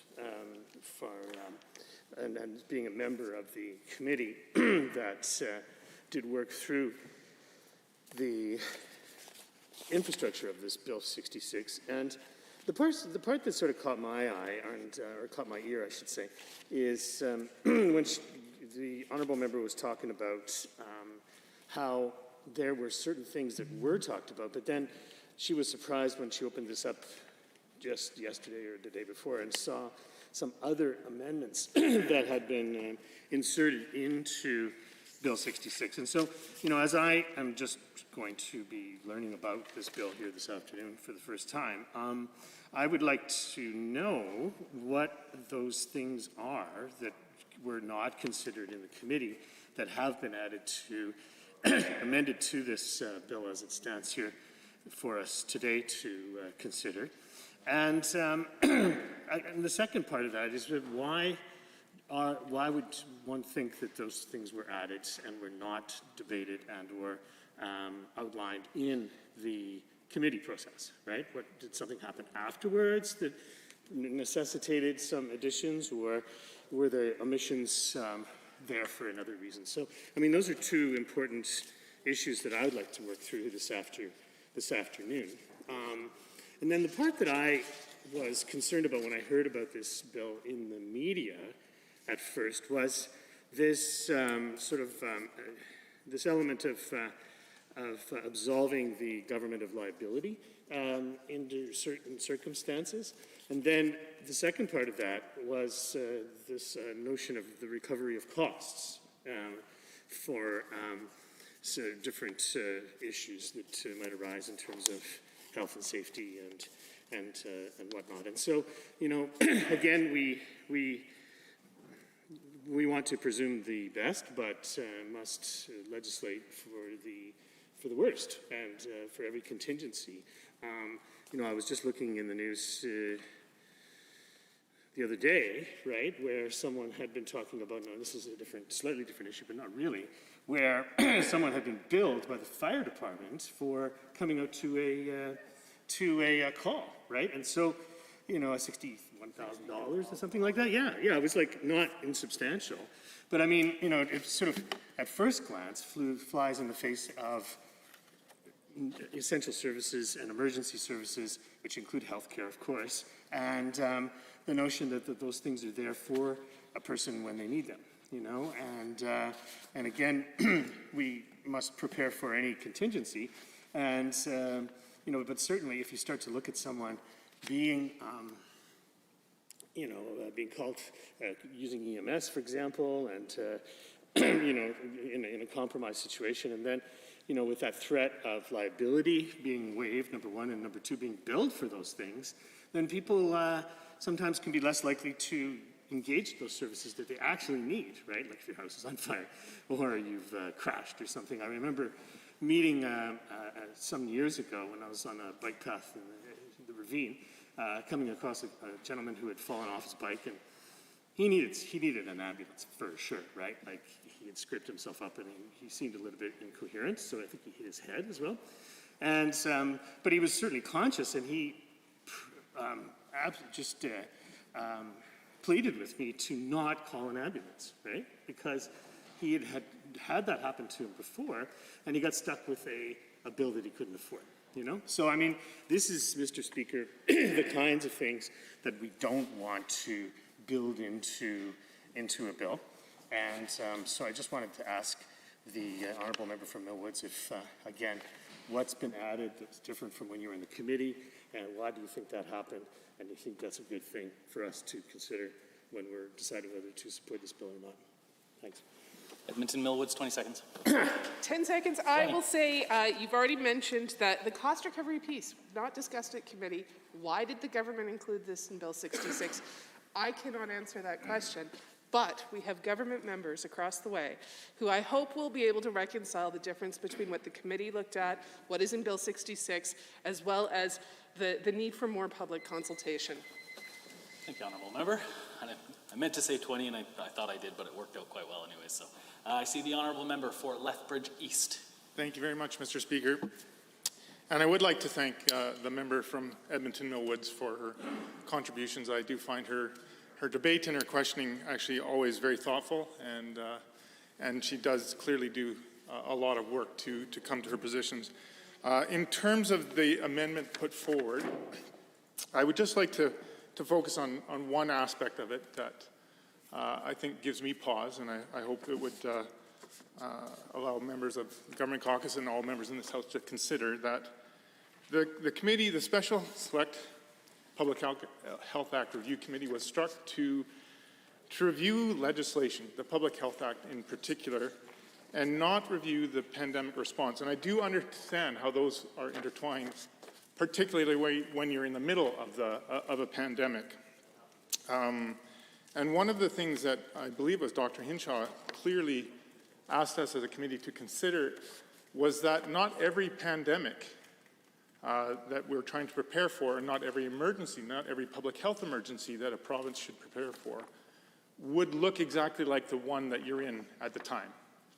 And I think that was probably the most poignant and helpful advice that I received as a committee member to serve on that committee, as well, is to realize that the particular circumstances you find yourself in at the time have a huge bearing on your perspective that you're looking at. And I believe from Government Caucus that it was our primary concern not to have that lens skewed and to forget the fact that we were there to look at the Public Health Act and how it would respond to any number of potential emergencies and situations in the future, not just a pandemic. And that was one of the primary considerations that limited us or our thinking of who we invited to speak. We did speak from hear speakers from the Justice Center for Constitutional Freedoms, because they did have legislative understanding and perspective. We thought that would be helpful. We did hear from the Canadian Civil Liberties Association, again, a perspective that would have a legal and legislative background, which would be helpful for reviewing legislation. And I dare say that the official opposition, in all good intention, did at times choose to focus on how the Public Health Act was applied in certain circumstances, which is what I believe led them to invite different individuals and members of the public from Cargill, for instance, who at the time were experiencing a very significant outbreak.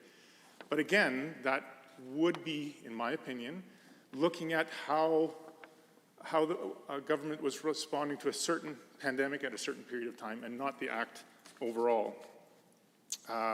So again, I felt the committee, it was not seeking general opinion on actions. It was not seeking opinions on union work or workplaces or plants. It was not seeking opinions on health and safety. It was not seeking opinions on public perspective of the pandemic. All of those things are vital and important and should be considered at the time, possibly when the pandemic is concluded. But at the time, I felt very, very strongly that the committee was set to focus on the Public Health Act itself. And I am pleased that we did include in this legislation the provision to review the Act every 10 years for that very same purpose, that things change. Your perspective is growing, and as a public, we continue to learn. So with all due respect to the member opposite and her impassioned debate, My perspective, and I would urge members of the Government Caucus not to support this particular amendment at this time. Thank you, Mr. Speaker. 29-2A is available, and I see the honourable member for Edmonton South has risen. Thank you, Mr. Speaker. It's a pleasure to rise and respond to the honourable member's comments here. And I think the honourable member is basically mistaken when he speaks against this reasoned amendment. I think that pretty clearly there was an inadequate amount of work done at the committee, right? And pretty clearly, I think my colleague who moved the amendment from Edmonton Mill Woods spoke quite extensively around how the Public Health Review Committee did not do the work that was required.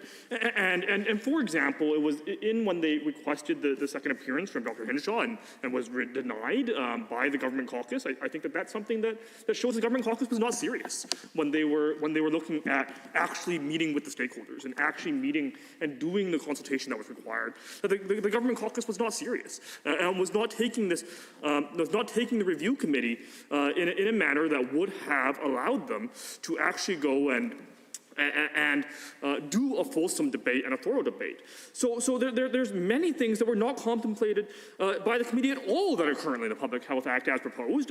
For example, as we've spoken to extensively today, the notion of recovering funds. And if the government member that just spoke, that I'm replying to right now, if the member for Lethbridge here wants to say that there was sufficient consultation on the recovery of funds, then can he point me to a single record in the committee Hansard of where recovery of funds was brought up by the committee?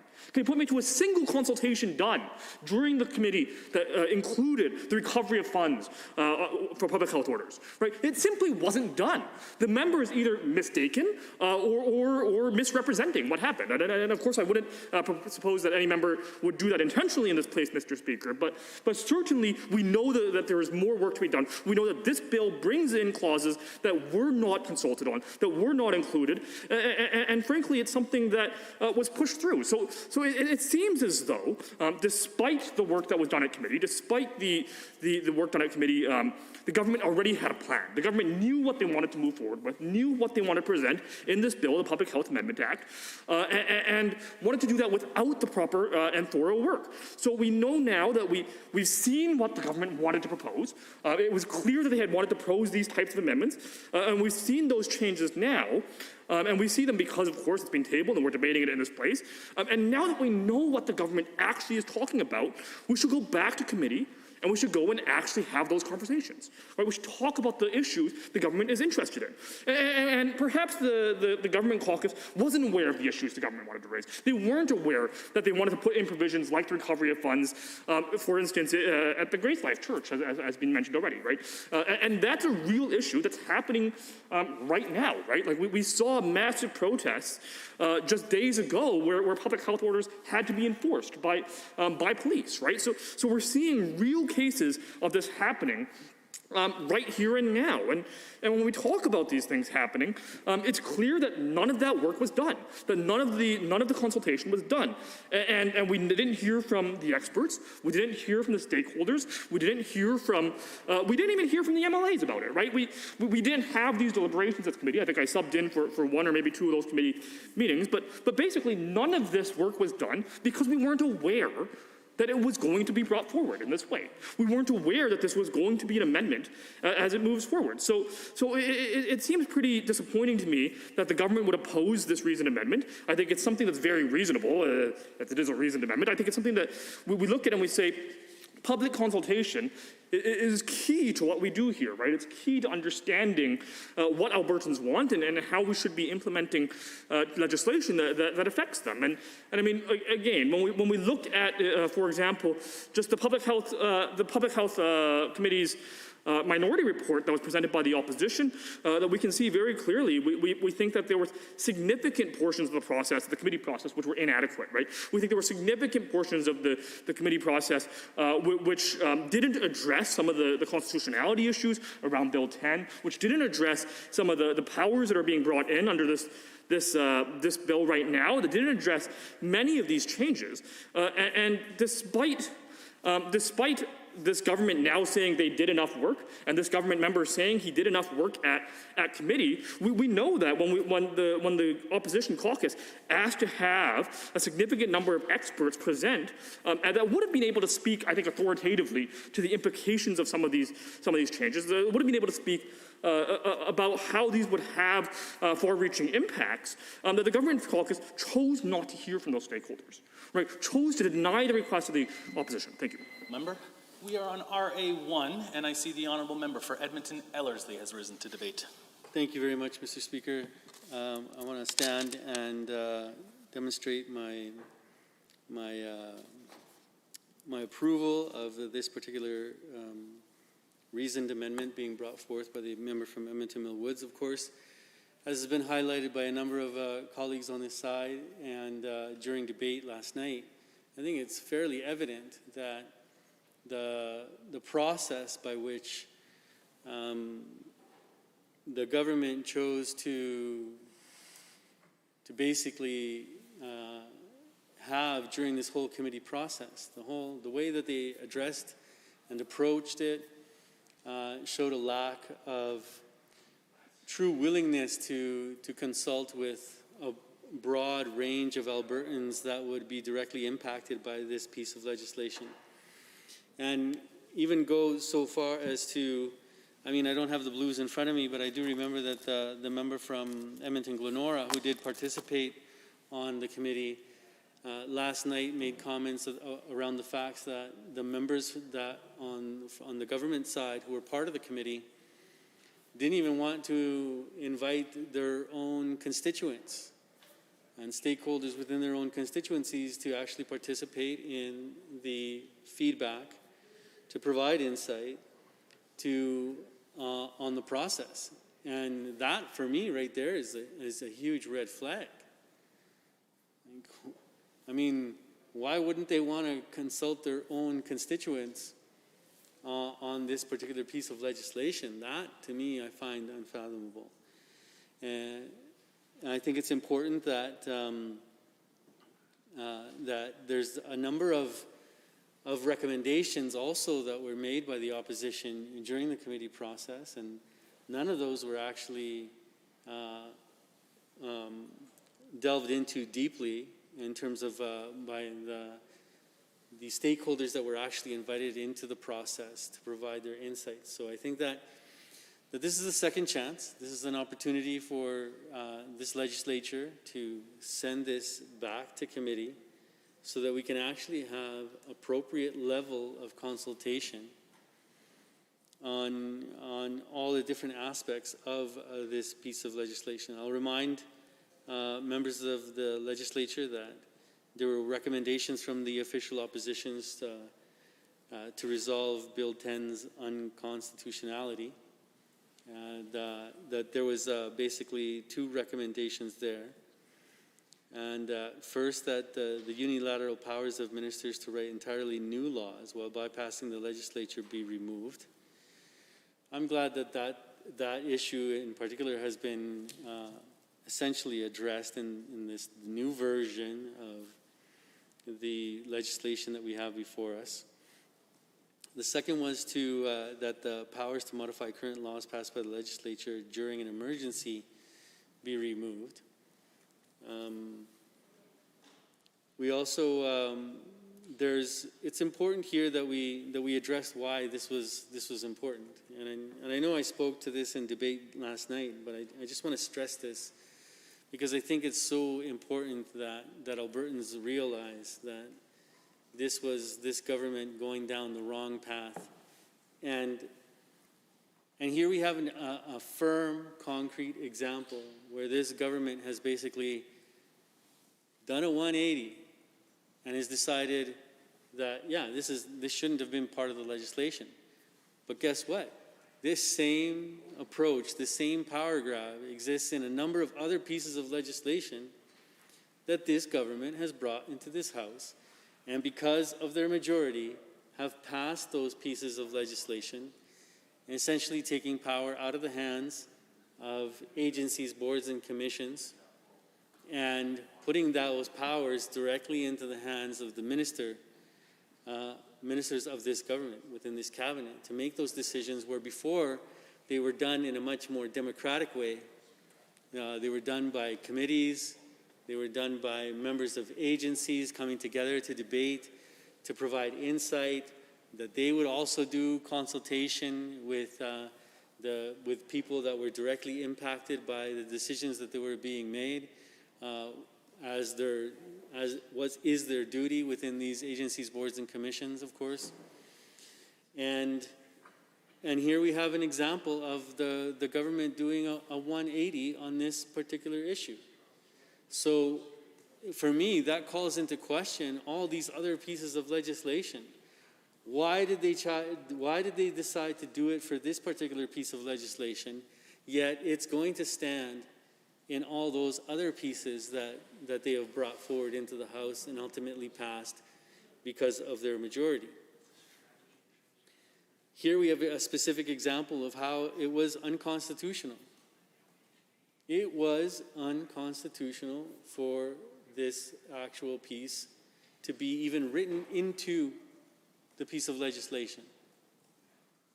So for me, it begs the question then, I'm not saying it is in all aspects or in all the pieces of legislation that the government brought forward, but it does beg the question that we should take a second look at these other pieces of legislation then, and perhaps the government should be doing a 180 on those as well.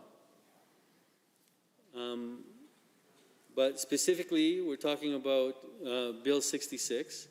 We've had a number of my colleagues on this side of the House have stood up and have stated how inadequate the consultation process was.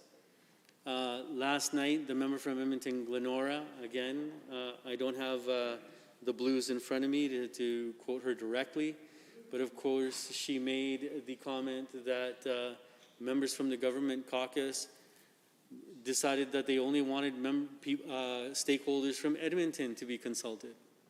Why was that? Like that's another red flag for me. So they didn't want people from their own constituencies to be consulted, and then they only wanted stakeholders from Edmonton to be consulted. Another red flag, Mr. Speaker. Why didn't they want stakeholders from all over the province to be involved in this process? Which for me is enough to say that this piece of legislation should be sent back to committee, and that we should be making sure that we're consulting all those people within the province, at least putting the call out to Albertans that will be directly impacted by this piece of legislation, so at least they can provide some insights. And I know I've been through the process before. I'm on several committees. While we were in government, I even chaired a few committees. I know that it's an extensive process. But at the end of the day, what you're getting feedback that you may not know about. And this is the wonderful thing about the consultation process, and I said it last night in debate, and I'll repeat it again again today, Mr. Speaker, is the fact that this government tries to claim that it doesn't make decisions based on its ideology. And it couldn't be further from the truth, Mr. Speaker. A lot of what they're bringing forward into this House in legislation, in piece of legislation after piece of legislation, is in fact their particular ideological approach when it comes to the economy. We see it time and time again. And I would argue that these approaches are incredibly outdated. You know, we live in more modern times, and the solutions to the issues, the problems, the concerns that Albertans have are multifaceted. And I've said it before. Demonstrate for me with statistics, with research, with investigation, that this will actually be better for Albertans, and I'll be one of the first people to vote for it. But we don't get that from this government. We get ideological approaches, and you know that's fine. That's a fine place to begin from. It's perfectly fine to start from there. There's nothing wrong with that. But then you need to make sure that you're bringing in specialists, people with knowledge and wisdom around these issues, so that you're consulting with them and that you're actually bringing forward a piece of legislation that you know will actually be improving the lives of Albertans. And this is not what we're seeing. In fact, on a number of cases, I would argue even that the government goes out to find particular research that has been done that and only looks at that particular research that actually supports their ideological approach. And then when they have those examples of that particular research, and they ignore all the other research. But how can that be, Mr. Speaker? Like in the time that we are right now, and it wouldn't have been acceptable in any time. But especially now, when Albertans are so awake to what is happening within their province when it comes to social, economic, and political decision-making that happens within their province, people are starting to see through the narrative that is only ideologically focused. And they see how specific research is being utilized to support a particular ideological stance, and all other investigative research is being ignored. I mean, look at the whole issue of climate change, Mr. Speaker. You know, I don't have the exact numbers on it, but you got, I would say, like an incredible portion of researchers out there that are supporting and demonstrating that climate change is real, that humans contribute to that climate change, that we need to make decisions now in order to change that for our future, or else there are going to be detrimental impacts on the environment and the health of Albertans.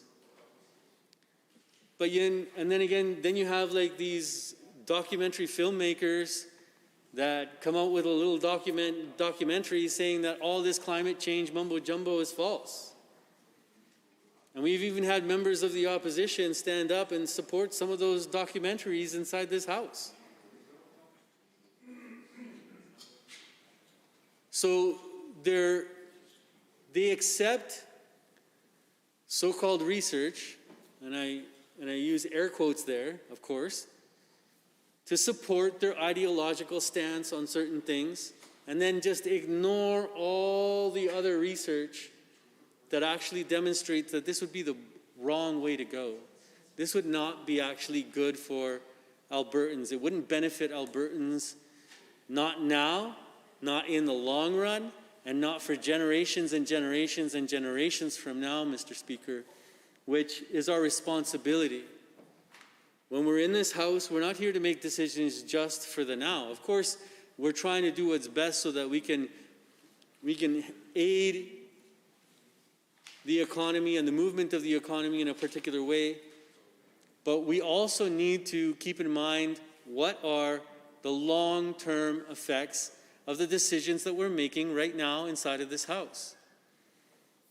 And I remember being a young activist here in this province and calling into question a lot of the decisions that were being made by conservative governments, that they didn't have the long-term view of the decision or the impact that their decisions were having on the people of Alberta and the people of this country.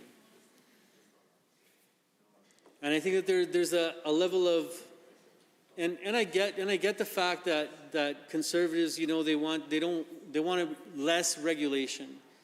They want less regulation as possible because, according to them, too much government involved in processes is a bad thing. But I'll remind the members of the House, Mr. Speaker, through you to all of them and to all the people who are listening, that the point of having these regulations is to make sure that things are fair.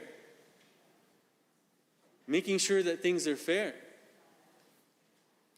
Because of the the intricacies of how all these, of how the economic, political, social, cultural factors all play in together.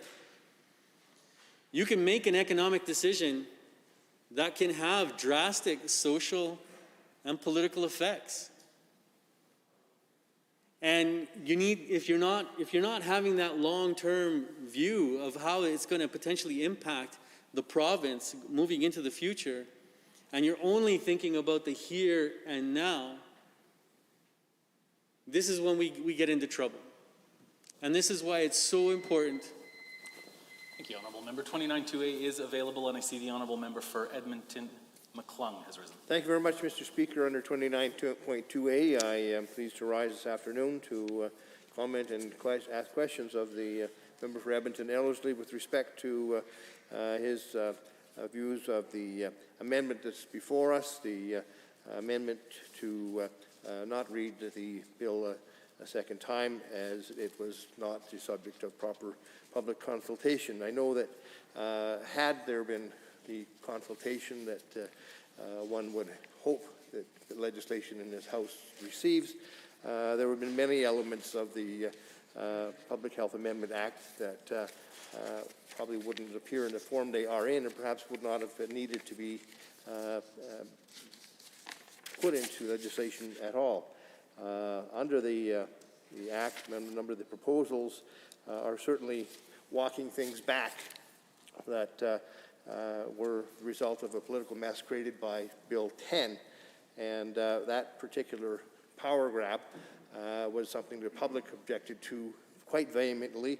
And as a result, of course, we're seeing the Public Health Amendment Act brought forward to rectify many of the wrongs that were embedded in that piece of legislation. And as a consequence, the amendment that we're bringing forward says that we think there should have been greater consideration of the consequences of the bill itself and the amendments that we're now seeing under a public consultation process. So this member for Edmonton Ellerslie, I would invite to talk a little bit about some of the other things that have had to have been walked back as a result of the reversal that this is of Bill 10 and the power grab that prompted a lawsuit and a party rebellion last year. So I invite the member to comment on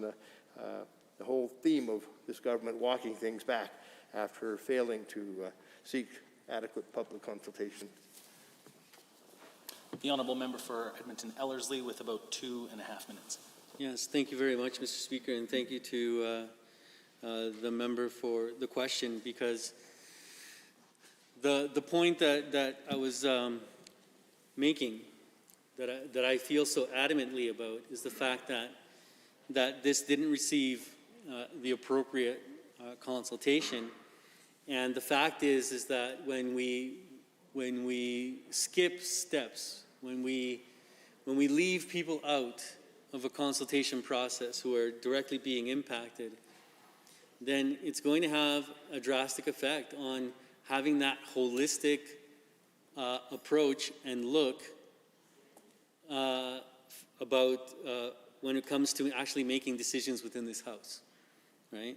So this is what I find absolutely essential, and why I'm supporting this particular reasoned amendment that brought forward by the member from Edmonton Mill Woods, because I believe that we could gather so much more insight on the elements covered within this bill.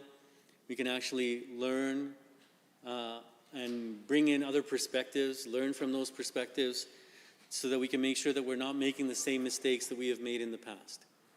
And it's essential that we continue looking at making legislation within this body that way. And I think that it's something that we really need to adhere to. We need to do our best to consult with people, listen to people, especially those that are being directly impacted by the decisions that we're making. And And also, as I was stating in my prior comments, that it's about really making sure that we're, and like I said, parentheses, there's nothing wrong with starting from an ideological approach. Start from there, because essentially that is what you're trying to create. You're trying to implement a particular approach and idea in towards how you want society to function. But it's got to be based on science. It's got to be based on research. It's got to be based on investigation, on how all the particular elements of our society, the aspects of our society are going to be impacted. Thank you, Mr. Speaker. Honourable members, on Amendment RA1 to Bill 66, is there other speakers? The Honourable Member for Edmonton Rutherford. Thank you, Mr. Speaker. I appreciate the opportunity to address this amendment, as I am fully in favor of returning this particular initiative back to the committee process, based on the fact that the previous committee process was essentially flawed. And the evidence, of course, that it was indeed flawed has come out in the fact that this bill, as we are seeing it here today in the House, is necessary because some of those flaws have resulted in the government being sued and challenged on constitutional grounds regarding the original bill, which would have been referred to as Bill 10. So we know it's flawed. We know the government recognizes that it's flawed. But we wish that they would take full responsibility for it being flawed, and understanding that the flaws come from the process, not simply from an error in the judgment of this government. Although certainly it does validate an error in judgment of this government, but it demonstrates to us a problem that we see with this government quite frequently, and that is that committees are struck always for ceremonial purposes, and the actual work of the committee is usually not what the government is purported to say it is. In fact, they strike committees to write reports, to guide government on policy making, but the committee is given the mandate to essentially validate a decision that is made prior to the striking of the committee. And we've seen that, of course, in many reports, such as the McKinnon report, that really was not a substantial review of the situation at hand, but rather was a compilation of one-sided and sometimes incredulous evidence to support a predetermined outcome.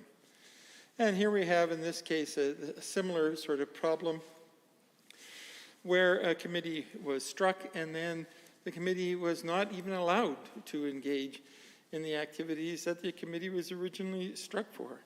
I know that the member from Lethbridge East spoke not too long ago to indicate that this committee was not about the government's response to COVID-19, in spite of the fact that the act that was being reviewed is the primary act that governs the government's intervention in a pandemic.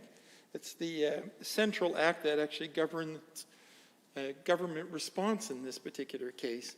And at the time of establishing this committee, it was said by the UCP Minister of Health, and I'll quote that for the House at this time, quote, "The Public Health Act, originally introduced in 1907, is one of Alberta's oldest laws.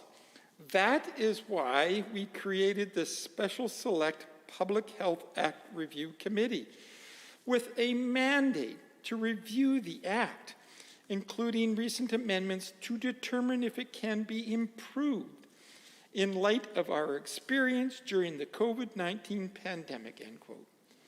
So the very reason why this Special Select Committee was established clearly identified that it was to review the Act in total, and that it was particularly to review the Act in light of our experience under COVID-19. Then when the committee began to meet, the government started to interfere and stop the committee from doing the work that the committee was established to do, which tells me that there was a priori agenda that was being followed here, and that the actual establishment of the committee was not what was apparently purported to do. Very much as I indicated earlier, that the McKinnon report was in the same nature, not really what it was that the government has indicated that it was for. So I think we're back here today to look at this process and to ask the government to learn from its lessons. It established a committee to do a job, and then it thwarted the committee from doing that job through its members on the committee, denying them the right to discuss the lessons learned from COVID-19 and review how the Act has guided the government. And as a result, the end product was unacceptable. And it became obvious that it was unacceptable after the committee report came forward, allowing unconstitutional aspects of the bill to be brought forward and passed by this legislature. And it wasn't until this government was actually sued by some of its closest allies in the province around this bill that they realized that, in fact, the evidence that was given, not only by members of the opposition, but by some pretty significant people in the community around this bill, was that this bill indeed was unconstitutional, and that we would not be able to proceed with the bill as Bill 10 was originally set up. And so they had to come back into this particular legislature and change the bill that they originally brought in because of its unconstitutionality. A very big consideration here. I mean, when you're literally writing a bill that defies the own Constitution, you're getting evidence from the opposition saying that the bill is unacceptable because it's unconstitutional, and then you bring it into the House and you pass it anyways. It tells me that you're really not considering the process of the committee appropriately, not learning the lessons, not listening to the evidence that's been brought forward. I noticed that at the time, one of the experts that did testify before the committee, who was Michael Bryant, the executive director of the Canadian Civil Liberties Association, in his testimony told the MLAs that Bill 10 was, quote, both unconstitutional and it's harmful to your constituents, end quote. That's some pretty damning evidence being brought in at the time to the committee that was completely ignored by this government. And that's the problem here, is that the government kept denying the committee the right to fully examine the questions at hand. It kept denying the committee the right to bring in the appropriate people and do proper consultation to help guide things in the bill. And as a result, we ended up with a flawed bill, a disastrously flawed bill because it was unconstitutional. And we are here back in the House with a bill that not only does not correct all of the problems that were addressed by the committee in the first place, but actually adds issues that were not addressed by the committee at all.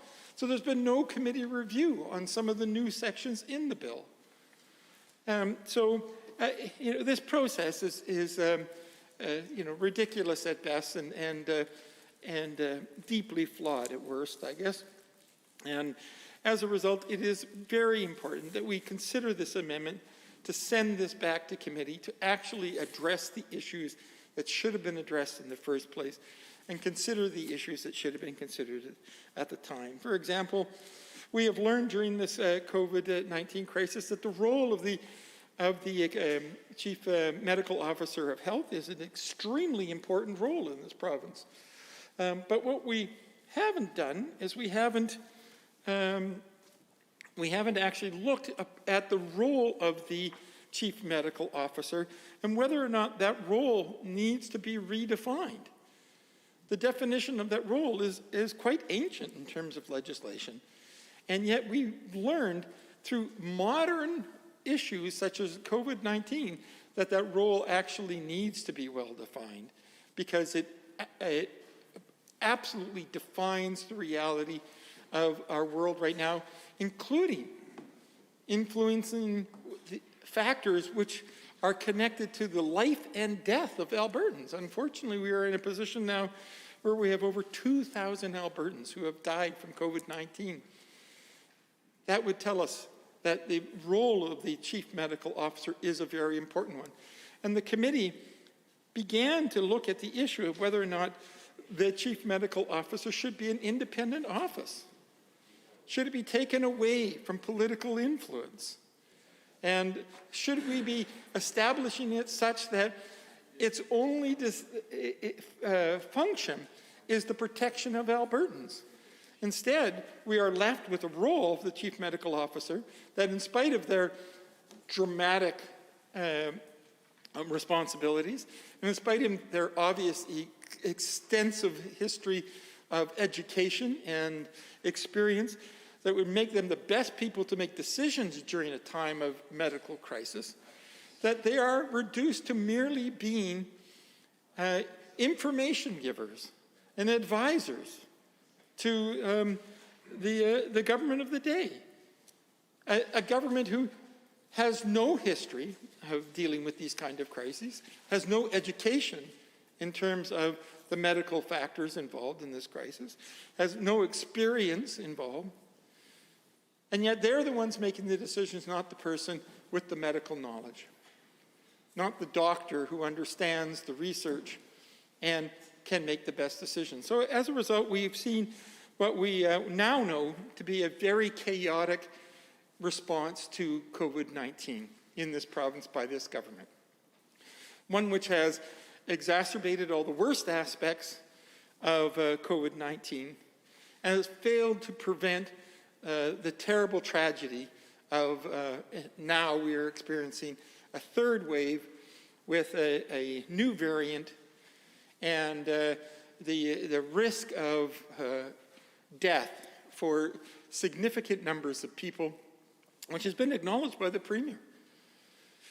And we now know that it isn't just simply vulnerable people who were primarily affected in the first wave of this crisis, but now we are finding that children and young adults are being dramatically affected and are susceptible to significant personal threat and possible loss of life.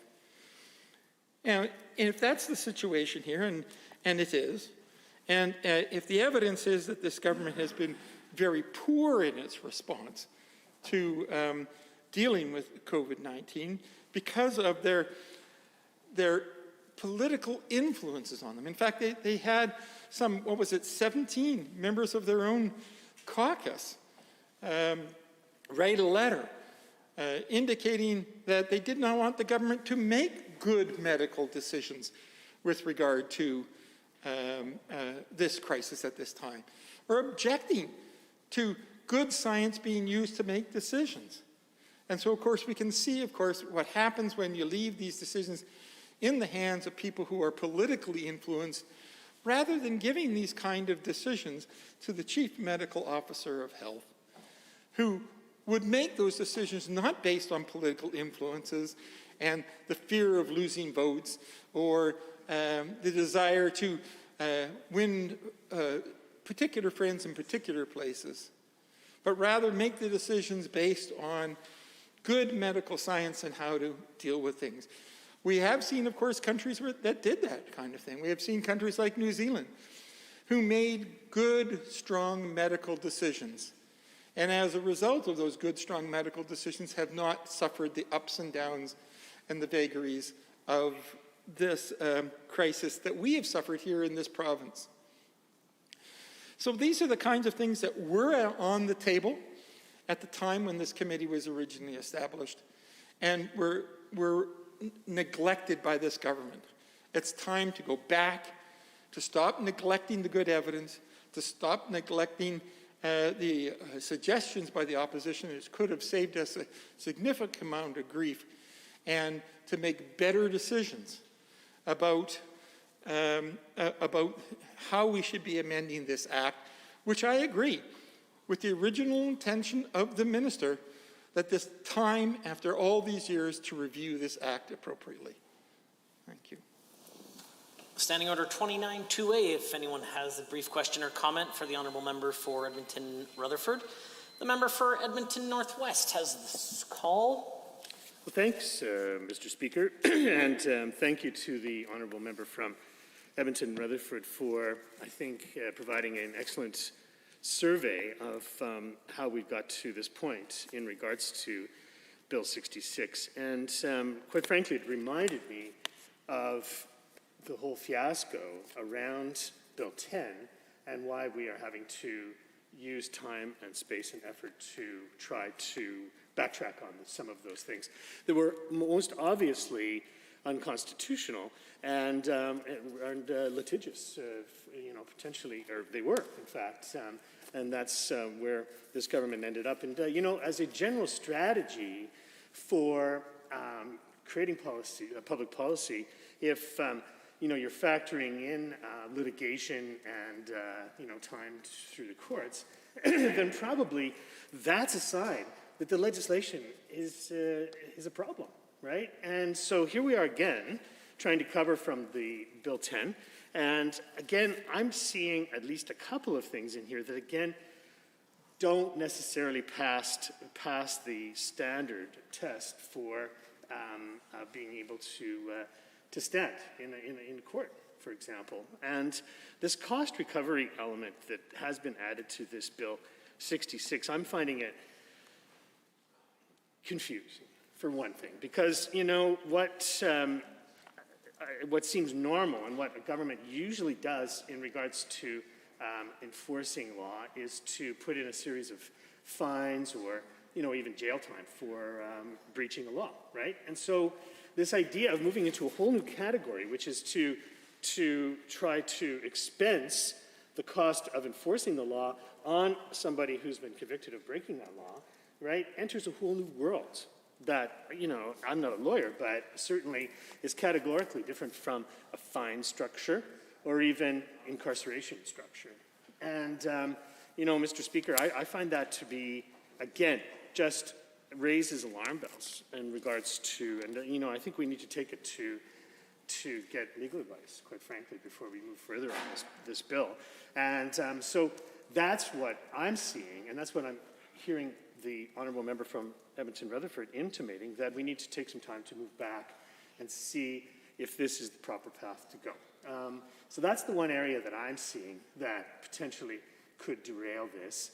I'm curious to know if the member from Edmonton Rutherford can see any other pieces here that could end up in court or end up being, sued or unconstitutional and so forth. And I know the Honourable Member is not a lawyer, but, it kind of is in the blood a little bit, I know. You hang around with lots of lawyers and judges, I know that. So that's one issue. The other one is, I can't help but to wonder why this UCP government is so interested in opening health policy and the Health Act so relentlessly. Almost every session there's some version of opening up the Health Act. And, the Honourable Minister, when he introduced this, I think I was here, was talking about how old the Act is. Well, it's old because it started when the province started, but it's been changed and it has evolved over time, like many other acts too, that govern this province. And, healthcare, public healthcare is fundamental responsibility that we have as a legislature. And so this notion that it's, oh, well, it's last year's model, let's give it a, paint job and fix it up or whatever is facetious at best and potentially makes me very suspicious at worst, Mr. Speaker, because, I have seen a series of Conservative governments pass through this fine chamber and always casting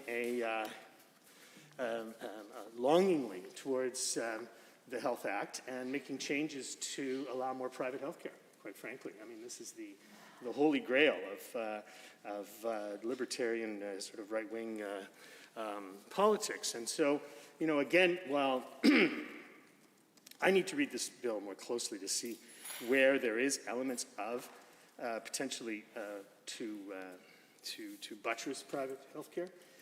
But again, always this this longing look that Conservative governments give to our Health Act and looking for ways to alter it, it always raises my antenna to make sure that there's not a temptation to look for more private health care. Honourable members, on Amendment RA1, are there others? The member for Edmonton McClung.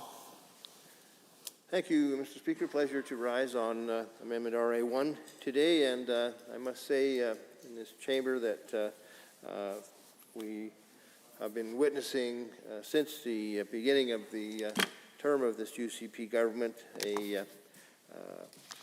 what I would call a nightmare on Law Street, Mr. Speaker. Of course, I'm not a lawyer myself either, but what we do here in this chamber as lawmakers is make laws. And what has happened repeatedly as a result of legislation that this government has brought forward, Mr. Speaker, is that they have had to walk things back. And I know that with the Bill 10, that this amendment seeks to, the amending bill that we are hoping to amend to not have it go forward, was a response to Bill 10, which after 23 days, the Premier indicated to the public that he was going to seek changes, seek to make amendments to it because of the huge outcry from the public, from academics, from the legal community, from those affected by the legislation in the healthcare community, from educators. It was society-wide, Mr. Speaker. And when you think about it, I mean, there's so much has happened in the last year or so, but back in the initial days of the pandemic when government brought forward Bill 10 as a response to enable themselves to be able to govern in a way they thought might be necessary, and brought forward some what turned out to be very draconian measures in Bill 10, which ultimately were thought to be walked back under the Public Health Amendment Act, which we seek to today to amend and not have read. That the measures that were brought forward after 23 days, Mr. Speaker, brought forward such a hue and cry for members of the public that the Premier found it necessary to admit how flawed it was and say, well, we're going to change it.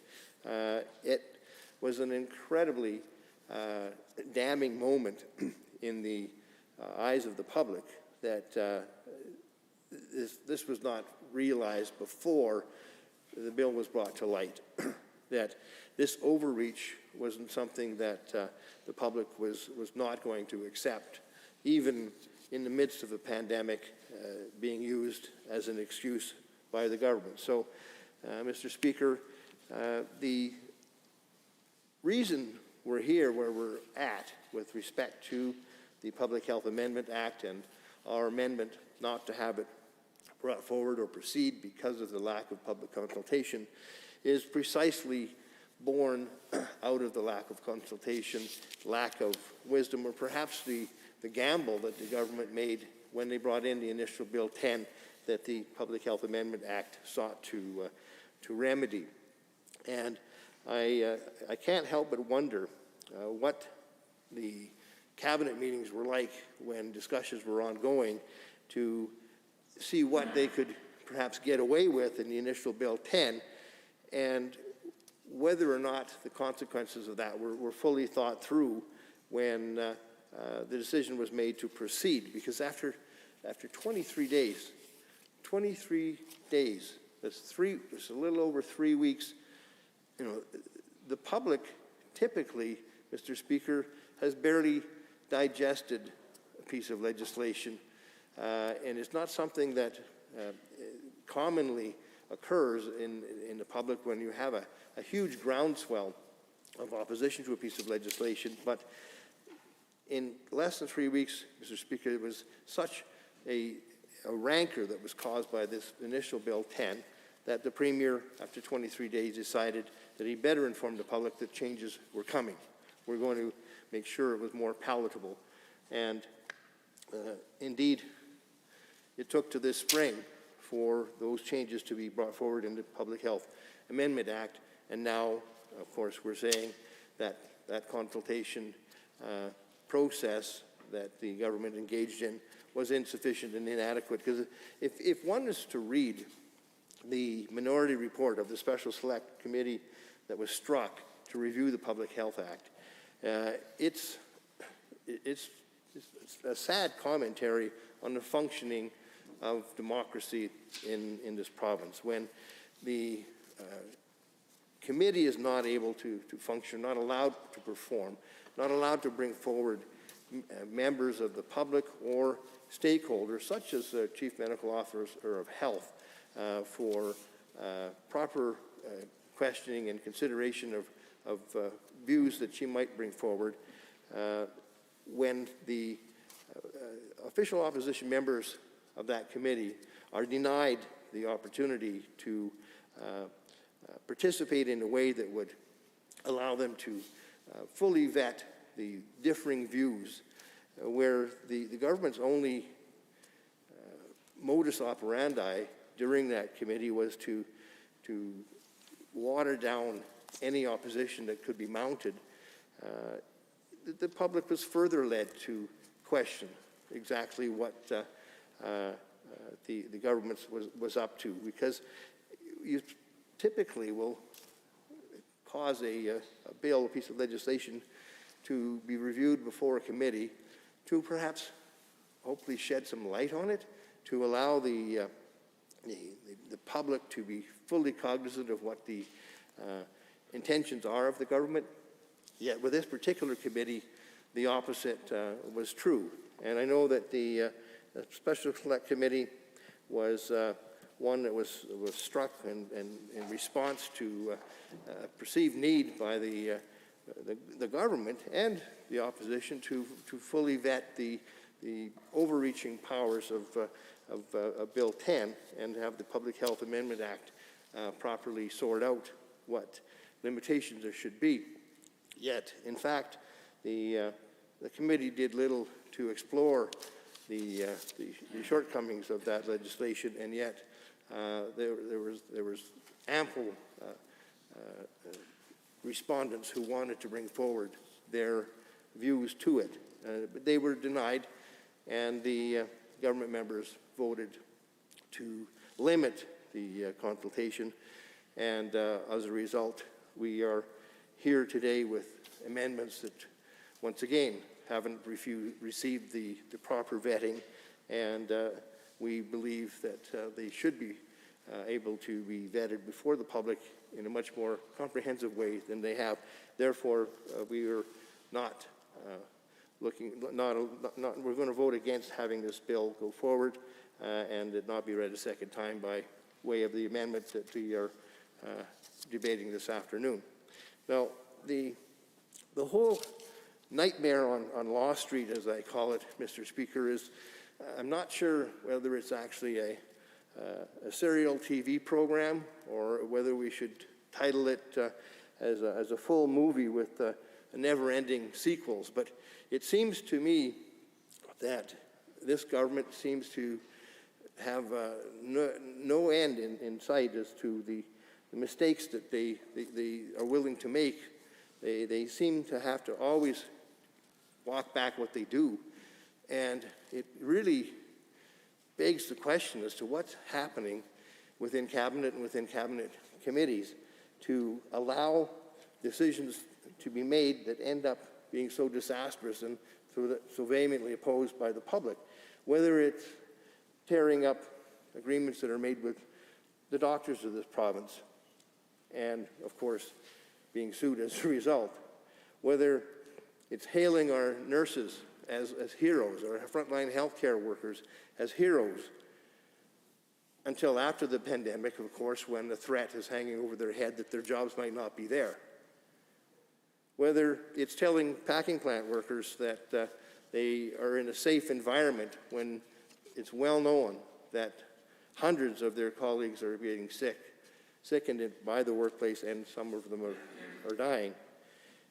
This amendment that we're talking about, Mr. Speaker, is a sentence in a paragraph of a chapter of a long nightmare on Law Street that continues to evolve in front of us. Whether we're talking about our schools and our health care within our schools, and that's something that's particularly front and center this afternoon, when we know that many of our students in this province are facing the prospect of looking at a computer screen for who knows how long because of the threat of the virus in their schools. And that, Mr. Speaker, is a result of failed policies once again. The vaccination rollout is another failed policy that we see this government making excuses for. And, you know, people are very willing to do everything possible to go where they need to get the vaccination that they so rightly desire, to protect themselves, protect their neighbors and their family, looking after each other, Mr. Speaker, and caring for each other. And that's really what we are supposed to be doing, not only within this chamber, Mr. Speaker, but as a society, as members of this provincial population. And that's not exactly what's happening with all of the policies that the provincial government has been bringing forward in every department, in my view, since they've been elected. It's a nightmare on Law Street that commentators like Don Braid really itemized recently, talking about many of the subjects I've mentioned already, and shaking his head in literal terms, wondering just what in the world this government was thinking. And another example of that, of course, is the layout of the K-12, the curriculum rollout that's happened recently. And of course, we have school boards every day adding to their numbers of school boards saying that they will not pilot this curriculum. They find it offensive. They find it deficient in so many ways that they can't, as professionals, even see themselves piloting it. Never mind the teachers, it's also the school administrators and the boards making decisions not to pilot the program. Where in the world did this decision to come forward with such a proposed curriculum come from? Like, who were they listening to? Who were they avoiding listening to? And it's a continual pattern, Mr. Speaker, of failing to properly consult and truly listen and go in the direction where the rest of the province clearly isn't headed. And I find that it's to their own detriment, but it's an unnecessary amount of damage that they're doing to this province as a result of heading off into the sunset on a pathway that they have no map for. And it's certainly the majority of the population in this province is pretty loudly proclaiming right now, Mr. Speaker, that this government may think they know where they're going, but in the rest of the province and the view of the majority is that they've lost their way. They've totally lost their way. And the revolt is seen within their own caucus, but the individuals who signed the letter claiming that they disagreed with government policy regarding the COVID restrictions, that individual group, or I would say that opposition party within the government caucus, is not the direction of the majority of the province. In fact, are the majority of the rump of the right-wing flank of the UCP caucus. And that's the tail that's wagging the dog right now, Mr. Speaker. And I think that's what's happening across the province, is that we're ending up with real grave difficulty because the government is seeing a political narrative where they are forced to listen to a majority view within their own political spectrum, and that is how they are governing, because they rely upon that minority view to maintain power in the province. And the results are clear. It's a nightmare, Mr. Speaker, in so many ways, whether it's from doctors and nurses, from a vaccination rollout, packing plants, school scandals. It's about to be addressed. Standing Order 29-2A is available. If anyone has a brief question or comment, the Honourable Member for Edmonton Northwest. Well, thanks, Mr. Speaker, and thank you so much to the Honourable Member for, I think, a very interesting survey of context as to where we are and how Bill 66 shows up like it does. And I'm not sure if the Honourable Member was part of that committee or not in regards to opening the public health amendments would lead to this Bill 66, but you know, I'm starting to piece together some of the elements that you know, brought us to where we are today. And you know, one thing that I'm very curious about and concerned about in regards to this bill is that if it does meet a legal challenge, or if it does meet a standard by which a legal if we were to be challenged on any particular part of this bill, and you know, especially this, as I said before, this idea of trying to recover costs for an individual that might have breached a law in regards to into public health, and I think a lot of the examples that we have top of mind, all of us, is in regards to the pandemic, right? And so. You know, again, I'm hearing part of a disturbing narrative that over the last number of months, almost a year now, where this government and this premier particularly is looking to blame individuals for any change in the level of contamination or of infection into the public. And so I see this bill in some way an extension of that same attitude, where you're saying, okay, you know, someone has a house party or they open a church illegally, then, you know, not only are we going to fine them and try to shut them down, but we're going to, you know, have them to pay the recovery of the cost for, you know, the police and all of the other things. I mean, that's kind of what I'm reading into this. And so, you know, which is, into itself, has its own level of problem, like I've described to before. But underneath that as well, and you can correct me if I'm wrong, but I see it as another way to plant this idea that, you know, it's individual Albertans that have caused the problem with an expanding COVID crisis in this province, right? And it's not the government's fault, right? You know, this idea of absolution by saying, well, it's just bad behavior, it's people having wild parties and so forth. And, you know, we heard it even just as lately as a couple of days ago, right, where they talked about a school that had to get shut down, or in, I think in Athabasca, right, if I'm not mistaken. And they said, yeah, you know, it was because someone had a party and then that infected everybody. Well, you know, maybe that's some part of the narrative of why these things are happening, but categorically, without the supports to be in place that would allow smaller class sizes, would allow cleaning, would allow people to take time off with pay if they are sick, with proper education, with the MLAs for representing those areas, setting a proper example, right, by not defying the health order. I mean, you know, how ridiculous can that be? The place with the highest per population capita infection rate is represented by one of the MLAs that said that, we need to relax the rules, right? Those are things that I believe that, again, it's a bit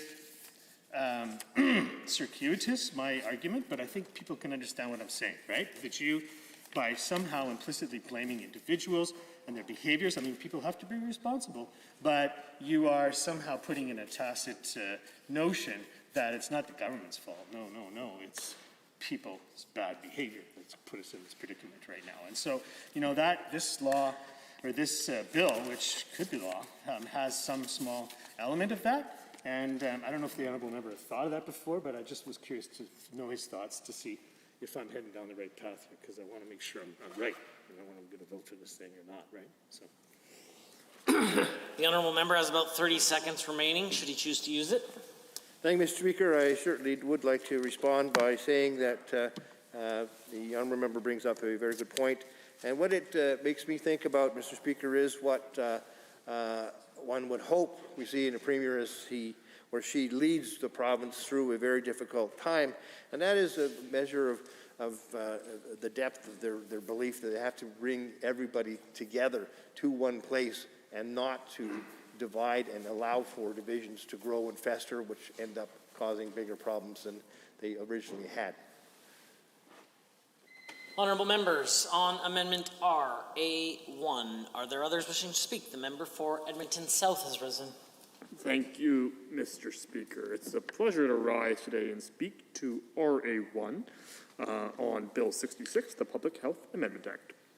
And Mr. Speaker, I think that my colleagues here today have done a considerably thorough job of outlining why Bill 66 should not proceed at this time, right?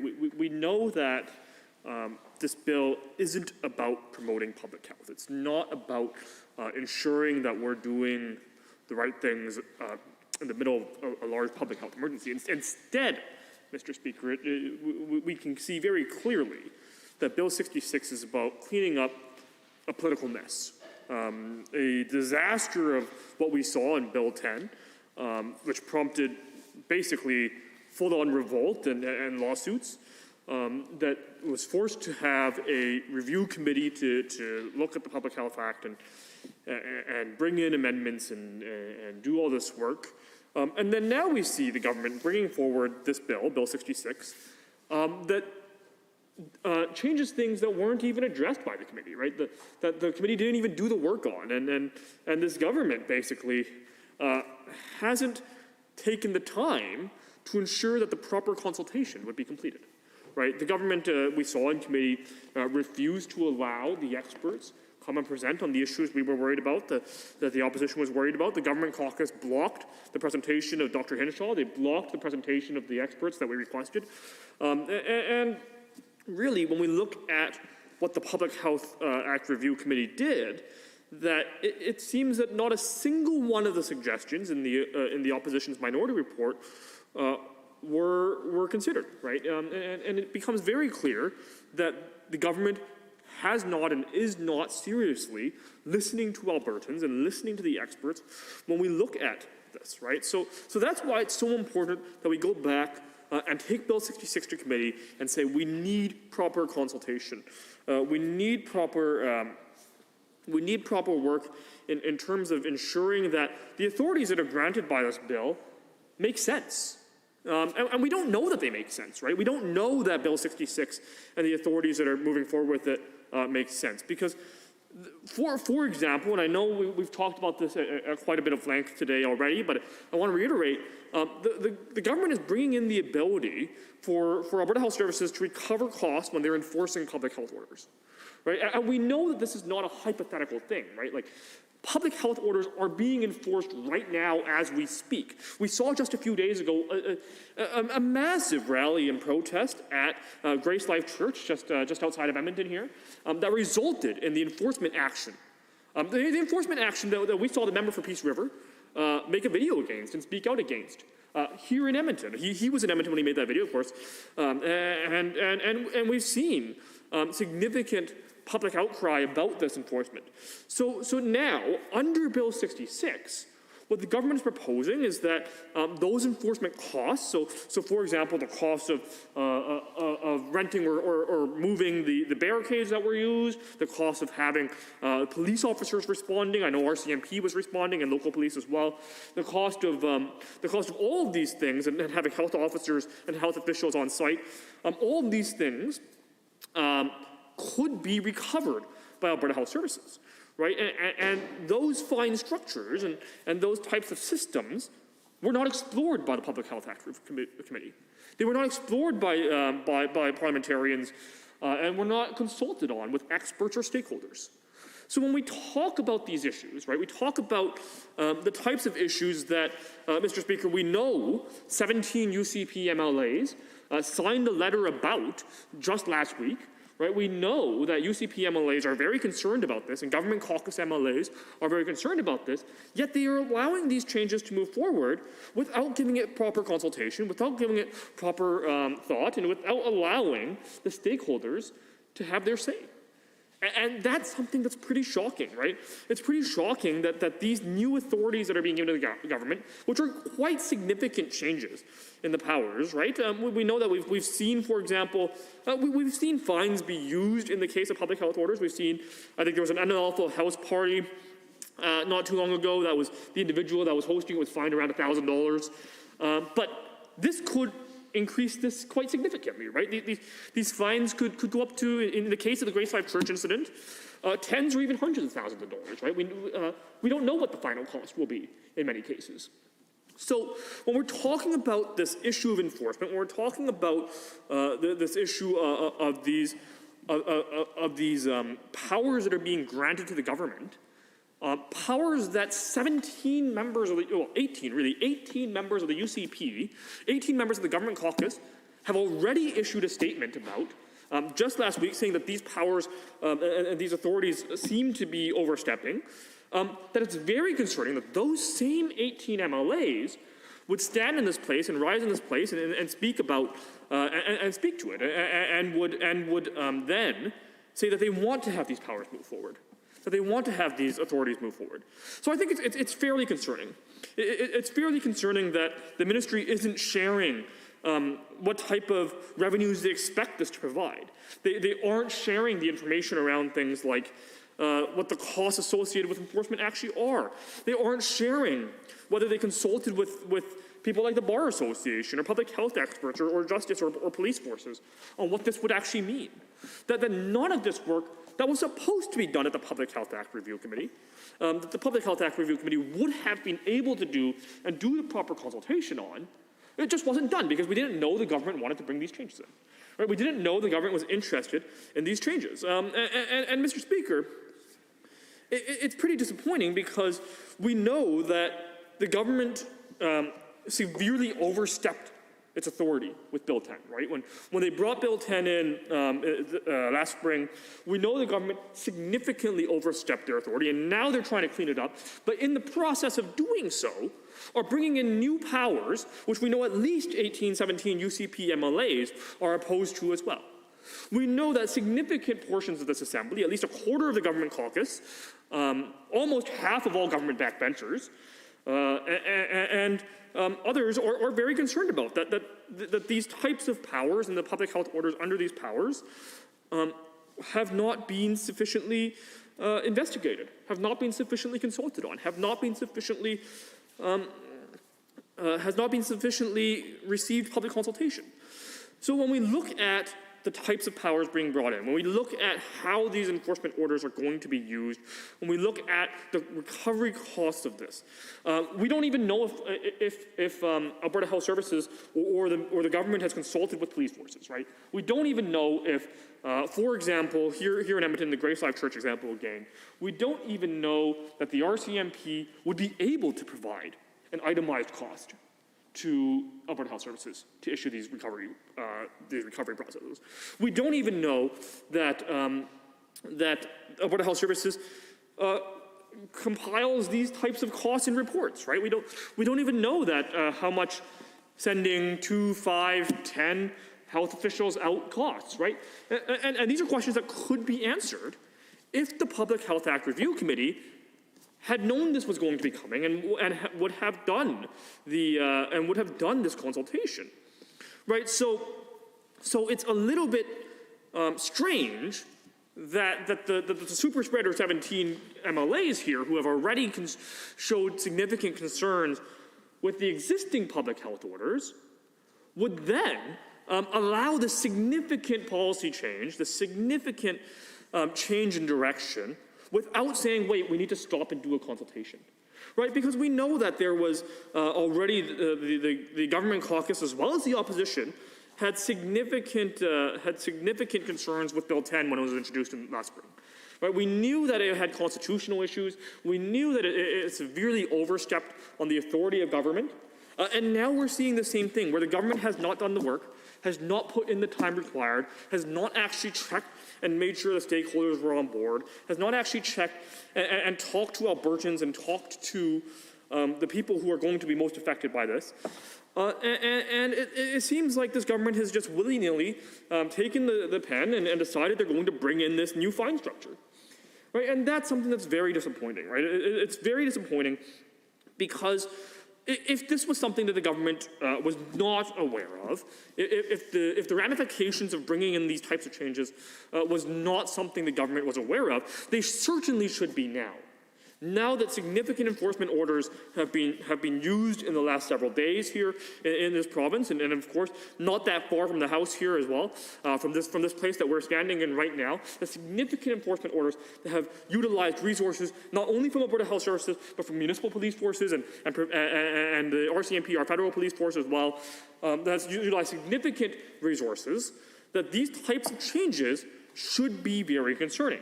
That these types of changes should require significantly more review. And it's clear that the government understands that. It's clear that the government understands that we need review for Public Health Act amendments, because they created a committee for that not that long ago, after they significantly overstepped, and after the UCP significantly overstepped with Bill 10, that caused significant turmoil within their own ranks, and of course the opposition had warned them. We had warned them that this was going to be a problem. After that, they realized they needed to clean it up, bring in the Public Health Act Review Committee. We came forward. The opposition presented a bunch of changes. None of those are represented here. The government blocked the experts from coming to committee. The government blocked Dr. Hinshaw from going to committee. The government blocked many of the changes, and not a single one of the opposition minority report recommendations are included.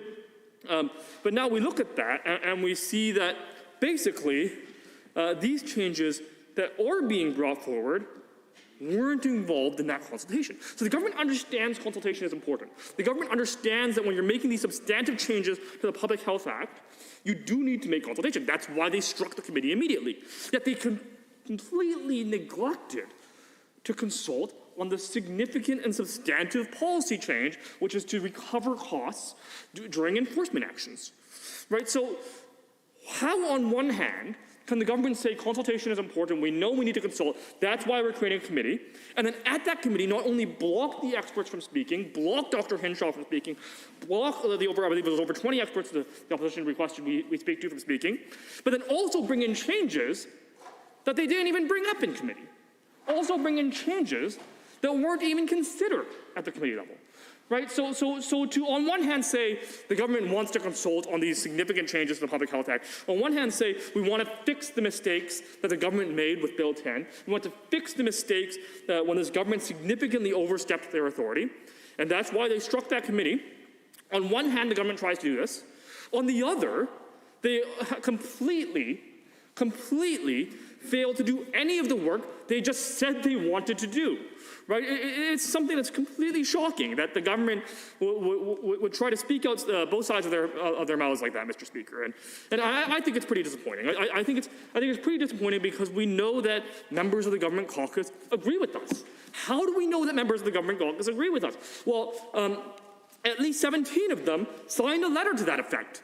that they agree that there are significant concerns with the public health orders and how they should be used. So it's shocking that members of the government who agree with us would sit here and move forward with Bill 66. But that's why we need to stop this right now and go back and do proper consultation. That's why we need to look at this reasoned amendment and say, actually, this makes sense. Public consultation can fix some of these issues before they become problems, right? We know the government didn't do this with Bill 10. They didn't do it properly with Bill 10. And that's what's brought us to this position where we have this very problematic piece of legislation that is now cleaning up that mess, right?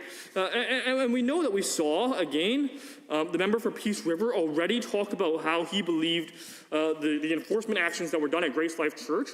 We saw him do a video on the very steps of this building, Mr. Speaker, around the enforcement actions of Grace Life Church. And I would ask that member to rise in this place and explain how he feels about the about using AHS using this new power that the government is granting to recover the cost of that enforcement action. Not only, I believe, that the member for Peace River disagrees that the enforcement action should have happened at all, but now he's going to vote in favor. I presume, Mr. Speaker, I wouldn't speak on behalf of any other member here, of course, but I presume that, like other government members, he is likely to vote in favor of granting these powers to the government on something he already created a video and spoke out against.